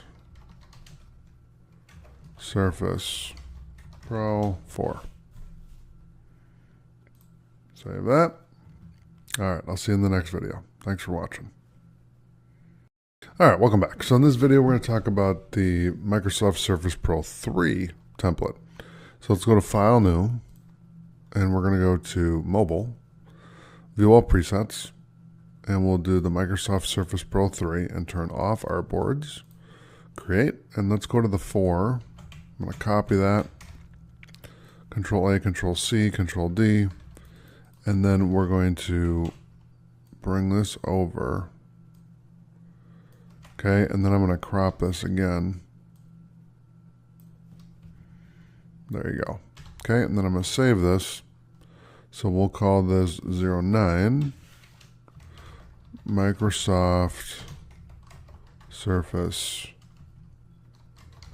Pro 3. Save it.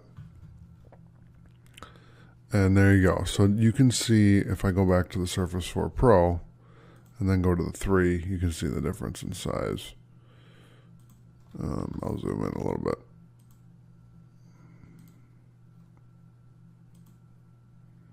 There you go. So you got a little more room there. All right. So thanks for watching. I'll see you in the next video. All right. Welcome back. So in this video, we're going to talk about the iPhone 5 preset. So let's go to File, New, and we're going to go to Mobile, and we'll do View All Presets, and we'll do iPhone 5. Turn off our boards, hit Create. We're going to go back to the iPhone 6, 7, 8, Control A, Control C, Control D. Go back to Untitled 1, paste that in. Control T to transform, and we'll bring it down to there. Bring it up so you can see what it would look like, and then we're going to save this as the, what number are we on here? Number 10, and we're going to do iPhone 5. Okay.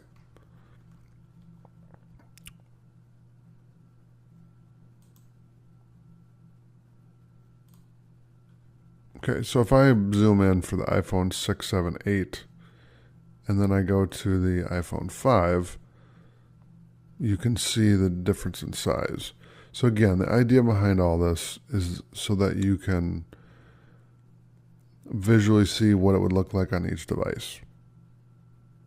So you can optimize it for that experience, really is the idea. This is one of the reasons why you want to highly consider building an app for the mobile phone instead of a website, because you can do a website. Trust me, it's not that you can't do it.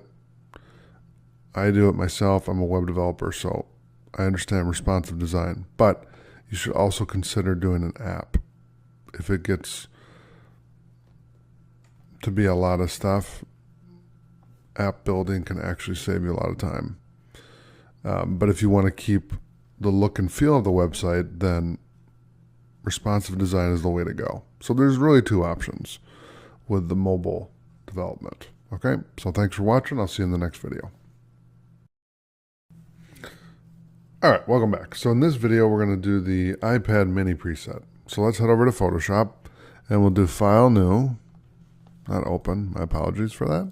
File, New, and we'll do Mobile, Presets, and we're going to do iPad mini.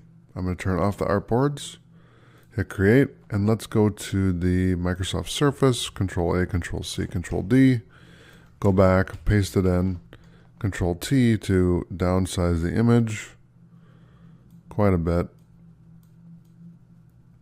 We're almost there. There we go. Beautiful. All right, then I'll bring this up, and it just about fills. Yep, it fills exactly the way it needs to.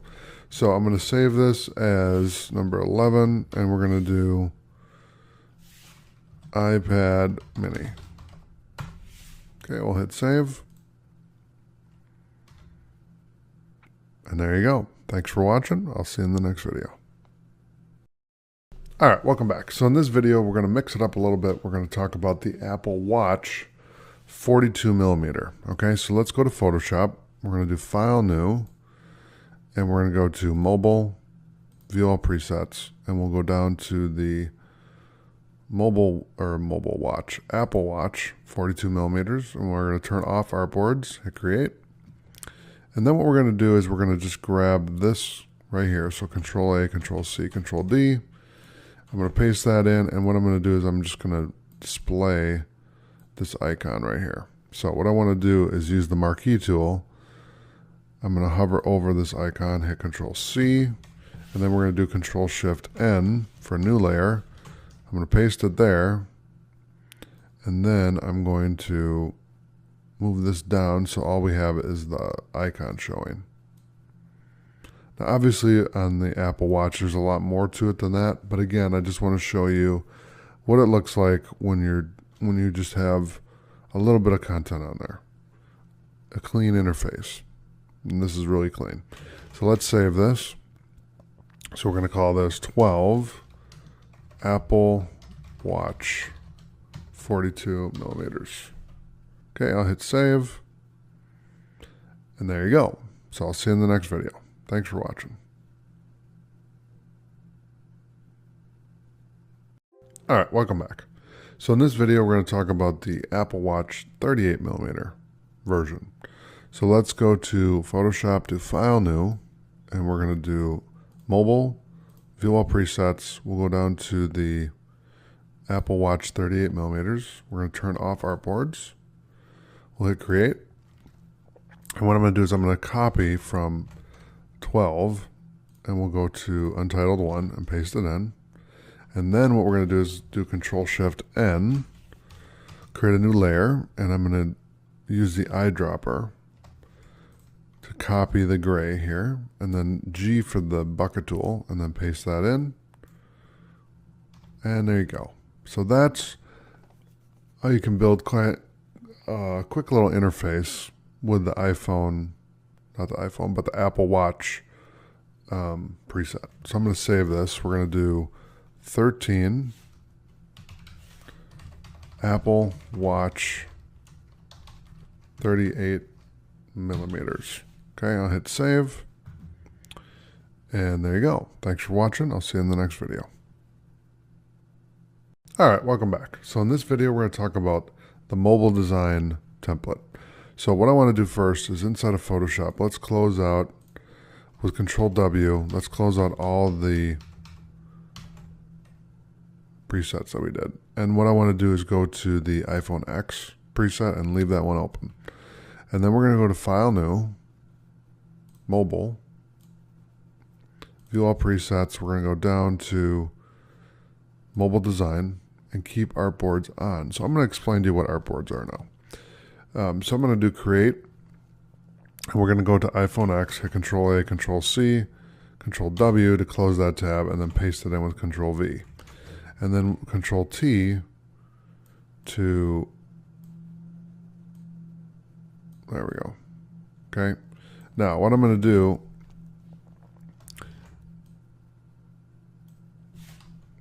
is I'm going to bring that over, and then we're going to fill this page. So that, there we go. Looks nice. I'm going to hit Control-Shift-N for a new layer, and the eyedropper, and then G for the bucket tool. And then I'm going to drag down the background below the content. There we go. And we're going to change Artboard 1 to Home. Okay. Now let's save this real quick. So we're going to save this as Mobile Design. Okay, I'll hit Save. So now we have Home set up. And what we're going to do is we're going to create a couple more pages here. So if you grab the artboard tool,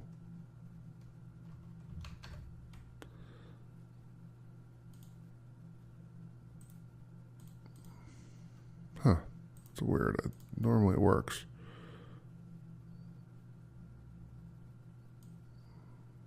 There we go. So I just clicked in the corner, and then what we're going to do is we're going to add 2 more pages to this. So what we're going to do is we're going to select both layers, and I'm going to merge them together, and then I'm going to copy them. And we're going to go to Artboard 1, and I'm going to paste it in there, and then paste in another one, and then drag that over. So when I pasted it, it went to Home, and then I dragged it over. Then I pasted it again, and went to Artboard 1, and I dragged it over, just so you understand. And then this one we're going to call About, and then Contact. Okay, so the idea behind this is you can build the home page, the About page, and then the Contact page, and lay it out, and then actually PDF this. So let's highlight all these here. Highlight all the layers here. Okay, if I go to File and Export, and then Artboards to PDF, save it to the desktop. We want Artboard content. All right, welcome back. So in this video, we're going to talk about HDTV 720p. So we're going to grab this image here, Control A, Control C, Control D, File, New. We're going to go to Film and Video, HDTV 720. Okay. I'll paste that in, and then we're just going to line this up so that it fits inside the safe zone here. And so we'll shrink her down a little bit and bring it in right there. And that's 720 by 720. No, it's not 720 by 720. I'm joking.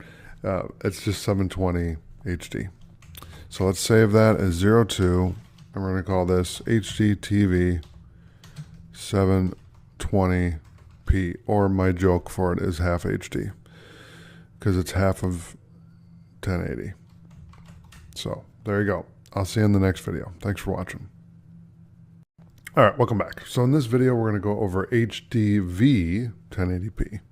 So it's just going to be HD video, and it's just a different format. So let's do film and video, HDV. So it's 1440 by 1080. So it's not full HD. It's not even half HD. It's 3/4 HD. But I'm here all week. I really love video. Anyway, so let's save that. And I'm going to copy from the HD 720p, and then we're going to paste that in here. And then we'll make it fit from there. There we go. Then let's save this. Actually, no white space. Let's see. Okay. Okay, that's fine. We're going to save this as 03, and this will be HDV 1080p. Save it. And there you go. I'll see you in the next video. Thanks for watching. All right, next up, we're going to talk about DVC Pro HD 720p. So let's go to File, New. We'll do Film and Video. And we're going to do DVC Pro HD 720. So you can see that this is 960 by 720. So the reason why we're going through all these is because when you're doing video, you may run into this situation where you're dealing with a different size. And so it's great to understand all the different sizes that are in video. So this one, we're going to copy the 03 HDV 1080p. So we'll do Control A, Control C, Control D, and then Control V to paste it in here. And then Control T to transform. And so I'll bring that into the corner, and then we're going to bring it over here. And we'll save this 04 DVC Pro HD 720p. Okay, I'm going to save that, and I'll see you in the next video. Thanks for watching. All right, welcome back. So in this video, we're going to talk about DVC Pro HD 1080p. So in the previous video, we did 720p, which is open right now. So we'll do File, New. We'll go to Film and Video, and we'll do the DVC Pro HD 1080p. So you can see the resolution right here. It's 1280 by 1080. So the width is 1280, the height is 1080. So let's create that. And I'm going to go into the previous preset that we did and paste that in, and then we'll just resize it so that we have the visual aid here. Okay, so there it is. I'm going to save that. So we'll save this as 05, and we'll do DVC Pro HD, and then it's 1080p. And then save it. All right, there you go. Thanks for watching. I'll see you in the next video. All right, welcome back. So in this video, we're going to talk about DCI 2K 1080p. So let's go to File, New, and we're going to do Film and Video, View All Presets, and we're going to go right here, and we're going to do DCI 2K. So it's going to be 2048 by 1080. Okay, so let's create that.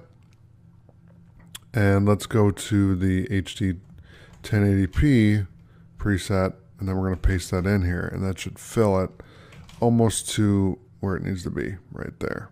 Okay, so we'll save this. So it's going to be 06 DCI 2K 1080p. Okay, so I would jokingly say that this is half 4K since it's 2K. Okay, we'll save that, and I'll see you in the next video. Thanks for watching. All right, welcome back. So in this video, we're going to talk about Ultra HD TV 4K. So it's going to be 2160p. So let's grab the 2K version. We're going to do Control N for New, film and video, we're going to go to View All Presets, and we'll go to Ultra HD TV 4K 2160p. Okay, create that, and then I'm going to paste in the image that I copied, and then we'll just resize it so it fits for this right there. And then I'll save this, so we're going to call this 07 Ultra HD TV and 4K 2160p. Whoops. Hold on a second. There we go. 2160p. We'll save it, and I'll see you in the next video. Thanks for watching. All right, welcome back. So in this video, we're going to talk about DCI 4K 2160p. So let's go to File, New, and we're going to do Film and Video, View All Presets, and right here we're going to do DCI 4K. So this is going to be 4096 by 2160. Okay, so we'll create that. And I'm going to highlight the image here, and then we're going to paste it in here. And we're going to stretch this so that it fills the screen. Oh, it looks very nice. And then if you drag it down and over, let's see, it should, right there. That looks good. All right, so let's save this as 08, and this is going to be DCI 4K 2160p. Save it, and I'll see you in the next video. Thanks for watching. All right, welcome back. So in this video, we're going to talk about the full Ultra HD TV for 8K. So it's going to be 4320p. Okay. So let's do File, New, and we're going to do Film and Video, View All Presets, and we'll do the full HD TV 8K 4320p. So it's 7680 by 4320. Okay, I'm going to create that. Yes. And we're going to copy this image, and then we're going to bring it over to the untitled one. And then we'll just drag this out and fill it. There you go. Beautiful. Right there. We'll save it, and we're going to do 09, and we'll do full HD TV 8K 4320p. Okay, we'll save that. And there you go. That's 8K for TV. So this is what you'd be using if you're doing 8K for TV. All right, so I'll see you in the next video. Thanks for watching. All right, welcome back. So in this video, we're going to talk about DCI 8K. So it's going to be 4320p again. All right, so let's go to File, New, and we're going to do Film and Video, View All Presets, DCI 8K. Okay. And you can see that this is a higher res than this one. So it's 8192 by 4320. So the width is wider than this one. Okay, so I'm going to create that. Hit OK. We'll go to this one. I'm going to copy it, and then I'm going to paste it in the untitled one. And we actually have to stretch this even more because of the astronomical sizes, which is great. I have no complaints at all. I love video. All right. So let me save this, and we're going to call this 10 DCI 8K 4320p. Okay, we'll save it, and I'll see you in the next video. Thanks for watching. All right, next up, we're going to talk about the NTS CS CSCDV preset. So I'm going to go to File, New, and we're going to go to Film and Video, and we're going to grab this one right here. So it's 720 by 480. So this is like the standard not even HD, SD format.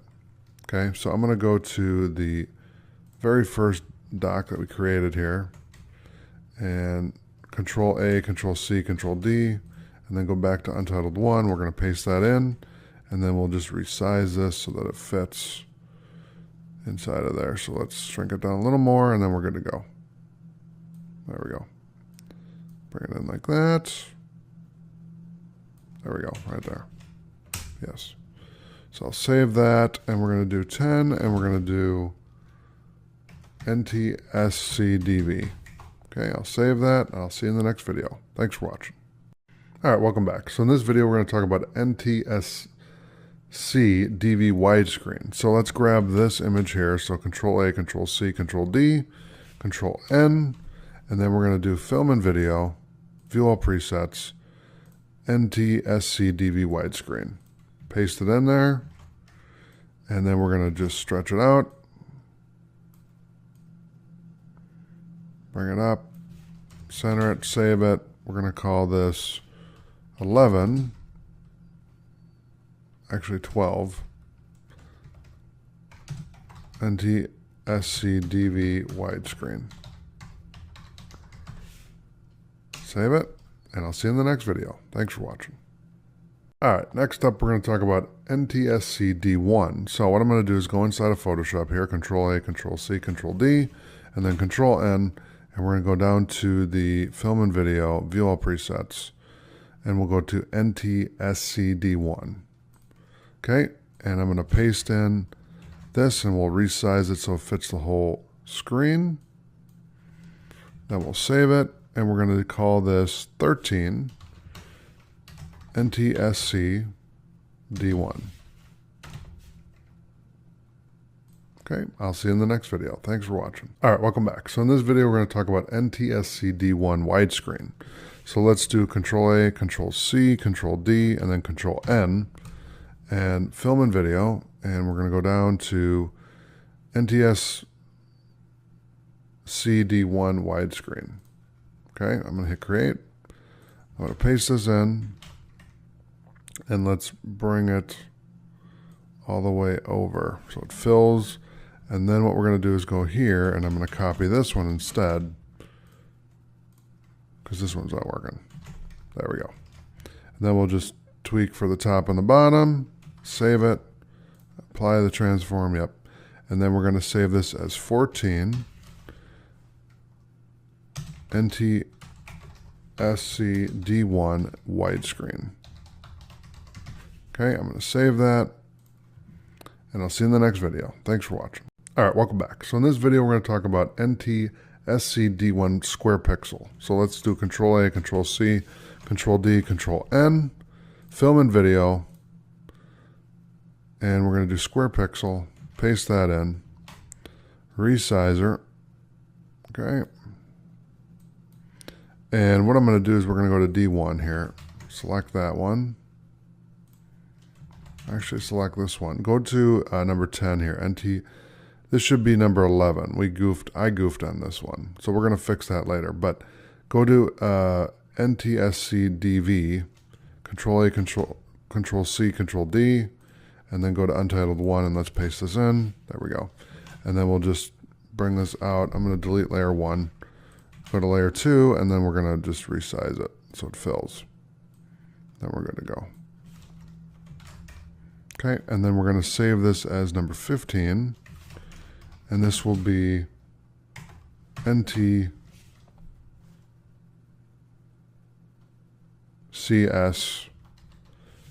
D1 square pixel. Okay, we'll save it, and I'll see you in the next video. Thanks for watching. All right, welcome back. So in this video, we're going to talk about NTSC D1 widescreen square pixel. So let's go to NTSC D1 widescreen. We're going to copy that one. Control A, Control C, Control D, and then Control N. Film and Video, View All Presets, and we're going to go down to the NTSC D1 widescreen square pixel. Okay, paste that in. Control S, and we're going to save this as 16 NTSC D1 widescreen square pixel. It's a tongue twister. Save it, and I'll see you in the next video. Thanks for watching. All right, welcome back. So in this video, we're going to talk about PAL D1 DV. So let's go to File, New, and we're going to go to Film and Video, View All Presets. Now, PAL is like the European standard for video. Okay, so 720 by 576. So I'm going to create this. Yes. And then what we're going to do is we're going to go to NTS D1. I'm going to hit Control A, Control C, Control D, and then we'll go to Untitled 1 and paste it in there. And then we'll just bring it over. And if it cuts off, it's all right. I'm going to save this. So we'll call this 17 PAL D1-DV. Save it, and I'll see you in the next video. Thanks for watching. All right, welcome back. So in this video, we're going to talk about PAL D1-DV widescreen. So let's do File, New, and we're going to do Film and Video, View All Presets, and we'll do PAL D1-DV widescreen. So let's create that, hit OK. I'm going to copy this, and then we're just going to paste that in. Even if it cuts it off, that's fine for this example. Okay, there you go. I'm going to save it, and we'll call this 18 PAL D1-DV widescreen. Okay, save it. I'll see you in the next video. All right, welcome back. So in this video, we're going to talk about PAL D1-DV square pixel. So let's go to Photoshop, Control A, Control C, Control D, and then Control N, Film and Video, and then we're going to do, let's see, PAL D1-DV square pixel. Paste that in, shrink it down. Actually, leave it like that, that's fine. Control S to save it. Let's do 19, and we're going to do PAL D1-DV square pixel. Okay, I'll see you in the next video. All right, welcome back. So in this video, we're going to talk about PAL D1-DV widescreen square pixel. So let's do File, New, and we're going to do Film and Video, View All Presets, go all the way to the bottom here, grab that one, and then let's go to widescreen and copy that.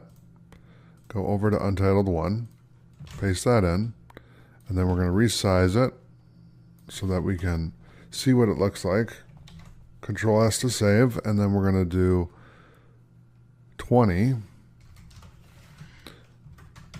PAL D1-DV widescreen square pixel. Save it, and I'll see you in the next video. Thanks for watching. All right, welcome back. So in this video, we're going to talk about Xenon half. So let's go to File, New, Film and Video, and Xenon half. So this is 1828 by 1332. So let's open that up, and I'm going to go to the widescreen version here, paste that in, and you can see that we are way too small for this, but we'll fill it out. There we go, and I'll bring that like that, and we can bring it up. And there you go. We're going to cut it off because I don't have it formatted correctly, but that's all right. Let's do 21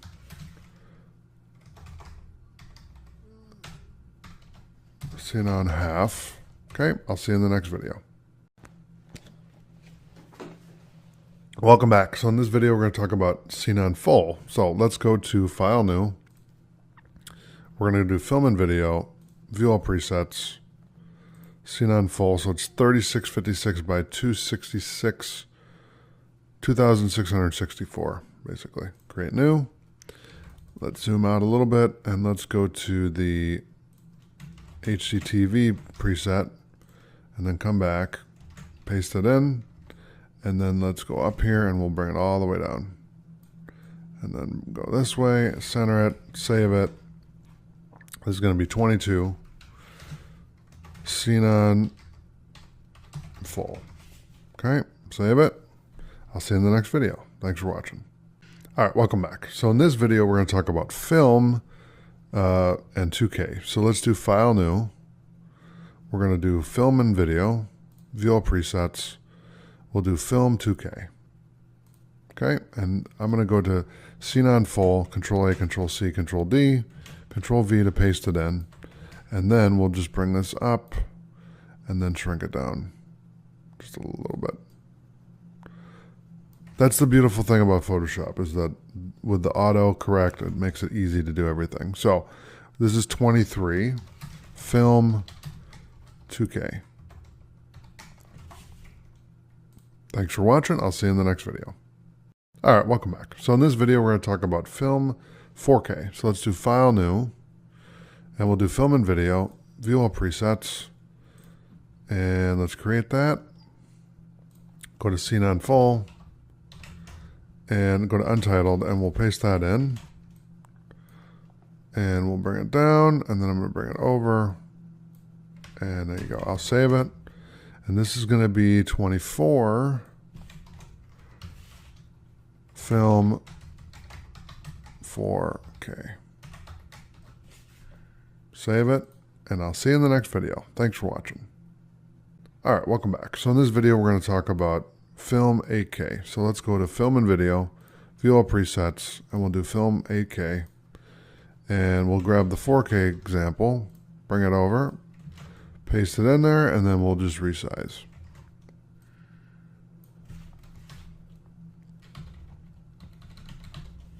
Save it, and we're going to do 25. We'll do film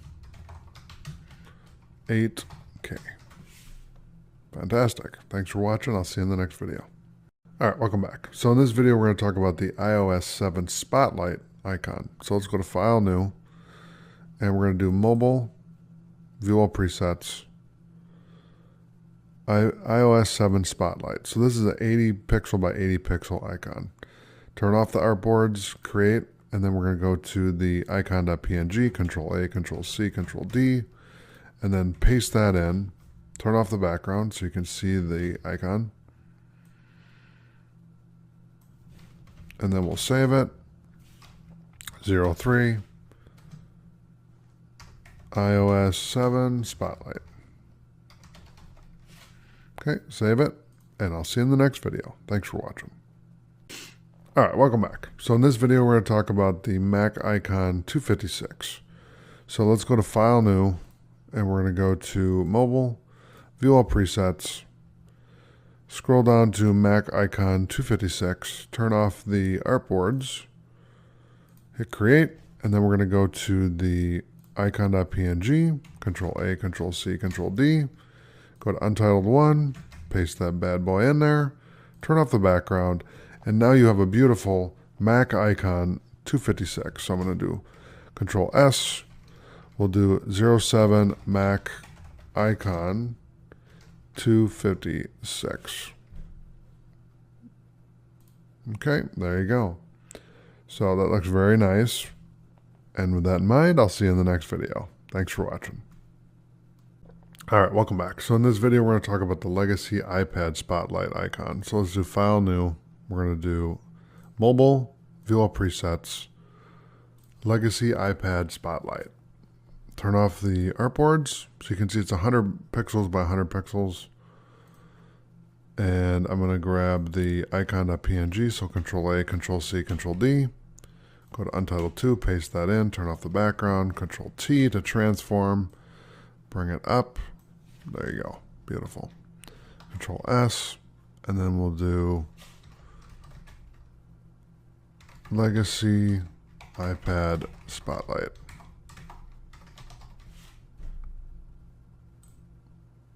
Okay, I'll see you in the next video. Thanks for watching. All right, welcome back. So in this video, we're going to talk about Mac icon 512. So let's go to File, New, and we're going to do Mobile, View All Presets, and we'll go down to Mac icon 512, turn off artboards, create, and then we're going to go to Mac icon 1024, Control A, Control C, Control D, and then paste that in, turn off the background, and then resize the icon for the 512. So then we're going to label this 06 Mac icon, and it's going to be 512. Okay, I'll see you in the next video. Thanks for watching. All right, welcome back. So in this video, we're going to talk about the Mac icon 1024. So this one will be a little more in depth because it takes a little more time to build this one out. So let's go to File, New, and we're going to go to Mobile, View All Presets, and we're going to go down to Mac 1024. So this is 1024 by 1024. Now, the icon that I have is not anything close to that, so it's going to be pixelated. So I'm just warning you now. So let's go to icon.png, Control A, Control C, Control D, go to Untitled 1, and there you can see it's not really that bad, but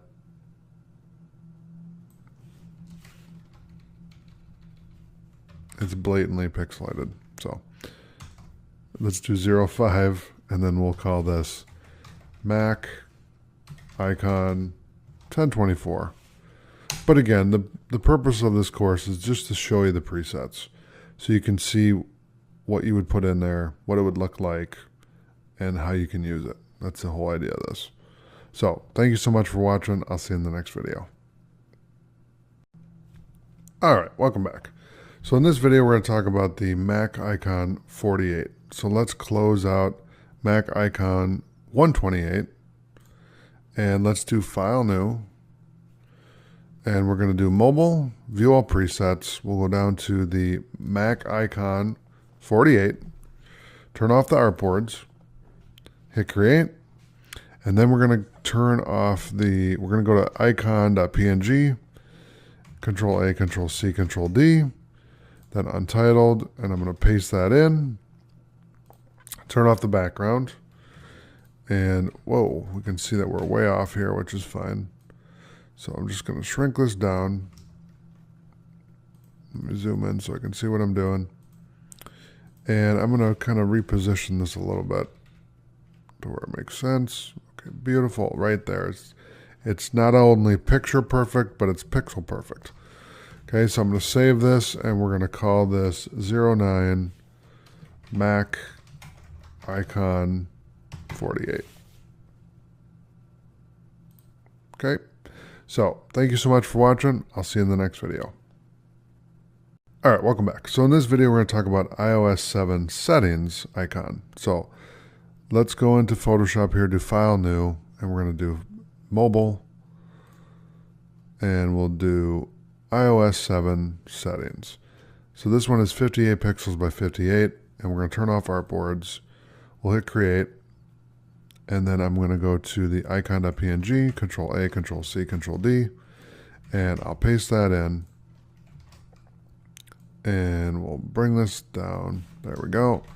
Control S to save, and we're going to do 04 iOS 7 settings. Okay, we'll save it, and I'll see you in the next video. Thanks for watching. All right, welcome back. So in this video, we're going to talk about the Mac Icon 128. So before we do that, I want to close out some of these files that we have in Photoshop that are open. So let's close out everything but the icon.png. Okay, that way it's kind of a little easier to use the example and then create the new example as well. So let's go to File, New, and we're going to do Mobile, View All Presets, and let's do, I said Mac Icon 128. There's so many Mac icons in my head, I can't keep them straight. From 1024 to 512 to 256 and then 128. All right, let's turn off the artboard and then hit Create. And what we're going to do is we're going to go to our icon.png, Control A, Control C, Control D, and we go back to Untitled 1, paste that in, turn off the background, Control T to transform, and then bring this up like that. And then we're going to save it. So we'll call this 08, and we're going to do Mac Icon 128. We'll save it, and I'll see you next time in the next video. Thanks for watching. All right, welcome back. So in this video, we're going to talk about the Mac Icon 16. So I'm going to go a little more in depth with this one. We're going to talk about what the Mac Icon 16 is and why you should use this one over other ones, etc., etc. And I'm also going to show you a website where you can find like an icon creator. So let's go to our favorite web browser. I'm going to open up one right now, and let's go to Google. Okay, and we're going to go to google.com. Let's go to icon creator, free. And let's see, ICO convert, create icons from PNG and JPEG images online. So this is a good one. I've used it before. Icon editor. Let's look at this one. Okay, so this is the 32 by 32. Now you can do 16 by 16, which is the one that we're going to be talking about in this lecture. We're doing the Mac icon 16. So let's do a 16 by 16 version. Let's go in here and I'm going to import my image. So let's do 16 by 16 and let's grab my icon here. There we go. So you can see that it cuts off on some of them. Hit OK. And it's really blurry. So let's do one thing. Let's minimize this for a second. Let's go into Photoshop here and let's add a background to this. So let's turn that off. Control A, Control C, Control D, then do Control N, and what that's going to do is grab the same size image, paste it in there, turn off the background, Control Shift N for new layer, and then we'll give it a gray background. And then we'll save this as icon 2, and we're going to save it as a PNG. So hit save, and then we can Control W, and then no, don't save it, other than that. And then let's go to Firefox, and let's upload that video, the icon instead of the other one. So you have a cleaner look and feel. You can see it too. So there you go. We'll just hit OK on that.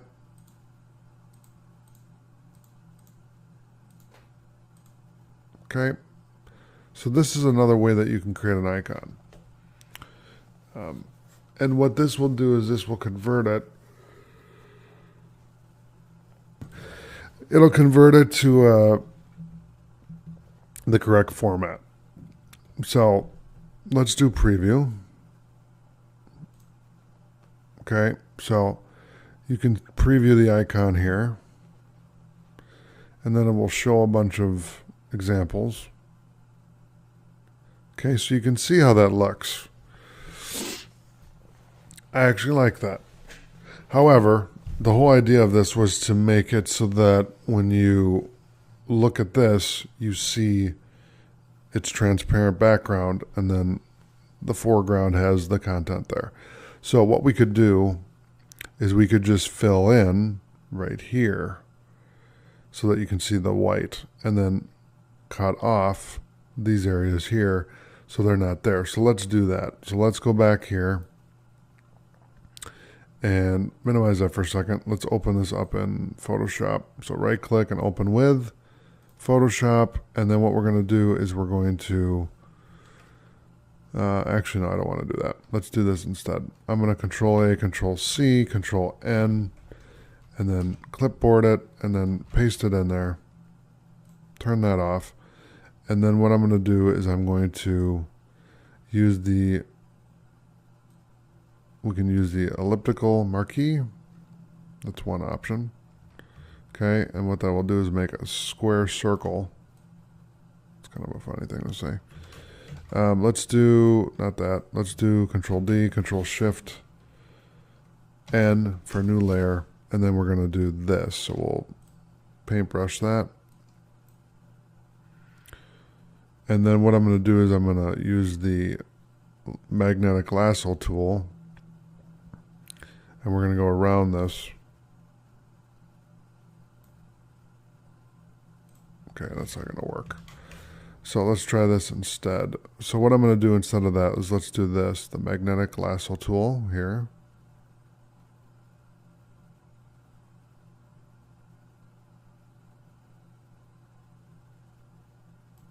Okay. And then I'm going to do Control Shift N, and then we'll use the paint bucket. So now what that's going to do is when I save this, Control Shift Alt Control Shift S. I save this as a PNG, right? And then we'll do icon 3, save it. When I go back to this program here, close that one out, and then we'll import this again.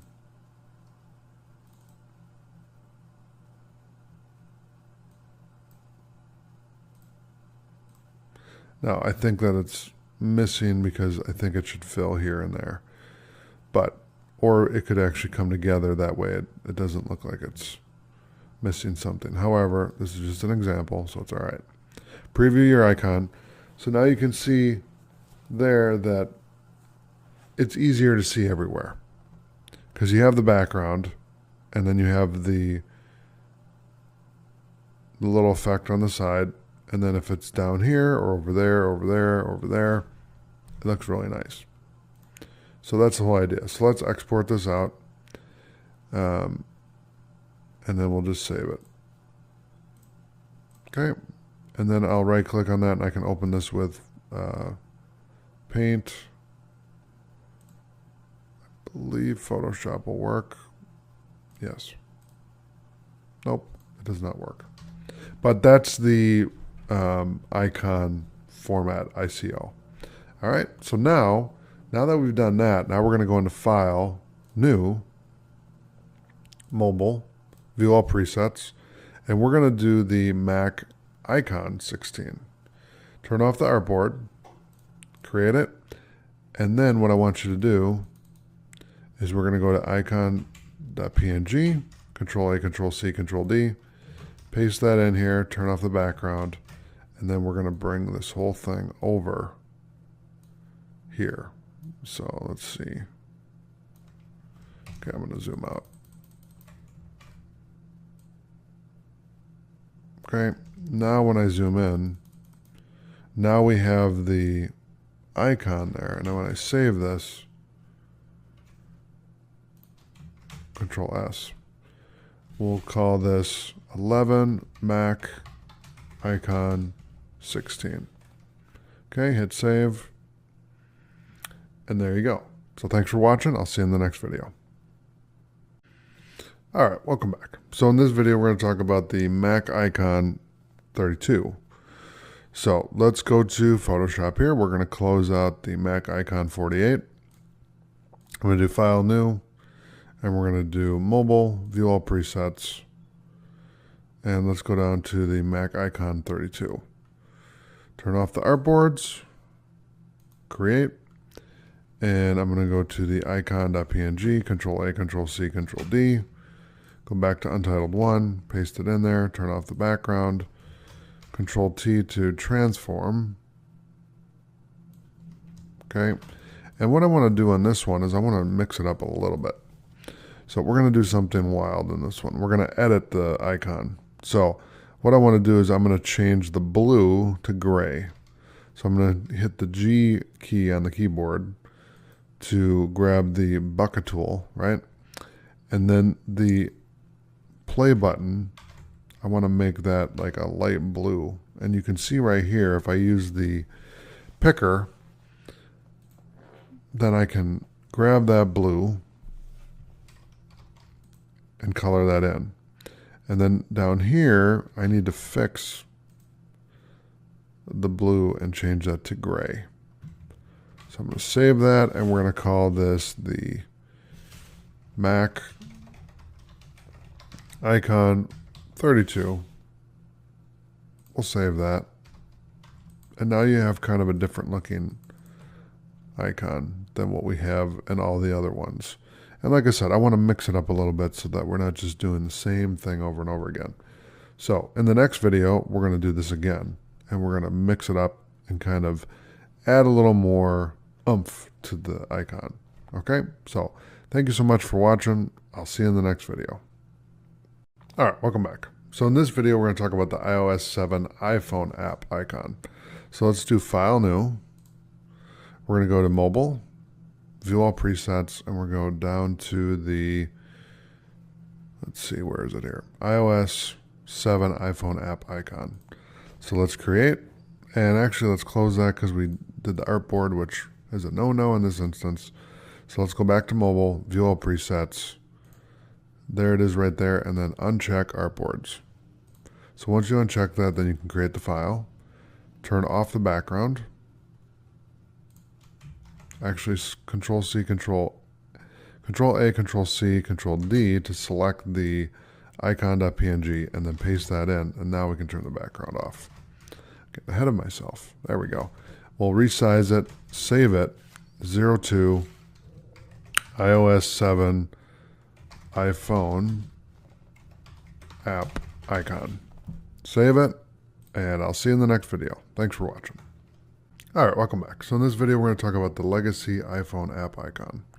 So let's go to File, New, and we're going to do Mobile, View All Presets. Go down to the legacy iPhone app icon, turn off the artboards, hit Create. We're going to go to icon.png, Control-A, Control-C, Control-D. Paste it in there, drag it up so it fills right there. Beautiful.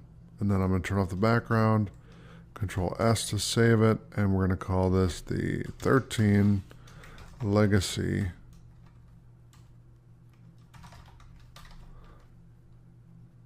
iPhone app icon. Okay, I'll see you in the next video. Thanks for watching. All right, welcome back. So in this video, we're going to talk about the legacy iPad app icon. So let's go to File, New, and we're going to do Mobile, View All Presets, and we'll do Legacy iPad app icon. Okay, no artboards. Hit Create. We're going to go to icon.png. I'm going to hit Control-A, Control-C, Control-D. And we're going to go to Untitled 2, Control-V to paste that in. Turn off the background. And then bring this up just like that. Beautiful. And then what I'm going to do is I'm going to use the bucket tool. I'm going to paint inside of here so you can see the white there. Let's see. Okay, that did too much. Really? Okay. Let's use the lasso tool, the magnetic lasso tool, and I'm going to edit this a little bit. So that way we can do it like that, and then we'll come down here, go back there. Delete some of that anyway. Okay, and then I'm going to use the marquee tool. Oops, I want the rectangular. There we go, rectangular marquee tool. Kind of clean this up just a little bit.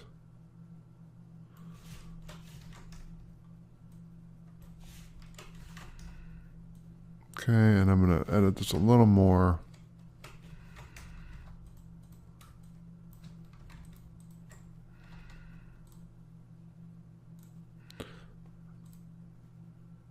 I'll just fill this in. That way it's, there we go. That looks good. So I'll save that, and we're going to do 12 Mac, actually legacy iPad app icon. Okay, so we'll save that, and I'll see you in the next video. Thanks for watching. All right, welcome back. So in this video, we're going to talk about the 2000 pixel grid. So I'm going to come in here and we're going to close out the 1000 pixel grid example that we were working on before and close out these other images as well. So let's go to File, New, or you can just do Create New. It's up to you. And we're going to go to Art and Illustration, and we'll go to 2000 pixel grid. Okay, so I'm going to hit Create. And what I'm going to do is File, Save As, and we will save this. So I'll do 02 2000 pixel grid. I'm going to save it, and I'm going to go to my trusty browser here, and we'll go to google.com.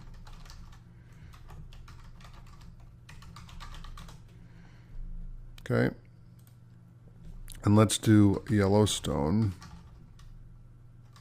National Park.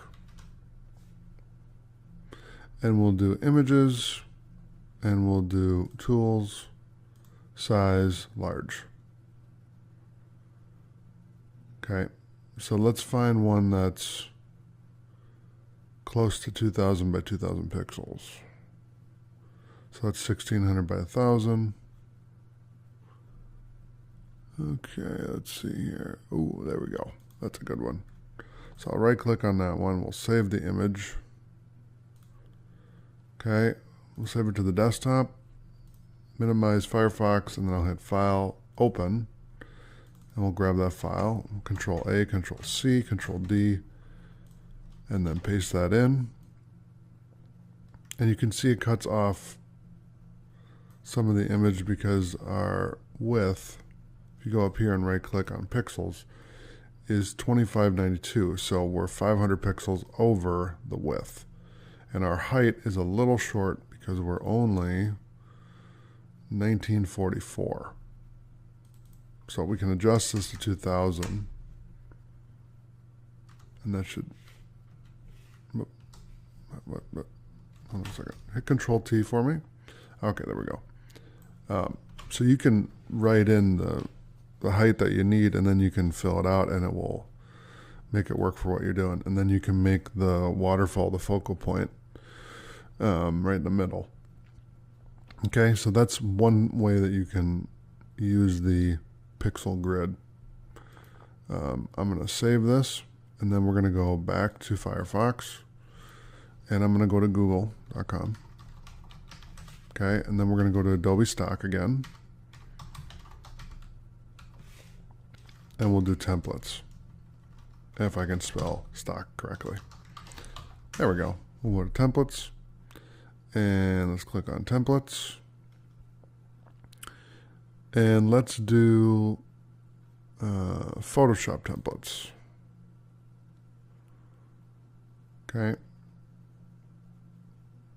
so they have some great things here, great templates. Let's see here. Let's look at moon. So let's preview this. I'm going to right click, and I'm going to save the image as, and again, we're just using this for educational purposes. So I'm going to do File, Open, and we'll select that. Moon, Bink, Moon. Okay. Control A, Control C. Whoops, that was Control X. Let me undo that. Control C. There we go. Control D. And then we'll paste it in here. Okay. And let me see here. So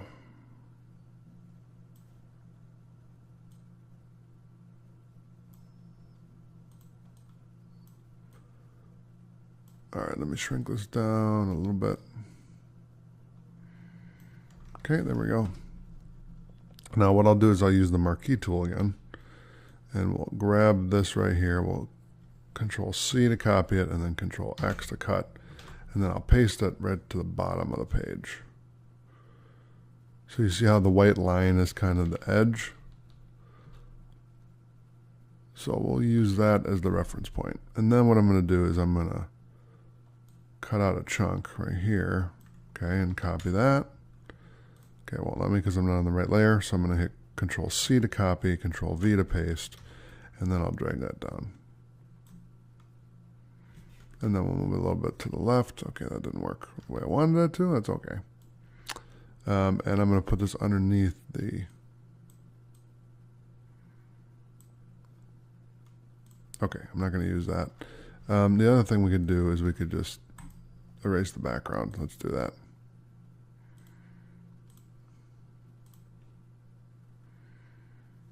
So let's do that instead. So I'm going to use the marquee tool and delete that.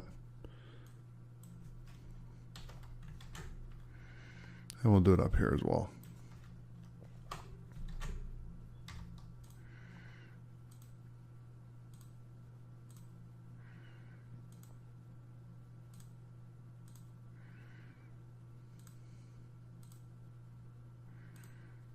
There we go. And do it right there.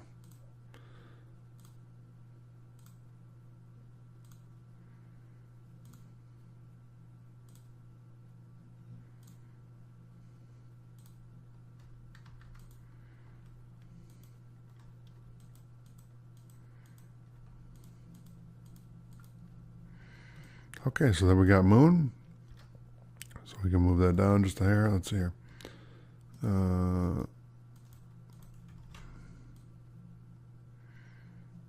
I got it. Okay, we're going to leave it right there.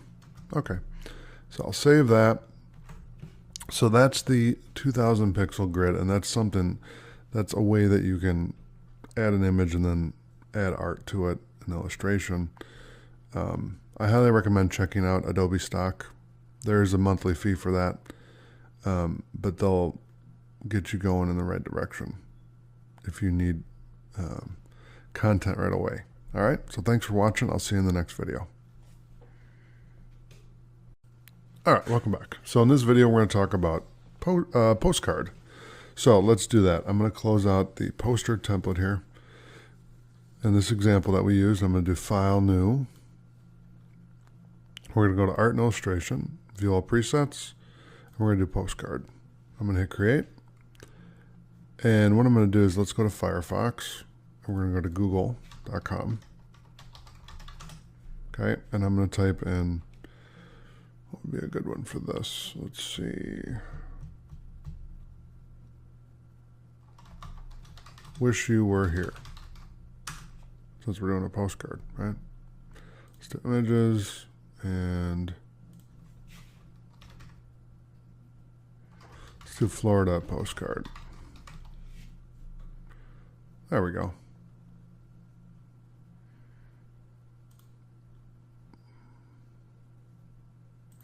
So I'll right click and we'll save the image here as, save it there. I'll minimize this. Do File, Open. Grab it there, Control A, Control C, and I'll paste that in.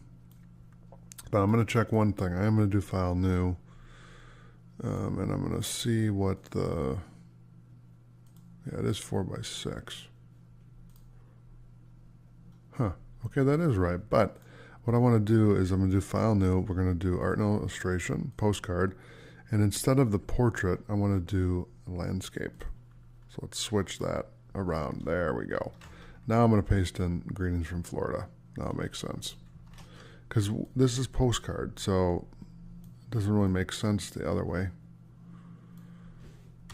I suppose you could do it the other way, but most of the time they'll do it like this. Just saying. Okay, so the postcard preset is pretty cool. Let's save this one. So we're going to do File, Save As. And we'll do 04, we'll do postcard.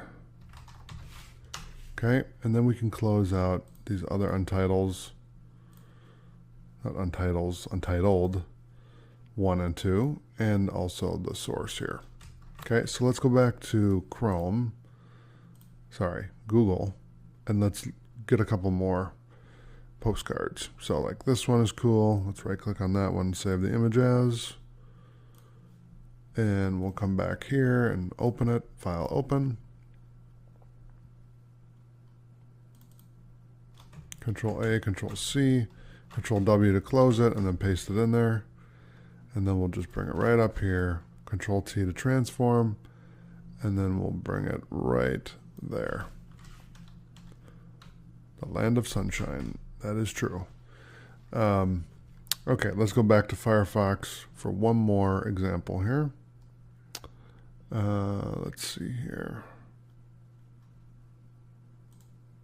That's kind of a cool one. Greetings from Florida. Oh, we got to use that one. Wish you were here. Okay, so let's minimize Firefox, File, Open. And we'll open up this one. Wish you were here. And I'll paste that in. We'll bring it down and then do that and save it. Okay, so that is the postcard preset. Now, before I go, let's do one more thing. Let's go back to Firefox. I'm going to go to google.com. Okay, and I'm going to type in Adobe Stock. Adobe Stock Templates. And let's see here.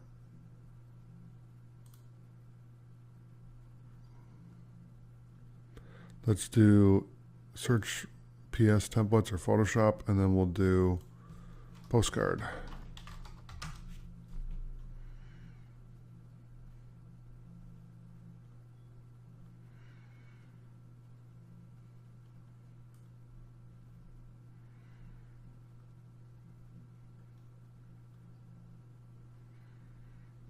Okay, and we'll just grab one of these. Let's see, which one can we use?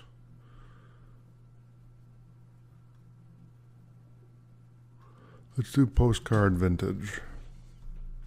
Or we can do postcard template. Let's try that.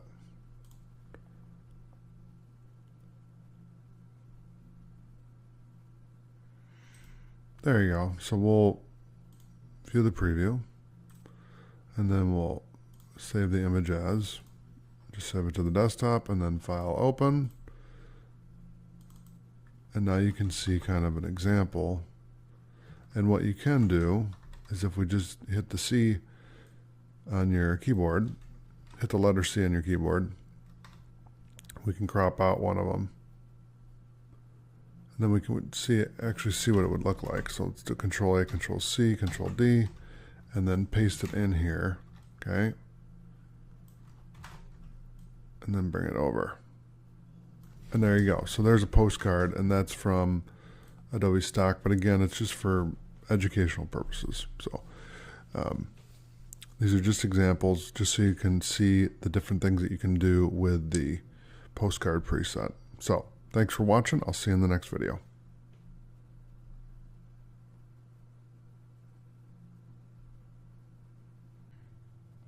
All right, welcome back to section 3 and art and illustration presets. So let's go and look inside of Photoshop here. Let's click on Create New. And we're going to go to Art and Illustration. And so we're going to cover all these presets. So we have 1000 by 1000, 2000 by 2000, 2000 pixel grid, poster, postcard, 1080p, and then 720p. Okay. So what I'm going to do is I'm going to open up this 1000 pixel grid. I'm going to hit Create. And we're going to save this. So we're going to do File, Save As. And we'll do 01, 1000 pixel grid. Okay, so I'm going to save that. Now let's go to our favorite web browser. In my case, it's Firefox. In your case, it could be Firefox or Chrome or Safari. Go to google.com. And we're going to look up Grand Canyon. And we're going to go to Images. And let's go to Settings, actually Tools, and let's do Large. That's a cool picture. So I'm going to right click on that and save image as. We'll save that to the desktop. No, they didn't. Let's see if it saves the way it's supposed to. Okay, that didn't work. So let's try a different image, because that's saved as a, if you look here, it's saved as a, it did work.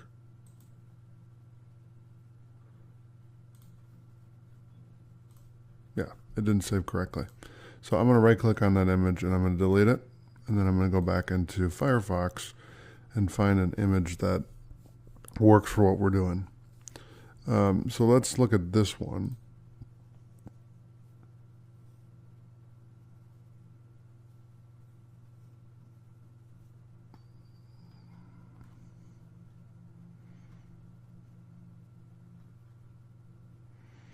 All right, so I'll close that. I'm going to right click on this and we'll just save it. And we'll save it there. And what I'm going to do is I'm going to right click on it and open it with Photoshop. Okay, and then I'm going to select this. So we'll do Control A, Control C.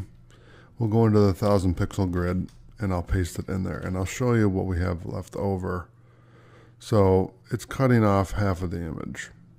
So you can kind of pick the focal point and it'll find, you can pick the best part of the shot to use for this example. Okay.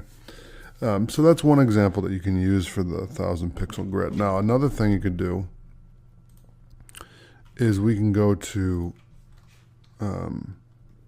let's go back to google.com, and I'll do Adobe stock.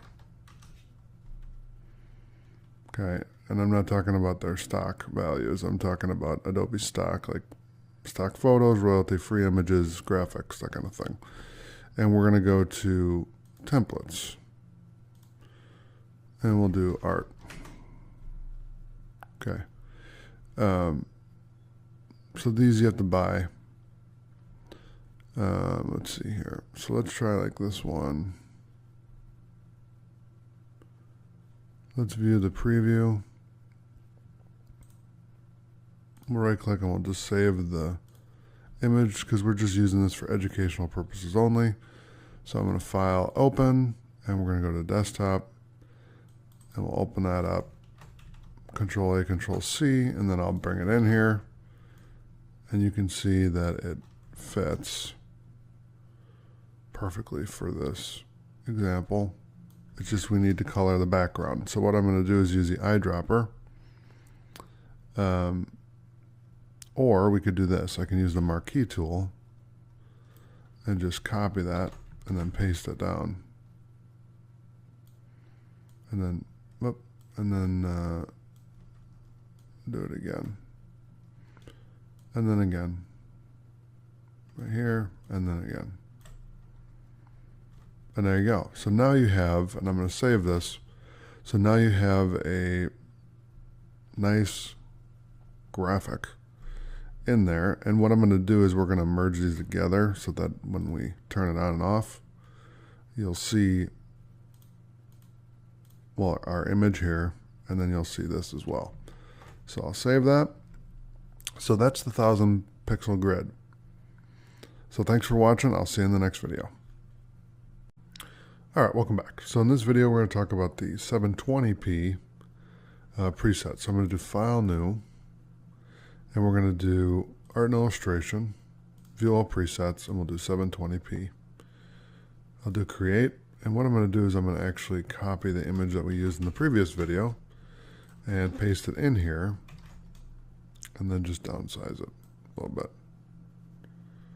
Okay, so there we go.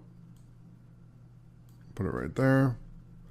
We'll do Control S to save this, and we're going to do 06 720p. Okay, so I'll close all these out. Thanks for watching. I'll see you in the next video. All right, welcome back. So in this video, we're going to talk about the poster preset. So let's close out all these tabs. And what I'm going to do is that's not what I wanted to do. Close that. There we go. I'm going to click on Create New. We're going to go to Art and Illustration. We'll go to Poster, and I'm going to create. All right, and then I'm going to go to Firefox. We're going to go to Google, and Poster is one of my favorite templates because I love movies. So let's look up The Dark Knight poster, and then let's do Images. And let's do Tools, Size, and we'll do Large. Okay. So let's look at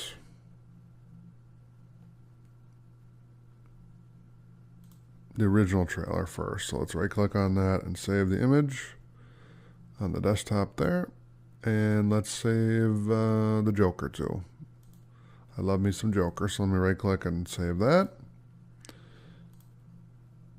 And then we'll come back and we'll grab a couple more in a little bit, but I want to try out these first. So let's do File, Open, and we'll grab the original first. So Control A, Control C, Control D, and then paste that in. Whoa, that's small. Okay, that's fine. We'll just enlarge this so that it fills the canvas, and then I'll just bump it up so you can, that's fine. It cuts off the top, but you can see the main focal points here. Okay, so that's a cool one. So I'll save that. So let's do Control S, and we're going to do 03 poster. Okay, I'm going to hit save.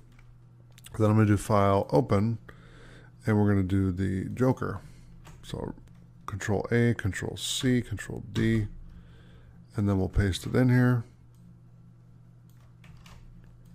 And then we'll bring it right there. And then we'll bring this one up.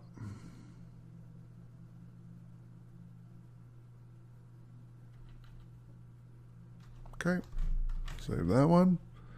And then let's go back to Firefox and let's pick out a couple more here. I got to say they have some really cool trailers. Not trailers, but, well, trailers too. But wallpapers were really nicely done for this movie. The Dark Knight Rises, let's see.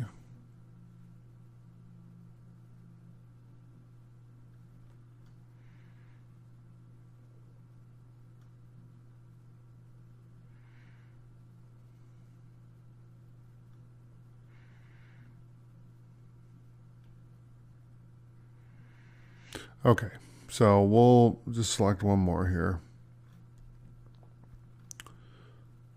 Let's see here. Let's do, oh, this is a famous one. So I'll right click on that one. Let's save it. And we'll just do that and then minimize Firefox. Do File, Open, and we'll do this one right here. Control A, Control C, and then we'll paste it in here.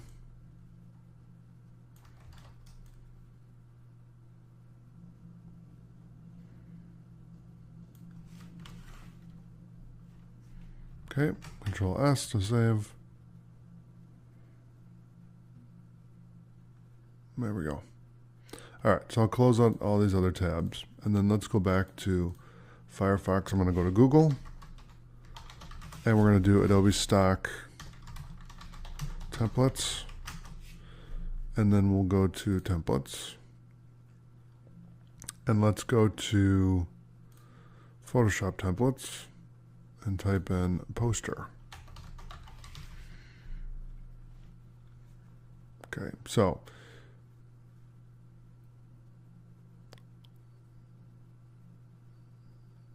that's a cool one. Let's try that one. So I'm going to preview this, and we're just using this for educational purposes only. So I'm going to save that, and then let's do File, Open. Open it here. I'm going to Control A, Control C, and then I'm going to paste it in there. And then we'll fill the entire screen with that. So let's see here, right there, and then I'll bring it over.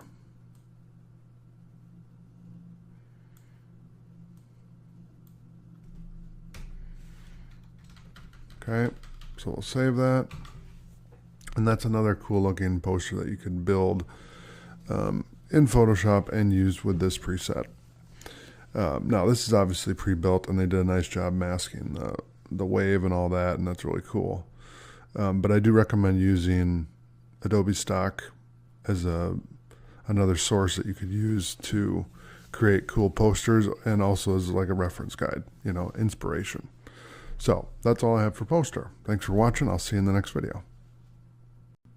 All right, welcome back. So in this video, we're going to go over the 1080p preset in Art and Illustration. So let's click on Create New. We're going to go to Art and Illustration, and we'll go to 1080p. Let's create that, and I'm going to do File, Save As. And we're going to do 05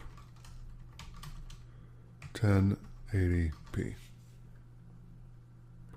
I'm going to save that, and then we're going to go to Firefox, we'll go to google.com, and let's look up Ferrari. The images, and we'll do tools, size, and let's do large. Okay, so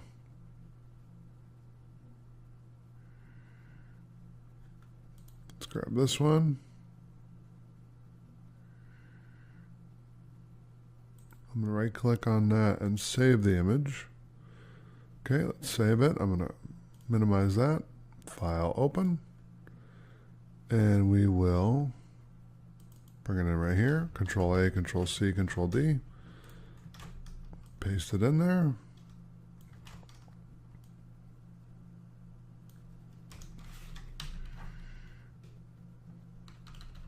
Okay, I'll save that. And there you go. That's the 1080p preset. So thanks for watching. I'll see you in the next video.